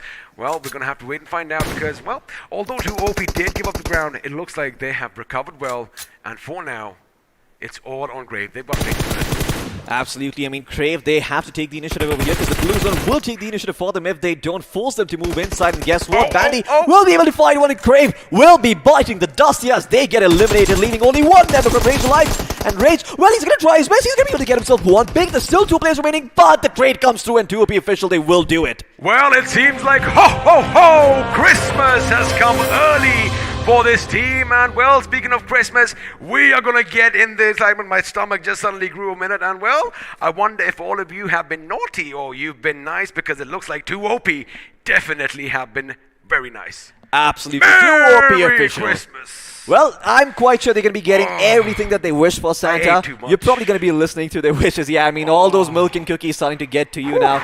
Santa probably a little bit lactose intolerant at this point, but we're about to find out, which of these teams are in the top, and I do believe that Spaceman Official are going to be dethroned from that first place. So, yeah, I kind of want to talk about that a little bit. I mean, 2OP Official, they managed to get really, really close, but Spaceman being eliminated early probably opens up that top 8 positioning. I agree with you there, child. And of course, it all depends on whether you've been naughty or nice. That's what all the things about. And it looks like we are going to have a look at the highlights. And I got to say one thing, despite the names, it looks like Bandy and the boys, they definitely got the job done. But again, Tribes having a wonderful game right at the beginning. Now, this was precarious. Now, we saw the mighty Slayers, basically get taken down, and, they would have had trouble early on because they did lose one man, but they decided to give chase all the way in Novo, and, well, they just lost out. Absolutely. I mean, after giving that chase in Novo, it seems that they did not have enough fuel remaining in the tank, just losing all out on all those utility that they used to try and get those picks. This was a very sick nade coming in. You talked about physics. This guy definitely attended that class, was not sleeping while they were explaining how trajectories work. What was his name? Let me just add him to the nice list. Oh, yeah, there you go. You're probably going to give him what he wants for Christmas. I am still probably going to get a lump of coal, though. And 2OP officials, well, they have also been rather stellar. Ultimately, getting knocked out early, but that's okay. In the meantime, I mean, everyone else from Tribe Official really stepping up, and last game wasn't that good for them, right? So I'm really happy to see that these guys kicked it up a notch after being cornered. They did indeed, and now the Spaceman officials, again, they did make it to the final few circles as a 4-man squad, but this time around they couldn't get that little niche, they couldn't get that right place, and they were pretty much decimated. In fact, we did see one team just shred them to bits as they did take the vehicles towards the cliffs, but unfortunately, it was a bit desynced. And again, you don't want to be traveling in the same car. Absolutely. I mean, we've talked about it time and time again that if you've got the option, multiple cars is the way to go. Now, if you are in something like a buggy and maybe you're trying to do some sort of weird scouting mission, maybe it can work in certain situations, but they are very, very fringe and few and far between. So just having more vehicles is just better. 2 OP officials in the meantime, I mean, I have to say, they really, really impressed me this time around. Yes, they weren't as aggressive as, someone like Celsius might have been, but they still really did a fair amount of work over here. And they capitalized on the opportunities that they were presented. So overall, even though the lobby wasn't super aggressive, we did see a lot of action coming in. In fact, the only team that I can say was playing aggressively was Indominus, because they were the ones going forward and taking those fights. If you remember early on when Mighty Slayers pushed them, they were the ones taking those fights. But Crave, well, they certainly tried. In the end, they failed a little bit. And this is Dexter just, being the MVP for his team 2 matches in a row. Man, I mean, talk about Crave, they are going to be left with that little feeling, that little craving inside that, we were so close, yet so far away. But again, they do go away with those placement points. But again, at this point, it looked like 2 OP just gave away their entire playbook, because we did mention if they do give up on that land, and if, Indominus did capitalize on it, they would have been punished. They were almost wiped out, being brought down to a 2-man squad, but then they patched themselves up again. Luckily, Crave was on hand. Absolutely. I mean, Crave, they got picked off over here one after the other. And Avi tried, he managed to get himself 1 pick, but this is a 1v3. That 1 pick is all he's good for, and when you've got these 2 players coming in from 2 separate angles, it can be very, very hard to hold on to that position. But Santa, you have been watching this game through and throughout. Yes, Who child. do you think deserves the best present out of them all? Well, just don't go and look under your pillow, because you are already on the naughty list, and you do have a bit of cold down there. But now, if we talk about all the teams that did play, we are going to have the point standings come up sooner or later. My maths is a bit weak, but you know what? Ask and ye shall receive. Let's just have a look and see how all the teams did in this game on this very fine day. Absolutely. 2 OP officials in first place with 22 points, once again getting themselves that chicken dinner, allowing them to get that first place spot. No surprises there. In second place, though, we got Cravex with 16 points. Once again, 6 finishes, 10 total points. Indominus with 8 in third place, and a total of 16 points. Rage Officials in fourth place with 14 points, followed by Tribe, Spirit X, Celsius, and Team Black Tigers, and that makes up the top 8. Take a breath. There you go. I mean, you just rattled it off one after the other. Boy, oh boy, was that quick. But yeah, absolutely. Again, I like the fact that a majority of the finishes are kind of spread out, and even teams finishing 5th and 6th, as you brought up. Tribes and Spirit, not a lot of points coming in from placements, but they definitely let the bullets do all the talking. Absolutely, and there you go, Mighty Slayers, Rival for Dominate, Team GT Ashwa, even Spacemen for that matter, not really getting the positionings that they were looking for this time around. And I have to say, at the end of the day, Spaceman Official, they're going to be happy with the fact that they scored really well in Game 1, because they gained to performance. They know it themselves as well. It wasn't up to the mark, and it wasn't as good as they would have liked it to be. But hey, as long as you made it to the next round, that's all that really matters, right? That is all that matters. But of course, you want to have those bragging rights as well, Floki. And speaking of bragging rights, now we've seen how the teams have done. Let's see who is going to be walking away the iQOO MVP from this game. It could go either way, but I do believe it could be. I was thinking about it. It's my man Dexter from Indominus. He is good at those bolt actions, and well, he is good up close and personal as well. Absolutely great stuff coming in from Dexter once again, borrowing inspiration from, of course, the maniacal serial killer himself, learning the art and craft of death in multiple ways. I mean, you mentioned it, long range, short range, close quarters combat. This guy did it all, and rightfully so. He's gotten that first place finish, but there's also 4 other players behind him. Bandy from 2OP in that second place with 5 finishes and 860 damage done. Lion from Tribes also in that third spot with 5 finishes and 644 damage to his name. Crave X Xenon in that 4th place with 531 damage and 4 finishes. And once again, Siege with 3 finishes and 361 damage in that 5th place. So aggression was there, but it was split out. It was there, and that's the way we like it. You want to make sure that it is split out, and it's even Steven, especially at this stage, because the caliber of the competition is just going to keep getting better from this point on. Now, we've had a look at a few numbers on our screens. Let's have a look at a few more, as the match summary is going to be coming up on our screens. And if we talk about them hot potatoes, about the grenades, a lot more we used this time around, Floki. However, only 5 ended up finishing people.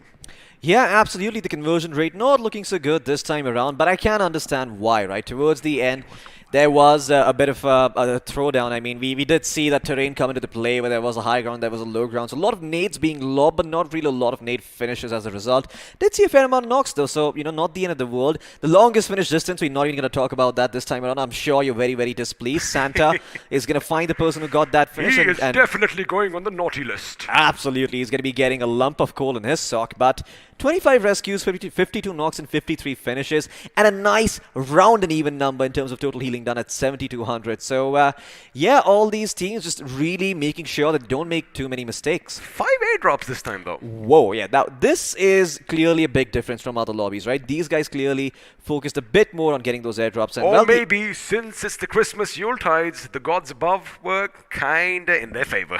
Absolutely, certainly could be the case. But this is the real meat on the bones that we've been waiting for. The finish to damage ratios and those charts. So let's have a look at those. 2 OP official, it seems that they are up there, but the one leading the chart in terms of damage is actually the Indomitables, Indominus. It is Indominus, and they do have 19, or was that 18? 35 points of damage, and 8 finishes to go with it as well. And as far as finishes, looks like this time around, the top fraggers is going to be a 3-way tie. Yeah, the top fraggers are going to be in a bit of a 3-way tie, as we've got 8 finishes on Tribe, 8 finishes on Dominus, and 8 finishes on X-Spirit. So all of these teams just once again playing it really, really close to the chest. This kind of looks like a grand finals lobby. This is the first few days the teams are still learning and getting the ropes in, and this is where things are starting to get very, very interesting. But soon enough, I mean, as the rounds progress, we're going to see a bit more aggression coming out from these teams. Well, let's talk about the top 4 squads now, because I want to know who they are. Well, I think it is going to be pretty easy judging from this performance graph, but if you have any issues, there you have it. 2 OP officials getting that chicken dinner with 7 total finishes. Absolutely, 7 total finishes for them. In second place, it is Kravex with 6 finishes. Indominus somehow in third place with 8 finishes. Of course, placement points also matter, hence they are in that third spot. Followed by Rage Officials in 4th place with 2 total finishes. We talked about this team stepping up, and boy did they step up this time around. Sure, they didn't get themselves a lot of finishes, but considering the lobby, it's not the end of the world. Everyone just sort of played a little bit chicken, and in the end, there's only one guy who can take that chicken dinner, and just today it happened to be 2 OP Official. But 2 OP Official, consistent performance from them. I believe they got 2nd or 3rd place in the previous game. This time around, they get themselves the 1st place finish. Who is it that you're talking to, Santa? My bad, son. I just thought I'll take advantage of that 5G antenna here at the North Pole, because nobody got me my milk and my cookies. Well, it looks like I am going to be getting 2 lumps of coal, because that was my duty to make sure you are satiated. But Santa, I gotta be honest with you. You've been eating a lot of cookies, you've been drinking a lot of milk. Is it showing? I think so. It is showing, and I think at this rate you might want to get your blood tested, because you might have diabetes. Well, we don't have that in the North Pole, but I will take your word for it. Maybe I need to hit the gym just a little bit more, but I'll tell you one thing. I am loving this bed, and, a thought did cross my mind. Is this what my future holds in store for me? Maybe, 30 years down the line, if this is all we're doing and it's just getting fat on milk and cookies, this is what we're going to be looking like. But, if you make the right wishes to Santa, ask him to give you a treadmill instead, we could avoid some of that slack. Wait a second, I asked myself for a treadmill. There are other Santas out there, aren't there? But not the real ones. We have all the magic and all the power here at iQOO BGIS 2021. But again, if you all had a good time, if you enjoyed all the action, show some love, and let's have some hearts spammed in the chat. Of course, it is the Christmas spirit, and it's a nice thing to do. Absolutely. Just cheer for your favorite teams, and make sure you sort of, slide into the DMs of the ones that didn't make it, and show them some love as well, because I'm quite sure at this stage the nerves start to get to them all. So make sure you give a shout out to your favorite teams. Make sure you support them, and make sure you stay tuned in, stay subscribed, hit the bell notification icon as well, because you're going to know when we're going to be going live every single time. And you don't have to just mark your calendars every single time you're on stream, right? That's the much easier way. So make sure you do all of that, and also make sure you check out our sponsors over here who made this tournament happen. The iQOO Legend 7, of course, with the 1 crore rupee prize pool, one of the biggest prize pools in the country. You know, since I have the iQOO as well, I want to unleash the monster, but you don't want to see all of this coming out on your screens. But of course, before we do head over to the next few games, before we do have that little bit of a break coming in, you know, I just want to make sure you all stay safe out there. And well, we hear from all of us here at iQOO, we definitely wish you a Merry Christmas and a Happy New Year. But before we go away, let's talk about a few more things. Now, I want to see something. Now, after this, I shall be away because, well, I have my duties awaiting for me at the North Pole. Shadow and Floki shall be taking things forward. But before we do that... This thing is not really jingling. I'm trying to move my head, but it's not making that noise. Maybe we get a few jingles. Santa's hat is definitely going to be all over the place. But again, once more from all of us here at iQOO, we wish you a Merry Christmas, a Happy New Year. Stay safe, but remember, the action is still over here with Floki and Shadow on the other side of this break.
Dual chip monster. One for performance, one for display.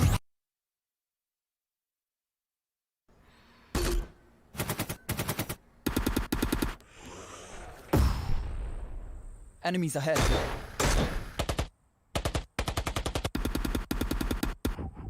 No more non-stop gaming. Introducing Battlegrounds Mobile India with OTP control, 3-hour limit, and other gaming tricks. Battlegrounds Mobile India. Game responsibly.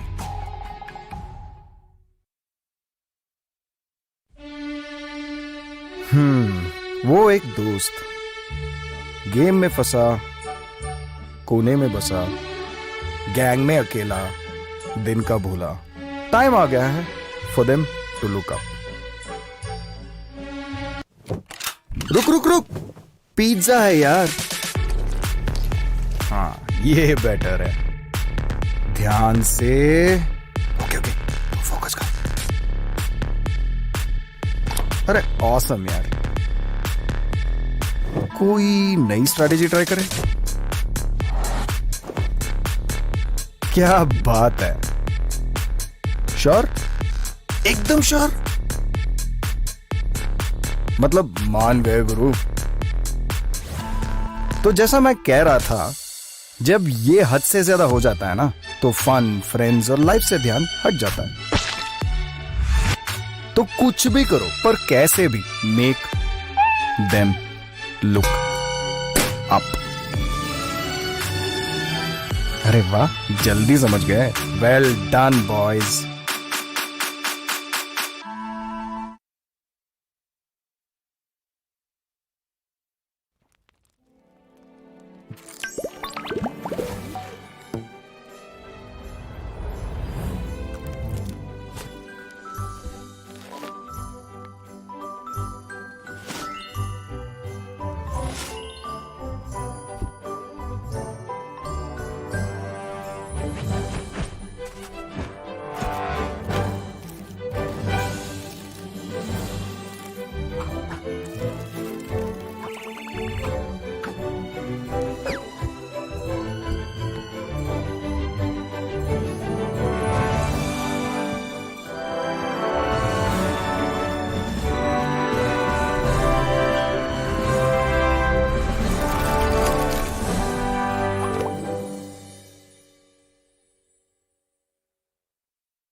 chip monster.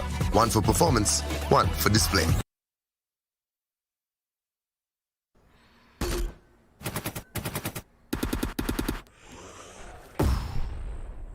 Enemies ahead.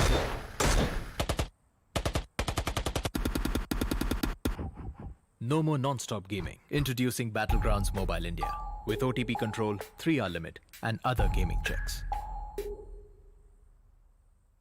Battlegrounds Mobile India. Game responsibly.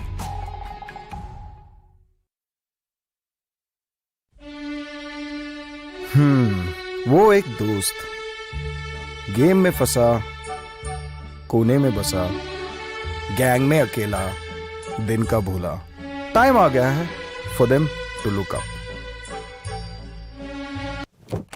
रुक रुक रुक, pizza है यार. हाँ, ये better है. ध्यान से. ओके ओके, फोकस कर. अरे ऑसम यार. कोई नई स्ट्रैटेजी ट्राई करें. क्या बात है. श्योर, एकदम श्योर. मतलब मान गए गुरु. तो जैसा मैं कह रहा था, जब ये हद से ज्यादा हो जाता है ना, तो फन, फ्रेंड्स और लाइफ से ध्यान हट जाता है.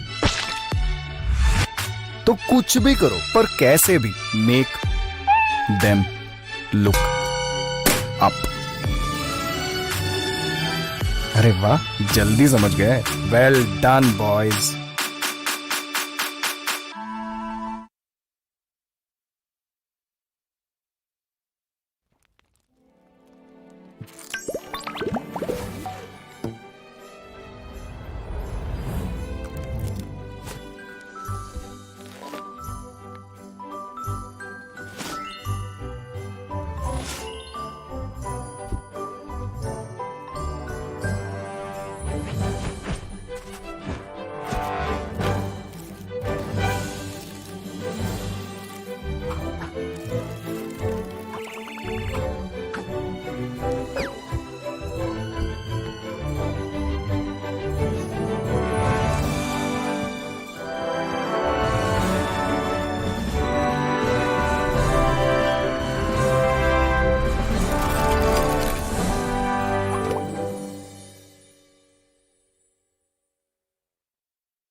Ladies and gentlemen, welcome to Battleground Mobile India series, and I am Shadow, and alongside me is not my caster but a Santa himself, Floki. Well, thank you so much for the warm introduction. Yes, for today I am indeed the Santa Claus, and now I'm going to be deciding who's going to be getting a lump of coal and who's going to be getting all the things that they wished for Christmas. But before we actually move on to that, before we go out for the gift distribution ceremony, we have a couple of games on our hand over here. Yeah. Specifically the 5th and 6th matches of the day. They're still remaining, they're yet to happen. So let's talk a little bit more about that. So today we've seen some very interesting finishes. If you guys have been keeping up with the action previously as well in the 3rd and 4th matches, we've had some pretty interesting circles. You know, we had one towards Sosnovka, and then, yeah, I mean, all of these interesting circle finishes, they're making it so that we're seeing all sorts of action. The first one went towards the Northern Island a little bit. Yeah. I remember it ending somewhere near Pachinki and Gatka, somewhere in between there. And it was on flat land. And then the next circle that we saw, it was on a bit of a hilly terrain. So we're kind of getting everything over here today. And it seems that the fundamental knowledge of these teams is going to be pushed to the limits, because once again, these are new circumstances, you know. I mean, it's not every you get to see a circle that encompasses the entirety of Sosnovka. You don't get to see a circle that completely focuses on the southwest quadrant of the map. So clearly these teams, well, everything that they've practiced for is kind of getting thrown out of the window. Well, we'll see what circle is gonna appear this time because my match is ready and prediction time. But first, we'll have a look at the teams, that which of the teams is going to be playing this time. It is Level 4X, Team Nova Esports, Team Inside Out, Team Outside Esports, Team Ryzen Esports, Team Exile Esports, Team KD Hunters, and Team AKB Reborn. Floki, if you have to pick a team from this lot, which one?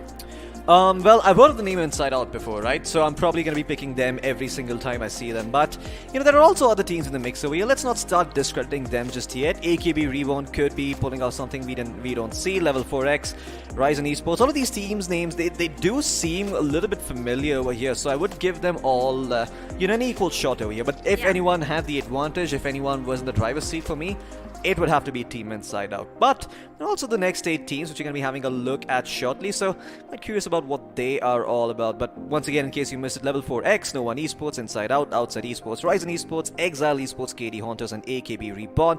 And on the other side, we have Endgame Esports. Well, I wonder what they're talking about. Syndicate, GZX Mav Esports, that is Mav Esports, and Kadam OP, Team Sword, Masked Maniacs, Team Your Worst Nightmare, YWN, there you go, and Team GG Official. That was that. I thought that their name was Team Yawn. And I didn't want to say that out loud because I was like, well, I'm probably going to yawn. But it's Team Your Worst Nightmare. It's not Team Yawn.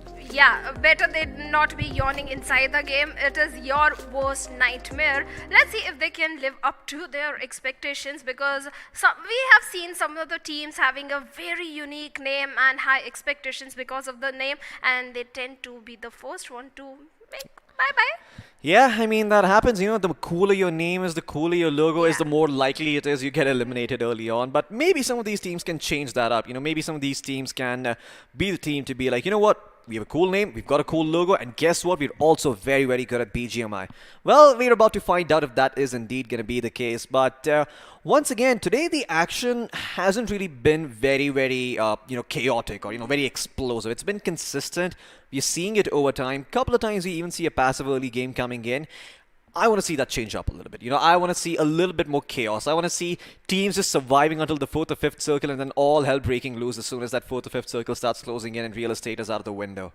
Well, I think every team is going to try that because like yesterday also we saw first 2 initial groups having dull moments, but the last group came out all gun blazing onto each other. In fact, the action started from the very beginning. I think this lobby is kind of giving certain vibes that they are going to be very aggressive.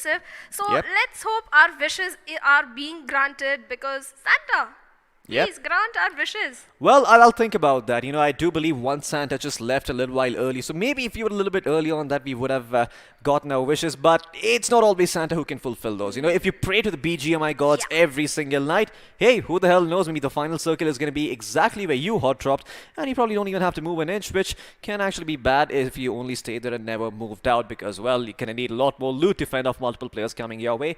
But once again, positioning is of the utmost importance. So you got to take what you get. So in the meantime, I do want to say that the players have loaded in. They are on Spawn Island. A couple of them are dancing around. A couple of them are hitting each other with pans. A couple of them are meditating, looking at the sea, while the rest are doing a thing of their own. And soon enough, we should be jumping into the game itself. Expectations going into this game. Do you think we're going to be seeing the aggression being kicked up a little bit or being taken down? Any teams in particular that strike out as super aggressive teams to you? The same team Inside Out. I think this team has the caliber to pull up a very aggressive gameplay in this particular game because there is just so much at the stake. They have to qualify for the next round, and like you said, you have only two Erangels on your hand, not multiple matches that you can mess up in one game and cover up in the another game. In fact, like interesting moments of Loki we were talking about. They had a very interesting moment also in the first game where a teammate was doing all prawn and it was final circle, 2 teams fight, and he literally threw pan onto the enemy and he just missed it.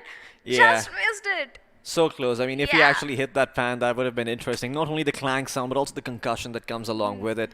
But, you know, sometimes some wishes are granted, other wishes are not. But you know what wish is going to be granted? The wish that the audience makes every single time the casters talk for too long.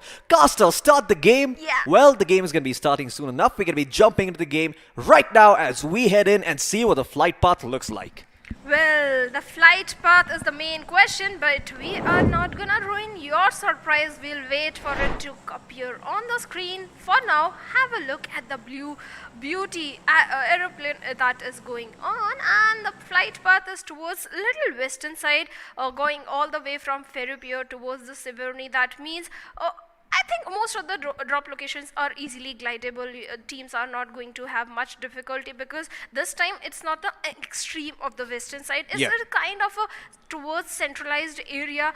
Exactly, not dissecting the map, but yeah, it's a perfect flight path if you want to go towards the Kamishki, even Milta Power also. You can easily find vehicles spawned at Milta area or the farm area, and you can glide till there. But let's hope there is no vehicle fight happening, because that time the teams drive-in comes into the picture, and we have seen that happening time and time again when two of the teams go contesting a similar vehicle and a drive-by comes in. But for now, only single team is in the military base area, no contestation. A single team is in the Primorsk area, no contestation at all. It is giving a safe gameplay kind of a vibe for now. Yeah, I mean, this is what I wanted, you know. I want these teams to feel safe. I want these teams to feel secure. And then before you know it, when the circle starts closing in, bam! A bunch of action coming in because all these teams are still alive and everybody wants a piece of the real estate. Speaking of which, the circle, well, it's gonna be very, very interesting this time around. Guess what? None of those Pachinki, none of those Gutka, none of those ruin finishes this time. We are gonna be going towards another part of the map. Stolbo and Kameshki in the picture. And for the first time in a long time, I can say that Stolbo is somewhat relevant. I don't want to jinx it, Floki. I really don't want to jinx it. We have been asking for a Stalber circle, for a quarry finish circle, but that is not happening. Let's hope this time our wishes are being granted on the final day of round 2. But for now, the teams are busy looting, rotating on their favorite drop locations. We can already see the players of No One Esports, all the 3 players in the same vehicle. That means they have a 2 vehicle. Georgia Pull this time might be contested, as the team number 5, that is going to be Ryzen Esports, are already in the city area. On the other hand, players of AKB Esports are in the warehouse, but team number 4 is quite in the open area. And when, my friend, you are in the open, you got shot at, and this time it was Uzi that was playing its game, and one of the player of team number 4 is already down, and level 4X is going to make sure that they are going to get the early finish, but they are waiting to spot another enemy, and they have quite well spotted down another player in the wizard tower. But the problem is, can they get another knock? Absolutely. I mean, level 4X, they are looking to find these knocks at the moment. And look at that, the M416 at this range is rattling off a few shots with the iron sight though. So it can be a little bit hard to connect them. And you can see Ringstar sort of reconsidering choosing to conserve ammo at the moment. But oh boy, well, speaking of skins, this is very interesting. A bear man. Yeah, Himself but running around empty here. bags can't stand upright. They have no loot at all onto themselves. So team number 4 has to be very careful. On the other hand, level 4X have the weapons, have the healings, and looks like they even spotted out one of the player of team Inside Out who has moved towards safety. Absolutely. Level 4X just occupying the house in the meantime. And it does look like we're going to be seeing a lot of early action again. Team Outside Esports under attack by the side of Level 4X. And Outside, having already lost 2 of their players, are going to tuck tail and run, cut their losses short, try and make sure they get those placement points going in. And Level 4X, well, it doesn't look like they're done chasing just yet. Or are they chasing? I mean, they seem to be going towards their teammate, and hopefully you're going to pick him up and try to get into a better position. But Outside Esports, Poisonous, in a world of trouble, naked and afraid. He's got nothing to his name, no vest, no armor. I mean, no backpack. He's got nada. Could just get run over by a car and no one's even going to miss him. Well, it's not the spawn island, my friend. You need everything right now onto yourself. Otherwise, you are facing elimination at the 16th position. And looks like the players of team number 4 are struggling with that because they are not finding a safe home for this. But team INS, let's talk about this team. This team has very high expectations. We are having a very high expectations. In fact, the fans are also having very high expectations considering the way they performed in the previous round. And look at the formation also. Zeno, although he has got Bison, but he can get so much intel onto the enemies, that especially the players of team level 4X. If they close in, I think he is in a perfect position to take a shot and delay the push or the rush that might come in. Absolutely, and now Team Inside Out, that's who we were talking about earlier. That's who we're going to pay attention to now. They've got all 4 of the members up and running at the moment, and they've got decent control of the area they're at. But now we're going to be turning our attention towards the general bridge near Georgopol, where there were a couple of teams holding. And elsewhere towards Mansion as well, there are a couple of teams just chilling at the moment. But we're going to turn our attention back towards Team GG Official, who are in Georgopol, a little bit towards the western end of it. So they're going to have to go inside the circle soon enough. But there's a lot of real estate up for the taking. You know, there's Talbot, there's Kameshki. Sure, there is a team standing in their way, but that's not the end of the world. They can potentially dodge them and make their way towards either of those locations. Even Yasna Poliana still empty at this point, Shadow. This is a little curious. I thought some teams would go there, but apparently not. Well, for now, Yasna is empty considering the flight path also. But later on in the further stages of the game, I am guaranteeing some of the teams will try and contest, especially if the circle takes towards eastern shift kind of a circle. Then definitely Yasna will be contested. But for now, the congestion is towards the western side, Georgopol side, because that's where the rotations are coming in, and towards the shelter area. Not too much traffic in shelter area, but yes, some teams are present that might collide with each other while rotation or while going towards Yasna, because looks like Team INS is already heading up for a rotation towards Mansion. And mind you, Floki, a team is already present, although they are outnumbered. Only 2 players are in Mansion. Absolutely, only 2 players are still in Mansion at the moment, and there are going to be a couple more coming in soon enough. But in the meantime, we're going to be turning our attention towards KD Haunters, who have occupied the general vicinity of the ruins area. I mean, they are around there, and they've occupied the compound. They've occupied the house, which is got a lot of cover to work with. You know, the windows and are all sort of boarded off over here, so it's not so easy to lob a couple of nades in.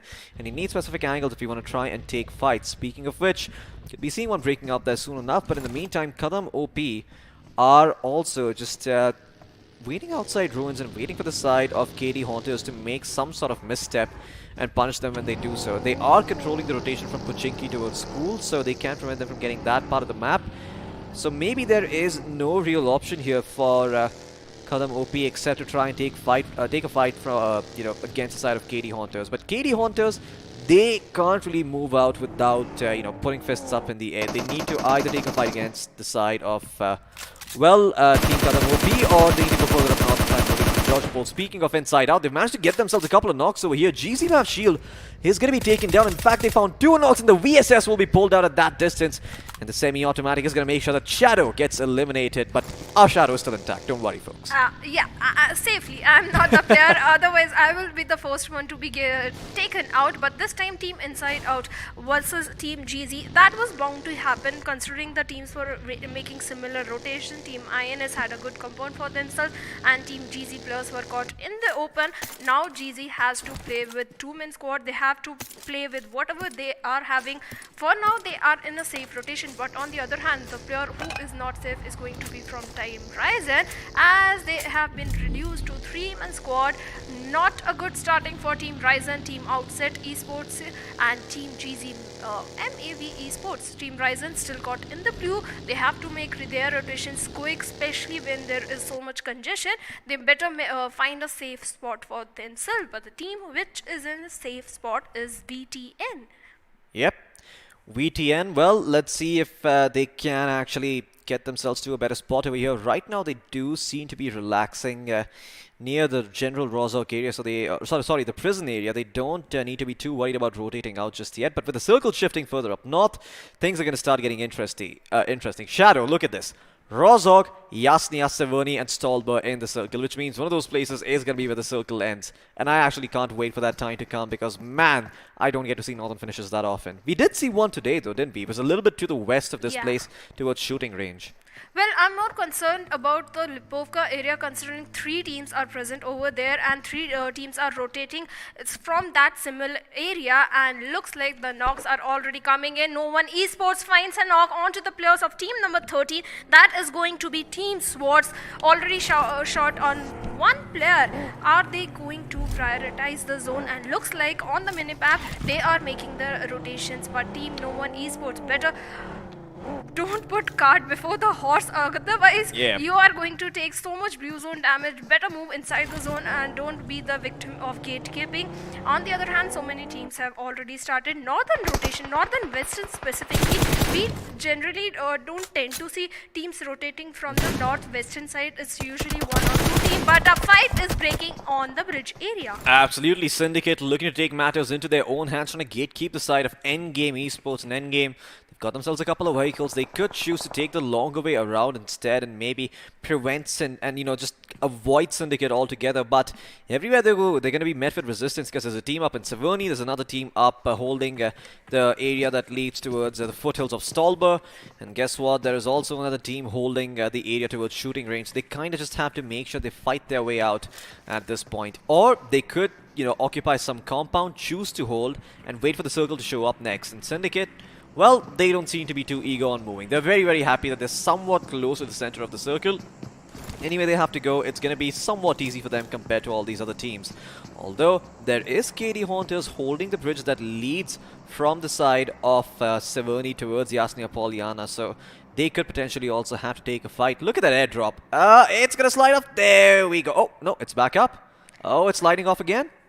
But what is inside it? MK14, the deadliest of the weapon in the close range and in the long range. And Team Endgame Esports is very close to that MK14. They better get it in their hands rather than having it in the enemy hands. Let's see if they are going to go for the airdrop, because in the open field area, it's a very risky move going for the drop because you are grabbing attention of the nearby squads area.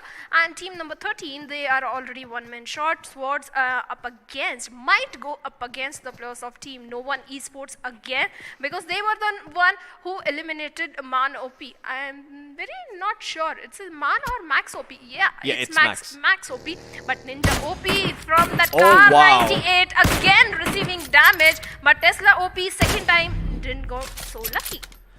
Tesla is going to have to reload for the time being. He even fires off a stray shot for good luck before putting some more bullets in the chamber. But now the blue zone damage, it starts getting a little bit serious. You can't ignore this anymore. You got to prioritize getting inside the safe area first and then try and do whatever the hell it is that you want to do next. Speaking of the circle, okay, a shift straight towards the center once again, making sure that a bunch of teams don't have to rotate, and it's in the smack dab center of nowhere. The lake that formulates near the end of Yasnia Poliana also going to be super relevant. And once again, this is not the place I was expecting for things to end. You know, Sevoni, Stolbo, Yasnia Poliana and Rozhok, none of those places being super relevant. There is a chunk of Yasnia, you know, inside the circle, but hey, the circle could shift and that could also be rendered irrelevant. Hell, we might even end up seeing some sort of water finish. Well, we can definitely see a water finish, but look at the terrains that are over here, little elevations inside the map. They are going to be so advantageous, especially to INS, because they are right there. But for now, shots are being exchanged between Team GG officials who are making their rotation and making a lot of noise as well, grabbing so much attention from the enemies. Exile Esports are being pretty silent. On the other hand, team number 7, if we talk about KD Hunters, have a safe compound for themselves. Not so much safe that they can defend the push or the rush that might come in, but it's a safe compound. You have buildings across the road. You can provide cover fire, but looks like they are also not happy with this particular compound, and they have decided, hey buddy, let's go somewhere else. Yeah, now 4 people in a car could end up in disaster. This is very, very scary, but hey, they're up for the risk. I mean, these guys are feeling particularly adventurous today, and guess what? I think they're actually going to take the bigger route around instead. Take the northeastern road that leads all the way around to Kameshki. Maybe hold off somewhere over there, but the problem is there's going to be another team in that general area as well. Ryzen Esports is going to be occupying that if you're having a look at the map right now. But once again, the game, it has been fairly passive. That late game chaos that I was talking about, it might just be upon us. Over here, though, looks like the action is going to be brewing out in the end. Team GG official going up against the side of Team No One Esports. No One Esports with only a couple of members over here. And with one of them knocked down, are going to be at the disadvantage for a moment, but they will get a knock in return. Oh my god, another nade goes in over here, and Team GG official might just certainly have their hands full at the moment. The Jeet keeping him alive. He's using the medkit to heal himself back up. Can he finish it? Yes, he can. Sees the player inside the body, works out shooting at it, connects those shots, takes him down, but oh boy, cover was available for the side of Kadam OP, and they will be able to make sure that they get that finish going. Team GG official are going to be saying GG as they get eliminated in 16th place, and now Kadam OP will set their sights on the circle. Well, they are moving inside the circle. In fact, the player was trying to boom away, but another fight breaking between Time Ryzen and T7. Yeah, it looks like the side of Ryzen Esports are looking to take down the Haunters, haunt the Haunters instead. And the Haunters, well, they are still okay for the time being. They did lose Wolfbot, but will that sacrifice go in vain? The UMP at that distance, yes, I've seen it connect, but this is particularly ambitious. I mean, I don't think he's going to be able to connect those shots, at least not without an inkling of an idea about where he could be. And oh boy, well, speaking of the circle shift, it has shifted towards the lake, and that water finish dream is still very much alive, folks. And man, things are starting to get a little bit interesting now, as we see the side of KD Hunters continue to try and battle it out against the side of Ryzen Esports. But both teams being down a player over here are trying to look to avoid these engagements, or could look to avoid these engagements altogether, and maybe make their way from the foothills of Stalbert towards the inside of the circle. And at this moment, there is only one road that directly reaches the center of the circle, and that is being gate-kept by a bunch of other teams, Noel Esports in particular. Well, especially KD Esports also having the shorelines of the water area bridge particularly is being held by Endgame Esports. On the tail of them, we had another team, but they have decided to change their rotations, are now going towards northern side of the rotation, and another team is already waiting for them. Ryzen Esports for now looking good on complete northern side of the map, but they have to move inside the circle. But another fights break in as the players of team number 10 are caught in open. This is a very bad position. Sandwich between two teams. Yeah, Kadam OP is trying to make the most of it, trying to rattle off a few shots, seeing if he can take down Shit, and he will succeed. And guess what? Rohit is also caught out in the open over here. Syndicate gonna end up losing 2 of their members, left with only 2. Let's see if they can try and make their way towards the NGO over here and still get themselves a couple of points. No one, in the meantime, do spot out a couple of members from Exile Esports, but they failed to connect the shots, although the information has been registered. Well, speaking of one of their members, such a drag going forward, trying to take the fight all by himself, using that high ground advantage. Has the AK in his hand, but is going to get double peaked at the moment, and there's not much he can do over here. Is most likely going to be finished off, but his teammates are providing him with cover. Ryzen Esports, they have lost one of the players. Phoenix is on his knees at the moment. The flashbang going to be thrown out, unfortunately, instead of that smoke, so going to have to take a little bit more time. And there you go, finally that switch is going to come through. The smoke is going to be dropped, and the res is going to come through. It has taken a little bit of time, but guess what? Ryzen has made the most of it, and one of the players has healed up. Now Exile Esports, they're turning their attention towards No One in the meantime, who've got 3 of the members up and running on top of that hill. And the question is, can they run it straight in? No, they cannot. No One Esports will not allow them to do so. They will be eliminated over here, and Exile Esports will be bidding adieu at the 15th place. Well, not a position you want to say bye-bye to, but Ryzen Esports are going up against No One Esports, who have the height advantage, the position advantage. Team Ryzen better move inside the circle from some other direction, but no, they are brave. They are going to take a head-on fight, and Scotch OP is trying to shoot few bullets in their direction. Let's see if we can find the knock, because zone is also closing in. They don't have much time to waste around, especially in the 4th circle. From the circle, the damage of the blue is gonna increase, and you can't afford to stay out, and that's what Ryzen do know, and they have already started their rotation. They are moving on their path, but look at the position of INS. They are in the best of the best position right now. Absolutely, Team I inside out. I mean, they are close to the hill, trying to gatekeep everyone trying to come in from the blue, and guess what? They will secure the knock on Killer and take him out over here. Reborn, they're going to be a little bit upset about that, having lost one of their players out in the blue with no chance of getting him back up on his feet. And inside out, they continue to be a thorn that pricks everyone that try and get too close. Let's see if they can continue to do so and bleed out some of these other players as well. Every single player still standing from INS. And look at the positionings. Like you said, they're all very well spread out. So they're going to make sure that all of these areas are covered up. And the high ground, while it is available for the side of AKB Reborn, coming low ground from high ground is one of the hardest things to do in this game because you've got no cover whatsoever. Well, lower ground to higher ground fight.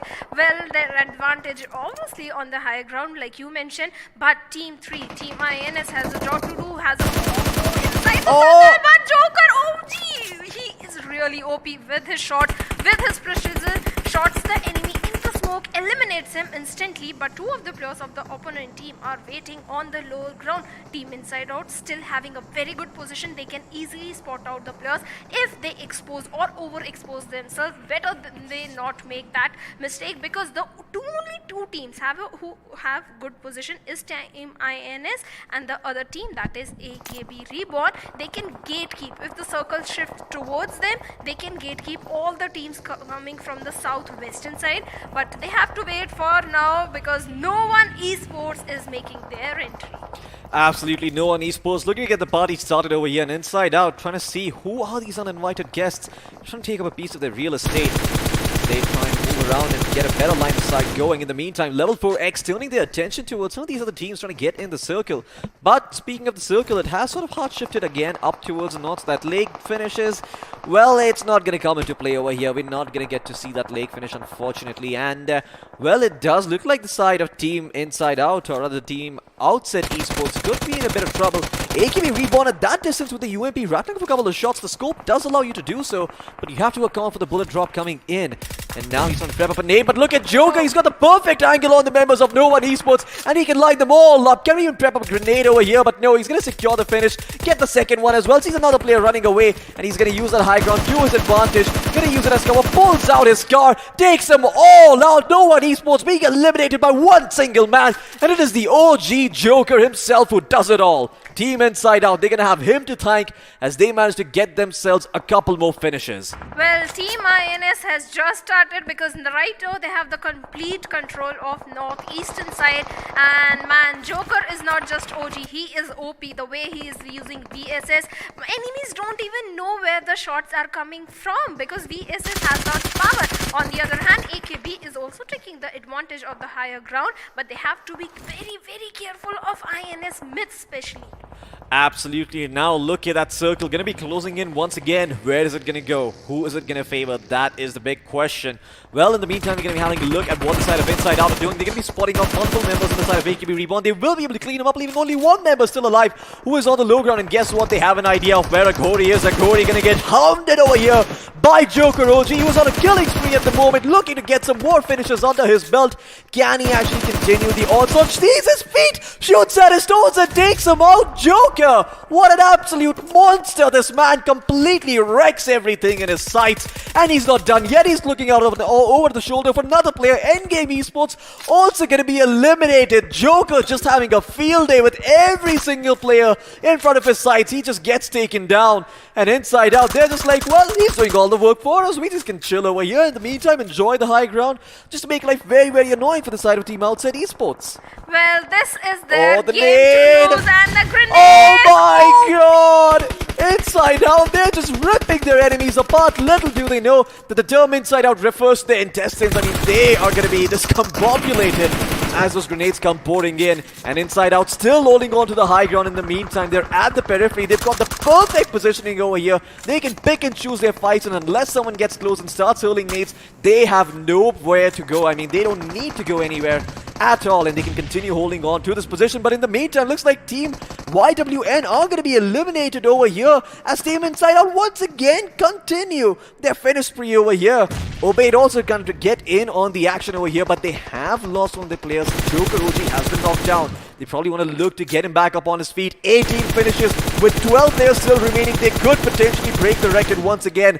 Are they going to do it though? Well, with their positioning, they might just, but you have to remember, you gotta go for the loot as well. At this point, you're gonna start running out of bullets, start running out of utility, and rotating in could be a bit troublesome.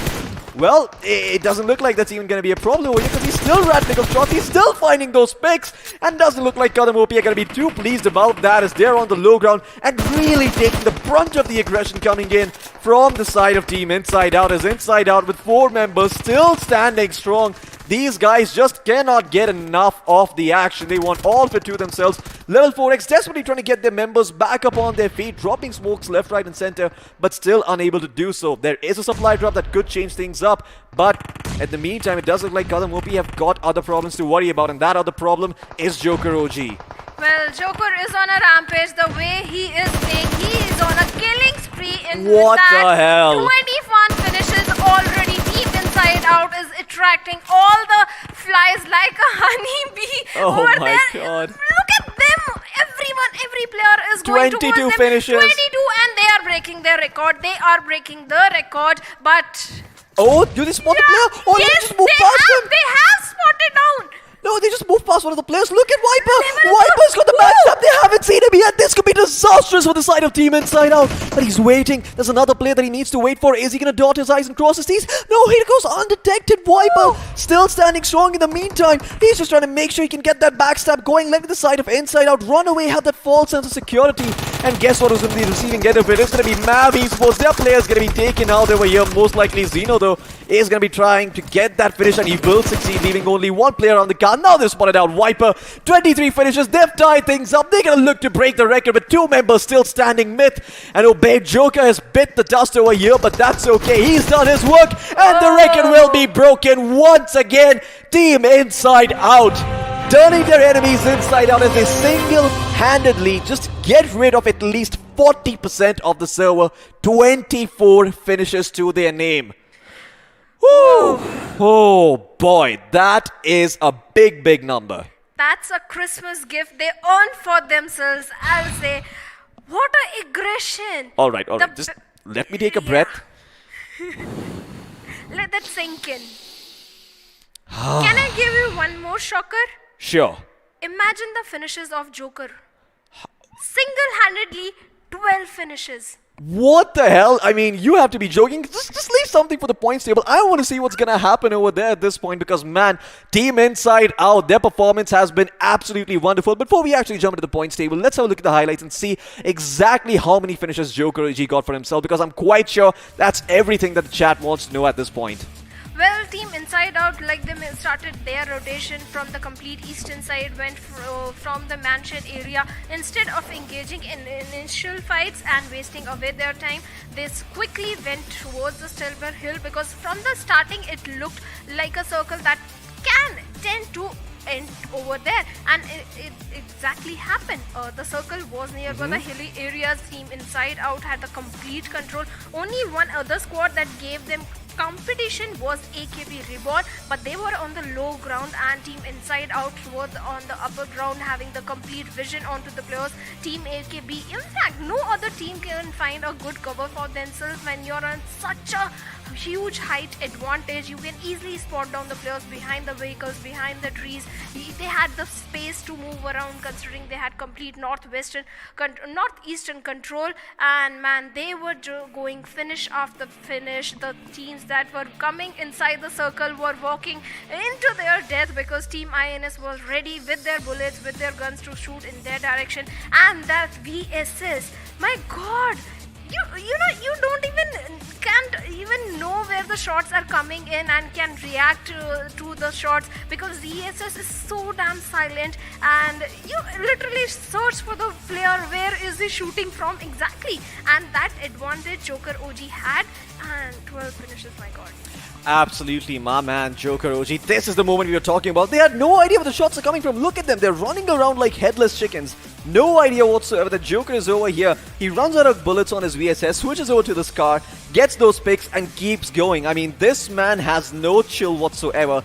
Everyone else, they were not playing BGMI. They were just trying to survive and make sure they just don't die to Joker, because that's the last thing they want to do, is give such an experienced player as himself so much confidence to work with. in one single game. And once again, I mean, look at that. Everyone else from Inside Out as well getting inspired after seeing Joker get those many finishes. Going in aggressively, lobbing those nades, taking those opportunities, and once again making use of that high ground. Once again, that's all that really went well for the side of Inside Out.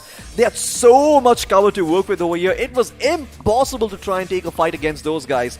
Near impossible. I mean, everyone was just ducking. You saw nobody was moving at all. Everyone was terrified of where the next shot is going to come from. And Team Inside Out, I mean, they made things very, very interesting. Sure, some of these other teams, they also did a fair amount of work, like GZ Mav over here. He tried to pull off the 1v3, but there's only so much he can do. And even then, level 4X, even though they had Viper on the flank, he was just running at this point. He was scared for his life. In fact, he could have ruined the game of Team INS considering they were not aware of his position. He knew from the very start he had to take a 1v4 fight. Better take it when the enemies are not aware of your location. At least you can get 1 finish point or 2 finish points for your team. But the player didn't do that and he paid the price. Absolutely, he most certainly paid the price. But let's have a look at the point standings and see exactly where these teams are. I have no doubt who's in the first place. It's all about the second, third, and fourth places at this point. Team Inside Out, 39 total points in one game of BGMI. Some teams can't even get the score after 2 games, but Inside Out does it in 1. And this is the first match itself. Boy oh boy, 24 finish points, 15 placement points, and in second place, look at that team, level 4X. They've not done bad. This is a good performance for this team. They've got themselves 20 total points, but Inside Out was just a level apart.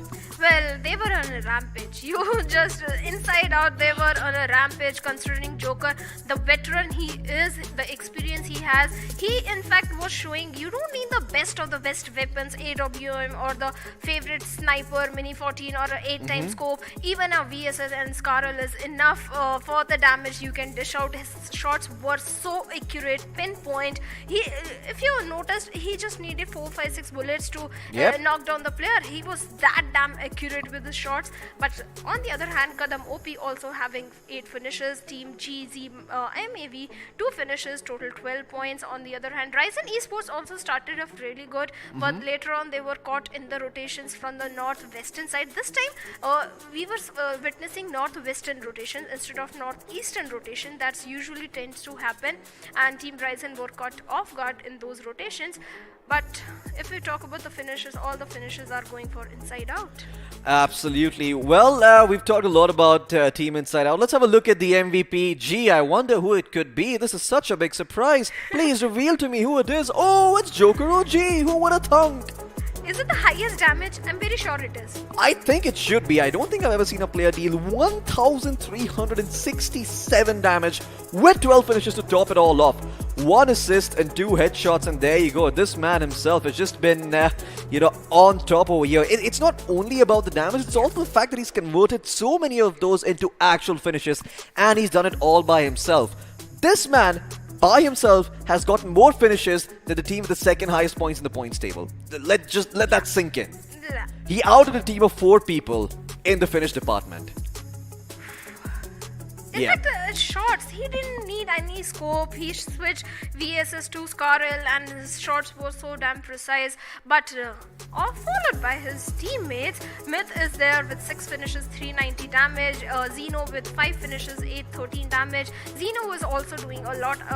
In fact, I remember Xeno had no first aid on to himself. Or there was some player from Team Inside Out. He had no healings onto himself. But they were taking so many multiple fights. That shows the confidence that, dude, we are on a position, no one is going to shoot towards us. We don't need the healings. In fact, if all the teams tried to take a fight with INS, then they could have been in a difficult situation. But that was not happening. Everyone was trying to be on the defensive side, protect themselves from the damages or the bullets coming in from INS. They had no time to put up a fight against the players of Team INS. LV4 could have tried, especially the last player, but he didn't do. But Viper did too much. Damage is 958. Yeah, absolutely. Well, let's have a look at the match summary and see how many grenades and grenade finishes were there. That is a total of 40 grenades, and I do believe we had a lot of grenade finishes. I think 8 grenade finishes out of the 40 that were used, so a very high conversion rate there. That basically means that every 1 in 5 grenades ended up getting a finish. So go figure, that is a very efficient ratio, and I think I know who we have to thank for that. It is the members of Team Inside Out. Yeah. Well, It's everything about Team INS in this particular game. There was no time to loot the airdrop. That's why 0 airdrops looted, because everybody was engaged in rotations. They had to move quickly inside the circle. There was no time to go for the airdrops, considering they were also dropping into open field area. We did saw MK14. Looks Yep. like no one went for it. Total longest finish distance is 291 meters. I think this is from VSS itself.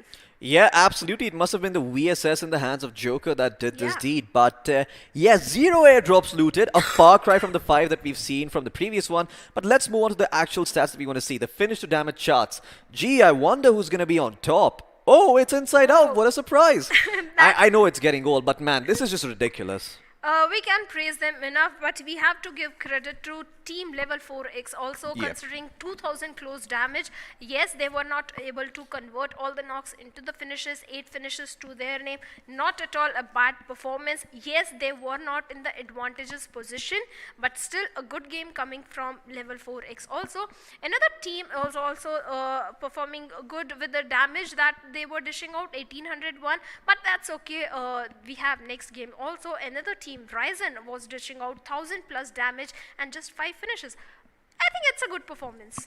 Absolutely. I mean, all of these teams just having an okayish performance, but a couple of teams are standing out, you know, head and shoulders apart. Team Inside Out, Level Esports, Kadam OP, even your worst Nightmare. It just seems that these guys are just, you know, taking the bull by the horns and getting rewarded for it. Let's have a look at the top 4 squads, though, and see who it is in the 3rd and 4th place, because the first 2 places are not a surprise. But in 3rd place, we got ourselves Kadam OP and GZX Mav Esports in 4th place with 2 total finishes. My goodness, I mean, Inside Out, you could total up the number of finishes that the 2nd, 3rd and 4th place got, and you still wouldn't have the number of finishes that Inside Out have. I know I'm talking a lot about them, but they've broken a record today. Yeah. They have played super aggressively, and I believe they deserve the entire spotlight. So once again, kudos to the side of Team Inside Out over here. But Level 4X as well, 8 finishes to their name, not bad at all. Kadam OP, 8 finishes to their name. GCX Mav, 2 finishes, not that bad. You know, they still got themselves those placement points, so it doesn't matter at the end of the day. And I kind of want to say that this is not bad performances by Level 4X or Kadam OP. Yeah. These are actually quite decent performances. It's just that Team Inside Out had a ridiculous run. That's why they're overshadowing them all and making them look like children. Well, they had the best of the best position from the very start of the circle, the Yep. quick rotation coming in. AKB also tried for the same spot, the hill advantage, but look, INS was the quicker one. They were the early to contest that hill area. It would have been more interesting if the final circle had turned around the Stelber Hill area instead Yeah. of towards the southern side, because that's when the grenades would come in, all the teams all around the Stelber area, and defending the hill on the top becomes a very big challenge itself, because enemy can come from any side. But looks like BGIS was little kind to us, not a full Stalber circle, but close to it. Well, you know who's making this entire tournament possible and who's giving Inside Out the opportunity to get 24 finishes? It is the iQOO Legend 7 phone itself. It's got a lot of features. We couldn't praise them enough. You know what? Let them talk about themselves and see what they're all about.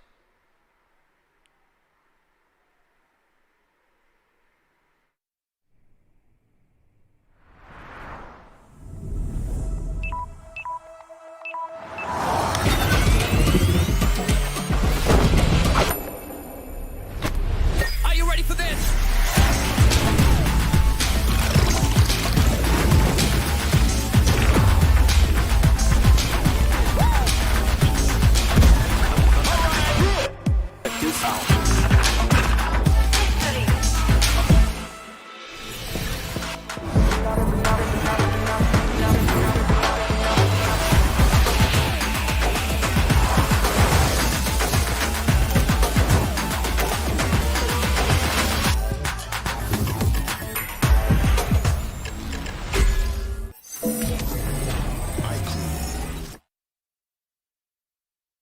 Well, I'm quite sure you're going to be tired after watching that last game, because I know I am. But guess what? That wasn't even the last match of the day. It was the second last match. We still got one more opportunity for these teams to come out on top.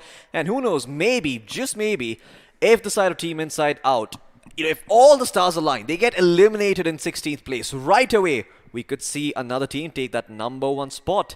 But before we move on, we have a lot to talk about and a lot to discuss.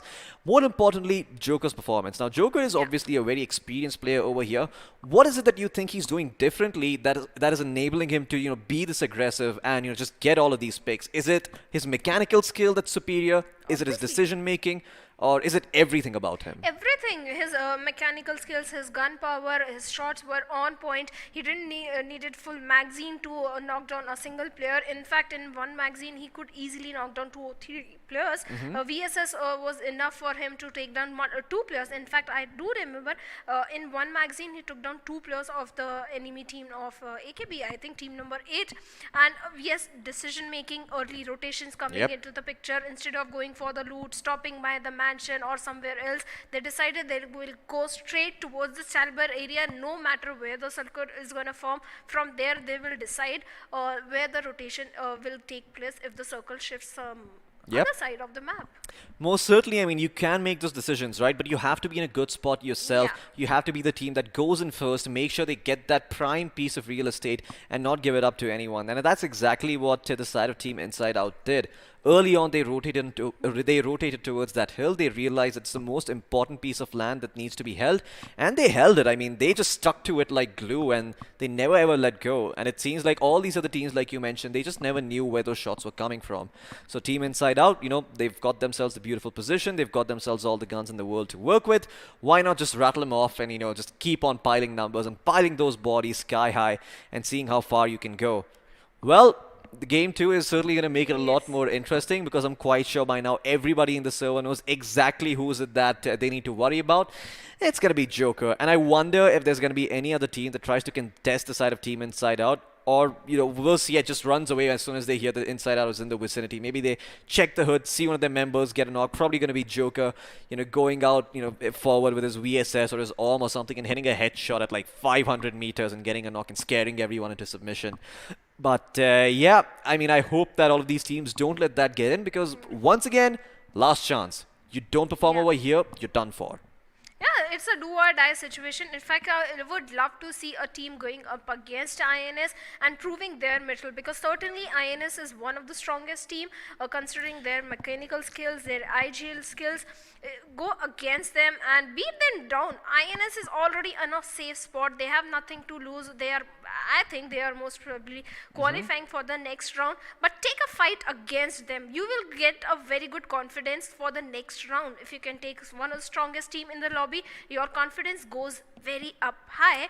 And let's say you win it also, but Team INS, I'm expecting the same performance in the match number 2, and the match is already ready. The Bluebird is ready to fly the sky, but before we get there, let's have a look at the teams. Absolutely. Let's just jog your memory and make sure you're woken up over here and you're alert and paying attention to all these wonderful teams over here. We've got Team Level 4X starting off in the second place that they did manage to get in the last round. No One Esports, Team Inside Out, Team Outset Esports, Ryzen Esports, Exile Esports, KD Hunters and AKB Reborn as a part of the first 8. Now, of course, one of these teams stands head and shoulders above the rest. You know who they are. But we've also got Endgame Esports in the mix. There's going to be Syndicate, GZ XMAV Esports, Kadam OP, Team Sword, Masked Maniacs, Team Your Worst Nightmare, and Team GG Official.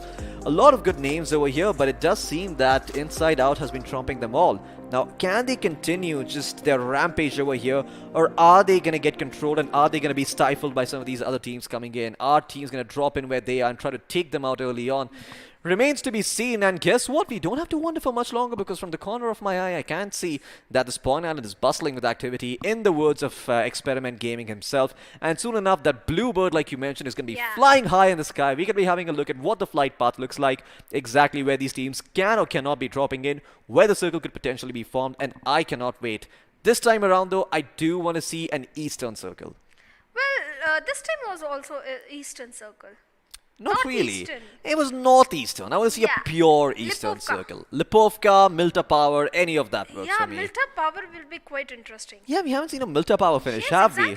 Well, we're about to find out if we're actually going to see, as we should be jumping into the game soon enough and seeing exactly what's going to be going on.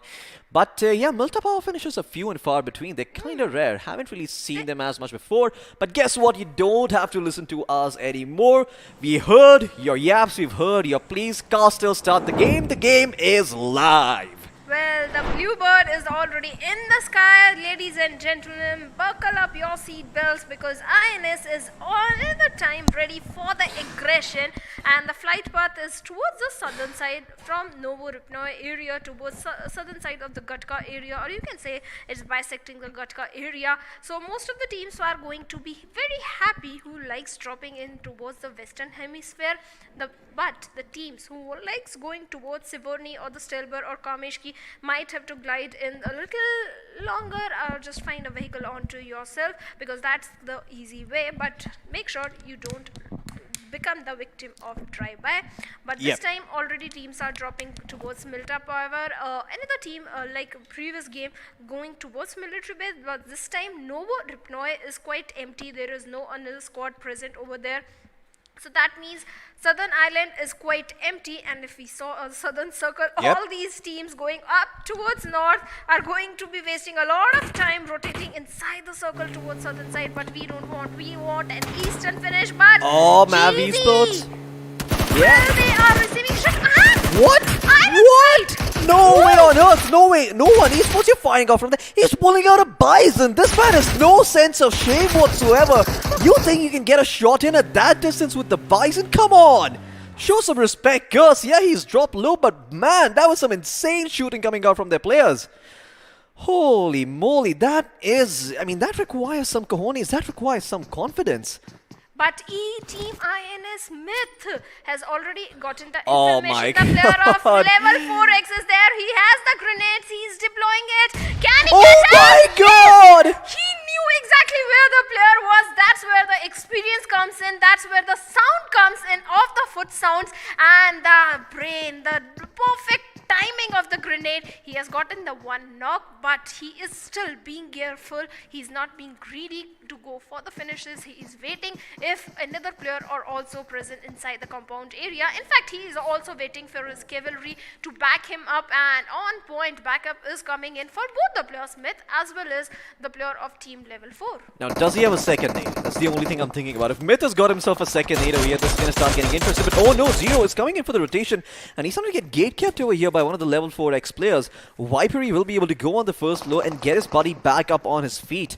But the question is, are INS coming in? Well, the numbers are coming in. I do see two of the players coming in on what looks like a buggy or a jeep of sorts, and they will try and take this fight against level 4 esports. Look at that. Level 4, they've learned their lesson. They're all running away. They don't want a part of this action over here. Rios is sticking around to see if he can find any stragglers, anyone who's trying to be a bit too aggressive over here, and maybe he can punish the overextension.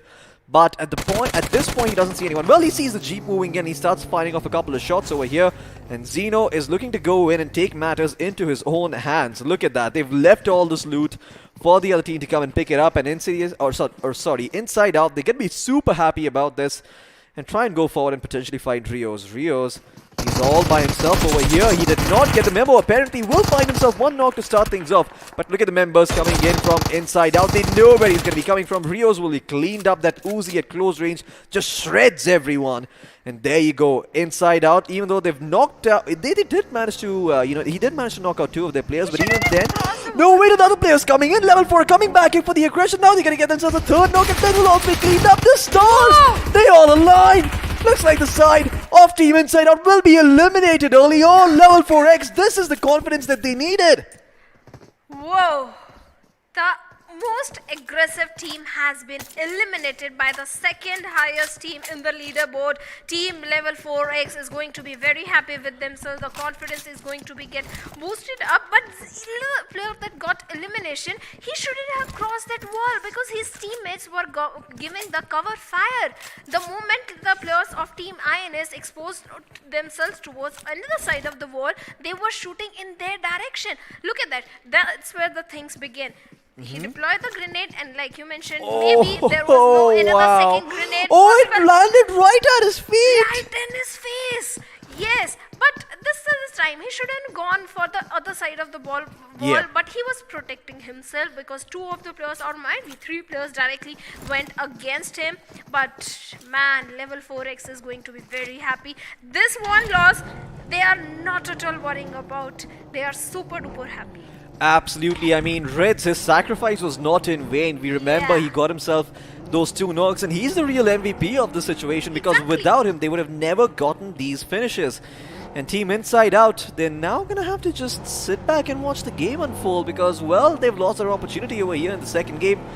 Thanks to their ridiculous performance in the first game, though, they're going to be okay with this and they're going to be not feeling all that bad. And guess what? They still might edge out some of these other teams because they still got 1 finish point, even though they got knocked out in that 16th place. So we could see them up there.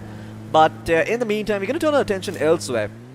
While we were focusing on that singular fight that was breaking out, it does seem that Your Worst Nightmare have also lost one of their players over here. So that is going to be a little bit unfortunate for them.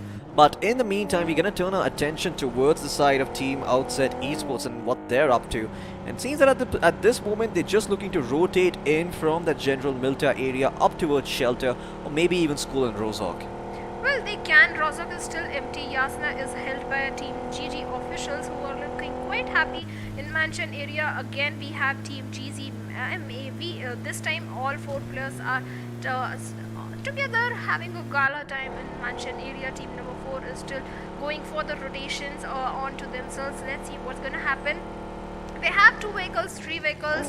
They can easily find a good cover for themselves. School and the apartment area is for now held by the players of team number 10, that is Syndicate. Syndicate is having a good control of both the buildings. They are having a good cover for themselves. There is no worry for them. They can hold on to the position. They are inside the circle. There is nothing to worry about. In fact, the loot matter also, they are having a good loot because apartments and school buildings tend to offer very good loot. On the other side of the map, if you talk about Georgopol City, we have Team Ryzen. In fact, Floki Team Ryzen had a good outing in the previous match. Also, they had good finish points for themselves. It is also a very good promising team considering the finish points they had in the previous match. Let's see if the aggression is going to be amplified. In fact, all the teams in the lobby, Floki, are going to be very happy. They were reading the finish feed.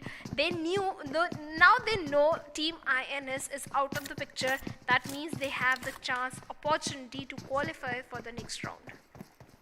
Absolutely, and I think they're gonna have just one man to thank for that. It's gonna be Rids, who has been doing all the work for his team after getting those 2 early knocks. But the rest of the game is still remaining. It still needs to be played out, and there's still a potential winner over here that could be crowned. You need to control that vehicle a little bit better, my friend. Don't think that's the ideal way of driving that. But in the meantime, you see a buggy over here in the hands of Maddie. Those tires not being shot out just yet. He's going to be okay for the time being. Let's see if he can regroup with his teammates and potentially try and rotate out. Now, he's got some information that there's someone on his tail. Soon enough, that buggy is going to be out of fuel because he is using that boost. So he's going to probably have to get a change of vehicles. And there you go. I mean, he's conserving fuel at this point, trying to play this one out properly, stretching it and using the acceleration and the downhill to try and make sure that he can make that buggy last just a little bit longer. But look at North Georgopol also. 2 teams are rotating from the similar path. They might collide into each other. Most probably they are going to. But other teams, we can say they are pretty safe. The teams coming from Primorsk area also are pretty safe. But the question is where the circle is going to go. But KD Hunters are out right now preparing down few bullets in the direction of team number 14. That is Masked Maniacs. And are they Alan Walker fan? I am not too sure. On the way. And they are already on their way. Yeah, well, they most certainly are. I'm guessing they're going to be blasting that on their speakers and the stereo system, in the stereo sound surround systems in their car. Well, I butchered that completely, but you get the general picture, so that's all that really matters. Speaking of the circle, it has sort of shifted towards the eastern part of the map. Now, it does cover a little bit of Pachinki, a little bit of School, a little bit of Yasnia Polyana, so everyone's going to get their piece of real estate. But for the teams coming in from Rozhok and shooting range, we could see them breaking out into a bit of a fist fight here. Well, fist fight we all love to see, but when it's against the enemy, we love it more. But team number 7, buggy is not the appropriate vehicle, but I guess they didn't find a Dacia or they don't have an option. Yeah, yep. They'll find it on their way. But team number 10 still holding on to the apartment area. They are quite content. They are not in a hurry to change the position or to rotate because the circle is still favoring them. But team number 8 is not going to be very happy as the players of Outset Esports has got one of the Maddie knocked down while he was training in inside the Yep. circle, and they are going for the finish as well. And another players are also chiming in. Are they going to go for the race? It's a big mistake. And don't go for the finish. Team number 4 Outset Esports team player went all out. Now he is at the receiving end of the shots coming in from AKB. Absolutely, AKB Reborn. They've got one of the players on his knees. Maddie in a world of trouble at this point, but can he get someone to get him back up on his feet? They're trying to save him, but he will not be allowed to run away. WTFR, we will be able to find him, and there you go. That's AKB Reborn saying sayonara, paying their respects, pressing F, and moving on with their lives. They still have a game to play. Oh boy, looks like they're going to be joining him in his grave soon enough if Syndicate keep this up. Shittage sees them, fires off a couple of shots over here, but instead they're going to get themselves this big mansion and have it all to themselves over here while we have a look at what the side of AKB Reborn are doing after losing Maddie. Well, they're checking these compounds, seeing if there is anything to be found over here near that mansion area, but I'm pretty sure it has all been looted dry by the teams who have come in over here. Maybe they find a couple of med kits, a little bit of gasoline, maybe a couple of bullets at best, but all the heavy weaponry should be taken. Well, you should go for the heavy weapons, but team number 7 is there with the height control, good position inside the circle. They have the ridge onto themselves, and they have spotted down the players of Endgame Esports, but they are not going to fire any bullet in that direction. And Endgame Esports right now is safe. They are making their rotations, and team number 4 Outset Esports, good decision. They were not trying to attract unnecessary attention from the players rotating, because they were in the open. Any rotation, any flank could be very dangerous for them. Instead, fire bullets when you are very sure that you can take down the players.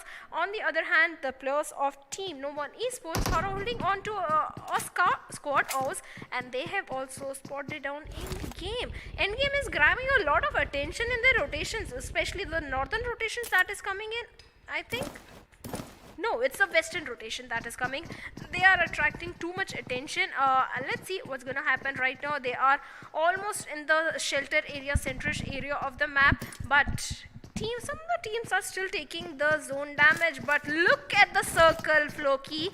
Our wishes are being granted. Not exactly a Milta power circle, but it can be a Milta circle. Urban finish, we all love. Yeah, absolutely. Milta could still be in play over here. We see all these teams coming in from general shelter area. In the meantime, everyone on a vehicle, it seems. No one really rotating in on foot, and well, that's the way it should be. But look at what this team is doing that is coming from prison. Who is that? Let me just quickly figure that out. I do think it is the side of Exile Esports coming in. They could be in a very good position over here, but we'll find out soon enough. But in the meantime, we're going to focus on Ryzen Esports instead, who could be jumping into the thick of things over here as they look to rotate in from school all the way towards shelter. It's a long rotation, but on their way, they're going to stop by and see what sort of loot they can pick up for themselves. Be careful, you might break your ankles if you keep jumping up from those rooftops. But yeah, Ryzen Esports, they're going to be okay in the meantime.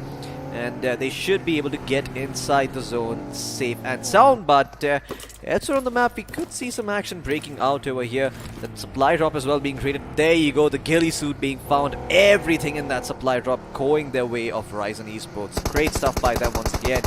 And now we can turn our attention elsewhere. It looks like the Outset Esports could be in for a fight over here. They've got themselves this compound over here that does give them a big line of sight. But oh no, level 4 Esports, they're going to be able to get the knock on one of those Outset members. Japan going to be in a world of trouble, trying to get himself towards cover so he can be rezzed back up. But that angle, it is not safe from nades. It's going to have to be a little bit well placed though. And that's not going to happen because Syndicate are keeping the side of level 4 busy. So level 4, they're going to try and take a fight on multiple fronts over here. If we could get a decent overview and see what the map looks like at the moment, that'd be great. But Team Outset Esports in the meantime are turning their attention over towards the side of Ryzen Esports as all of their players up on the high ground. And Team Outset Esports, they've got themselves decent vision, right, thanks to their compound, but there's still a couple of places where they can't see and a couple of places that they have to worry about. Syndicate, they've got the best compound possible over here. That balcony looks over the entire general area, and there you go, those glasses, those glass windows being knocked out as well is going to make sure that those shots do full damage. Well, Syndicate, like you mentioned, is having a very good advantage. They have the height advantage, they are in a good position, and these squad fights usually tend to go for the longer time because teams have the time to, even if you knock the player, their teams have time to raise their players, heal, back, patch up, but you tend to have more healings. On the other hand, players of Ryzen are also falling down, and the circle is also about to shift. If we talk about Team GZMAB, they are inside the Milta area. That means they will have a very good advantage. In fact, the team of KD Hunters will have a good advantage because they are in kind of a southern side of the circle. Milta, a very good place to hold on to because looks like the circle either can go towards Team Syndicate or towards the southern side.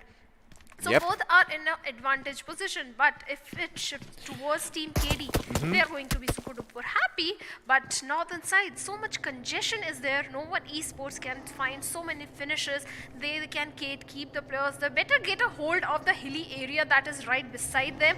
On the other hand, Team 16 nearby the shelter area, they are trying to block the area, have too many vehicles to get a cover onto themselves. In the shelter is also a good place to hold on to because you have those underpasses where you can just hold on to the position and get as many placement points, but you have to be very careful if the enemy blocks the doorway. Absolutely. Team GG official. Well, looks like they're going to be holding out in the main shelter itself. Lots of good loot to be found there as well. But in the meantime, some action breaking out elsewhere on the map. It seems that no one have found themselves in a bit of a crossfire over here as Syndicate also joining the party and just bullying the side of Ryzen Esports. Some of the players being knocked out over here. Let's see if the other one can put in some work and maybe just dish out some revenge over here. Trying to do that, but can't really spot out their member. Jittich with the TMR at that distance can do a fair amount of damage, but he needs to see people for that first. He's even got a silencer, so that's going to mean that people don't figure out where he's going to be shooting from. So at this point, he's just hoping for a good angle. Let's see if he actually gets it. Just being responsible for the western side for his team at the moment. While everyone else, well, they seem to be okay with the real estate they're occupying. But okay, looks like a couple of vehicles are exploding over here. And Team Ryzen Esports will be eliminated as a result.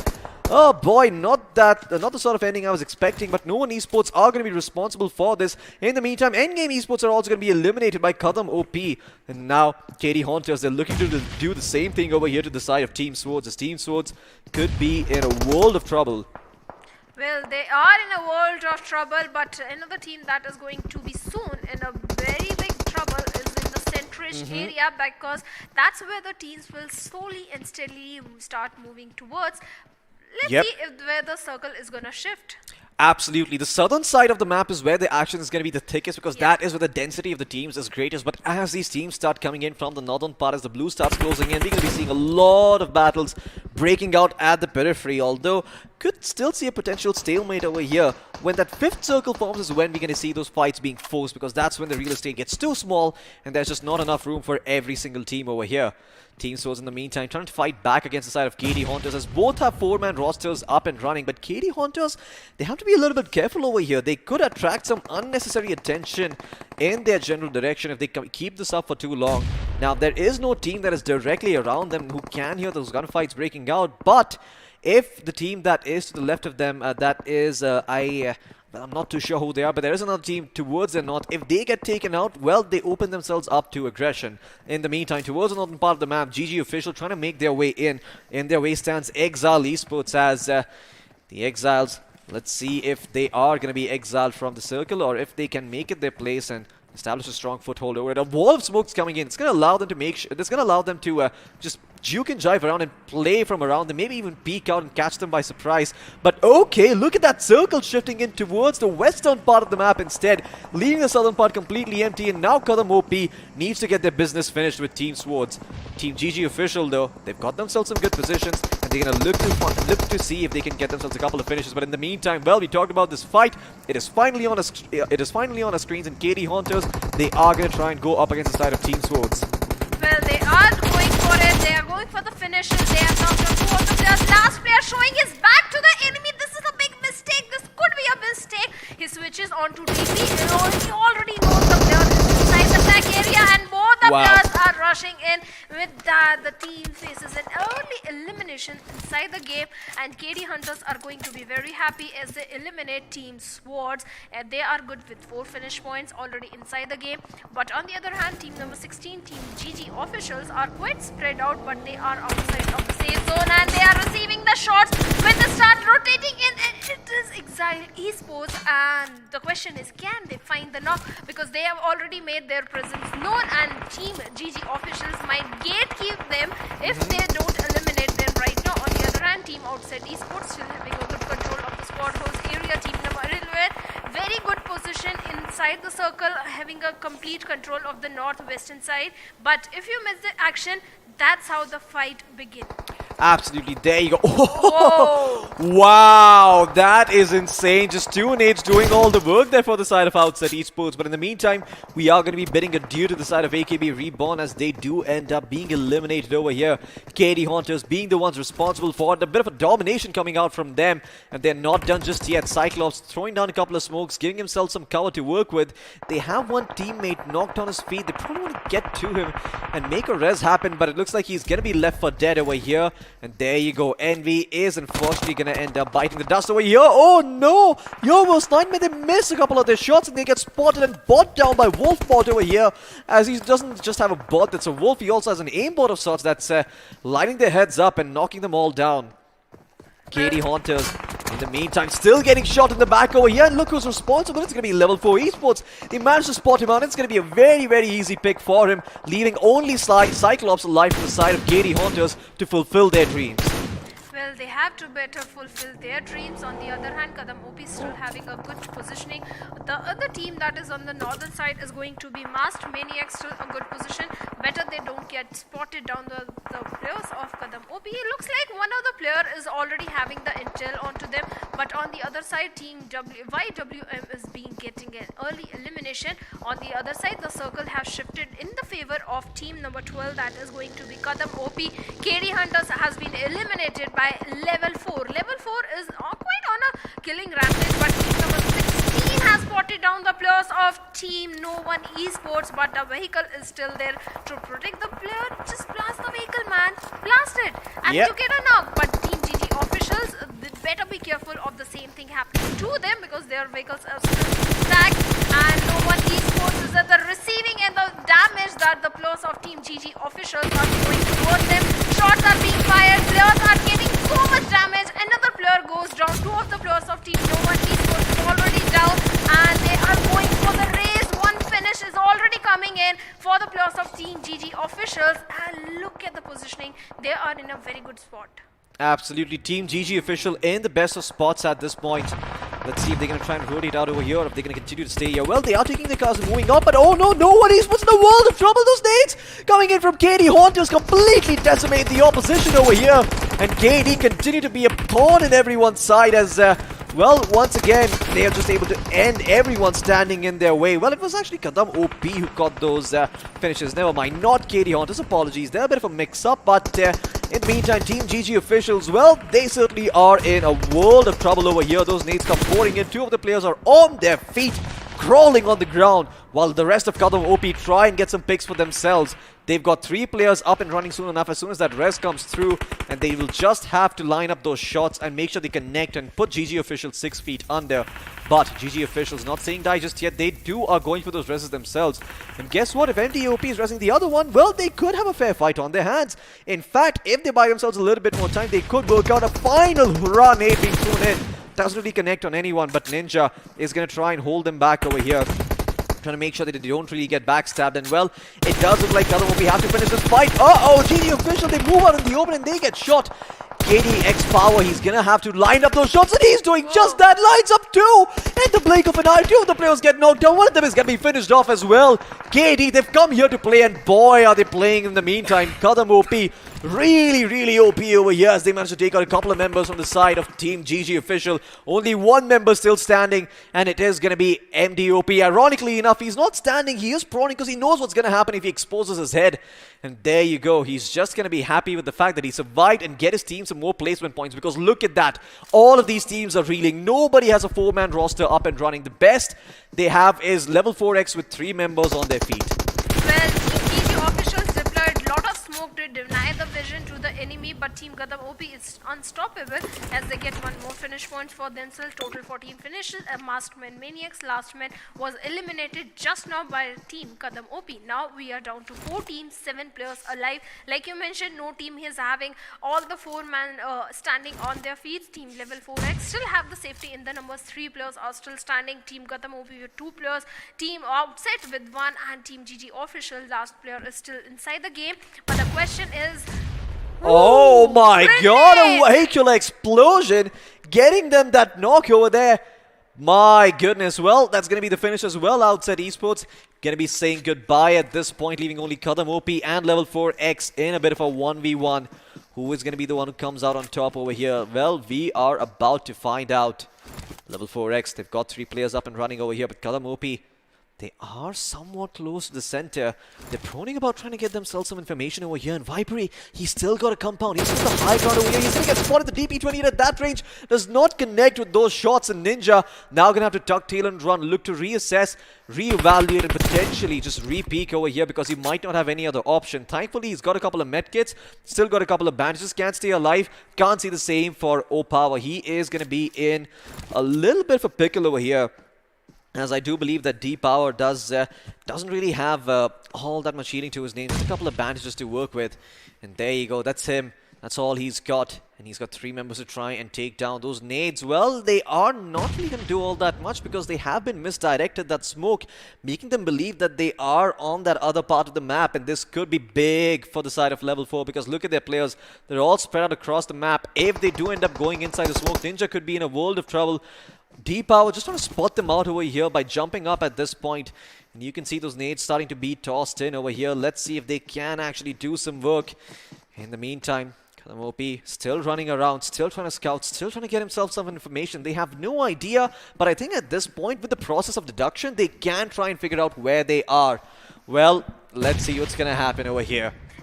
Let's see 2 of the strongest team. Which one is gonna win? Team Kadam OP with 2 players. Team level 4X with 3 players still standing. Smokes, grenades, all are going to come into the picture. But on the Team GG Official also played quite well. Not many finishes. Outset with 8 finishes has already been eliminated. Grenades are already being deployed by Team Kadam OP.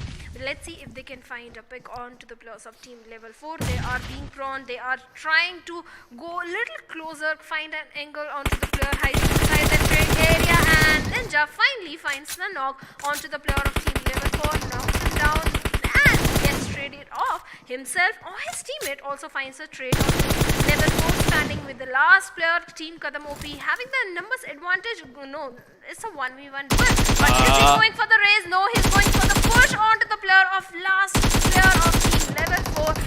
Team Kadam OP. Yeah, he's just being such a thorn in their side right now. He's still groaning up, but he'll finally be eliminated over here. Kadam OP, despite not having the numbers in the end, will be able to get that first place finish thanks to the heroics over here. And L4 will have to satiate themselves with that second place finish. Once again, showing that the numbers advantage doesn't mean anything unless you know how to use it. Well, you better use your numbers to the precision, otherwise the enemy is going to have the intel onto you and is going to use it to his advantage. But I want to talk about GG Official also. They had a very good outing in this game. Yeah, they most certainly did. I mean, this time around, they looked a lot better. They were able to finish in that top 6 spot. So, kudos to them, kudos to them for actually being able to put up that performance after, early on that first match. Didn't really go that well for them. They got eliminated quite early. And hopefully this can make enough of a difference because you have to remember, well, inside out, they did get eliminated early on, which means that first spot is up for the taking. Speaking of which, let's actually jump into the highlights and see exactly how they went down once again. This time maybe in slow-mo, maybe in HD, or, maybe at 1 frame per second, just to see everything that went wrong. It started off great for them, getting themselves this knock, but the players were just not in the vicinity. And I know we can sort of just point out all the ifs and buts at this point, but clearly somewhere or the other, inside out, they were not anticipating this and ended up being eliminated. Once again, very easy to sit on our chairs and say that, everybody else should have been there while that knock was there. Players should have swarmed in, they should have gone in, yada, yada, yada, yada. But you can only say so much and do so much, because at the end of the day, you have to remember these guys were still riding high on that confidence. And to be perfectly honest, I mean, they weren't expecting Level to come back and take that fight to them. Well, as we can't play, we can't be pros. That's why we are the casters, so that we can give advice and the suggestions to the players. But so many fights were happening, so many precise grenades were coming in, especially from the players of Team Outside Esports. Also, the way they eliminated the squad from inside the squad was quite appreciative. In fact, Team GZ also had a very good outing in this one. They were no one esports. In fact, they were the victim of the grenades. The way all the teams were turning their attention towards no one esports. The final grenade came in. They couldn't really survive. Otherwise, no one esports was having a very good outing in this particular game. Absolutely. No one esports was doing very, very well up until, towards the end, where unfortunately they did end up getting eliminated. They only got themselves 2 finishes and got knocked out a little bit early on. But hopefully this time around they can put up a better fight if they do make it into the next round, that is. And yeah, Kadam OP as well towards the end, I have to say, despite being at a disadvantage in terms of manpower, they still managed to take those fight, isolated those duels once again. Just seeing a pixel of them in the grass and just managing to take them out over there. Great stuff coming out from the side of Kadam OP once again. And I have to say, the way they played it, chef's kiss, that was perfection. That was perfection. They precisely spotted down the enemy and took the bullet in their direction, turned the enemy down and eliminated the squad. But how did they get it? What they are getting out of it is the points. And let's see how many points. Absolutely, the point standings, they're going to tell us the bigger picture or the bigger story over here. 17 finish points for Kadam OP. Again, absurd in their own right. 32 points total. But nowhere close to the 24 that we saw from Inside Out. In second place, we've got Level 4X with 9 finish points and 21 total points. Team Outside Esports with 18 points to their name. Master Maniacs in 4th place with 11 points. GG Official in 5th. KD Hunters in 6th with 8 finish points. If they got themselves to a better position, they could have easily been in the top 4. Exile Esports as well in 7th place and No One Esports in the 8th place. Well, Inside Out, the fact they were the first one to be taken out are still not at the bottom of the leaderboard. Yep, that's what I said. 13th position, like you said. That's why we were so supportive of this team, the aggression that was coming in. But KD Hunters, I have to give it. Previous game also, good outing. This time also 8 finish points to their name, although they faced an early elimination, just 1 placement point. Otherwise, this team was also looking quite promising. Absolutely, a lot of promising teams over here, but there can only be one grand champion in the end. So all of this could just be for naught, because you have to remember, when those grand finals come, only one team is going to walk away with that 50 lakh rupee prize pool. But you know what? That dread is still away. We still don't have to think about who's going to lose and who's not. Let's jump into something more positive with the iQOO MVP of the match. See who it is. It's going to be, well, it's going to be D-Power from the side of Kadam OP. 7 finishes, 804 damage, 2 headshots and 1 assist. Well, good outing from the overall team, and maximum finishes are from this guy, that is DXD Power. He was really having power in his hands. 7 finishes, like you mentioned, 804 damage, a very good damage. But who are the other lads followed by him? Let's have a look at the top 5 players. It is going to be Ninja from the same team with 5 finishes, 800 plus damage, 3 assists, followed by Team, I think... I can't well, it's Team Outset. I believe that's Team Outset, who have a different name tag. Yeah. They've got a different name tag, unfortunately. And, well, there's KD Hunters in 4th place. DH Cyclops, of course, occupying that 4th place spot. And Ringstar from level 4 taking that 5th place spot with 4 finishes and 545 damage. Once again, a good spread, but the top 1 and 2 being occupied by Team Kadam OP. So kudos to them for being able to finish out in the first place. But the question remains, has Inside Out been dethroned? Do you think after all of this, when we turn on to the standings a couple of days later, we're going to see them on top? I think yes, most probably yes. If not the first spot, better be second spot. They are having. Let's see. Total finishes or knock ratio is even. I think it's I think I can deal with it. There are more finishes than knocks? Yeah. How the hell is that possible? More finishes. It's okay. It's a little weird, but I'll welcome it. I mean, it just means that a couple of these players either just couldn't even get knocked out. They were just the final men standing, and yeah, I'm really not sure how that came to be. But 60 grenades used, 7 grenade finishes. I'm sure that's the stat that we were waiting for. 1 airdrop looted, 38 players to rescued in total. So lots of second chances in this game. The longest finish distance, nothing to write home about, but nothing too bad either. 207 meters. 207 meters, nothing to complain about. Overall, it was an interesting game. Yes, have a look at the FD performance, because that is what is going to tell us how much damage that was dished out by which team. And looks like 11-4 was the highest. And another team, Kadam OP, almost both the teams sharing equal damage ratios, but the team Kadam OP is having more finish, that is 17 finishes onto their name. But other teams also 1000 plus damage, 8 finishes, 9 finishes onto them. A good performance coming out from overall lobby as well. Absolutely. It seems the teams that took a back foot in the first game have performed really well in the second game. This is like we talked about, if you perform really well in the first game, you could end up being targeted in the second game and not do as well. This only leaves us with one statistic to see, and that is the top 4 squads. We're going to find out who is there. Well, no big surprises here. Kadam OP in first place, Level 4X in second, Outset in third, and Masked Maniacs in fourth. Great stuff coming out from all of these teams once again to be able to dethrone the champions, and I think you really have the side of Level 4X with time for that. Well, definitely. In fact, Masked Maniacs also 5 finishes, being in the top 4. A good outing from them also. A very good lobby, I'll say. The moment Inside Out was out of the picture, the confidence definitely started building up on the bottom half of the teams of match number 1, and they made it to the top 4. Absolutely, they most certainly did, and I mean, kudos to them for being able to do that. And well, I think this brings us to the end of this day. This is the final day of the round 2, and this was the final match that we had in store for you. But we're not just done with the tournament yet. There's still the round 3 remaining. There's still the quarterfinals, semis, and the grand finals remaining. And we want to wish you all a very Merry Christmas. We hope you enjoy the coming holidays for the next 2 days. And we hope you come back and tune in again once you're well rested and ready for some more BGMI action. Because let's be honest, today's games, they were a lot of action, and I'm quite sure you could use that break very, very well. So thank you all for tuning in on this merry day, and we hope that you guys enjoy the show.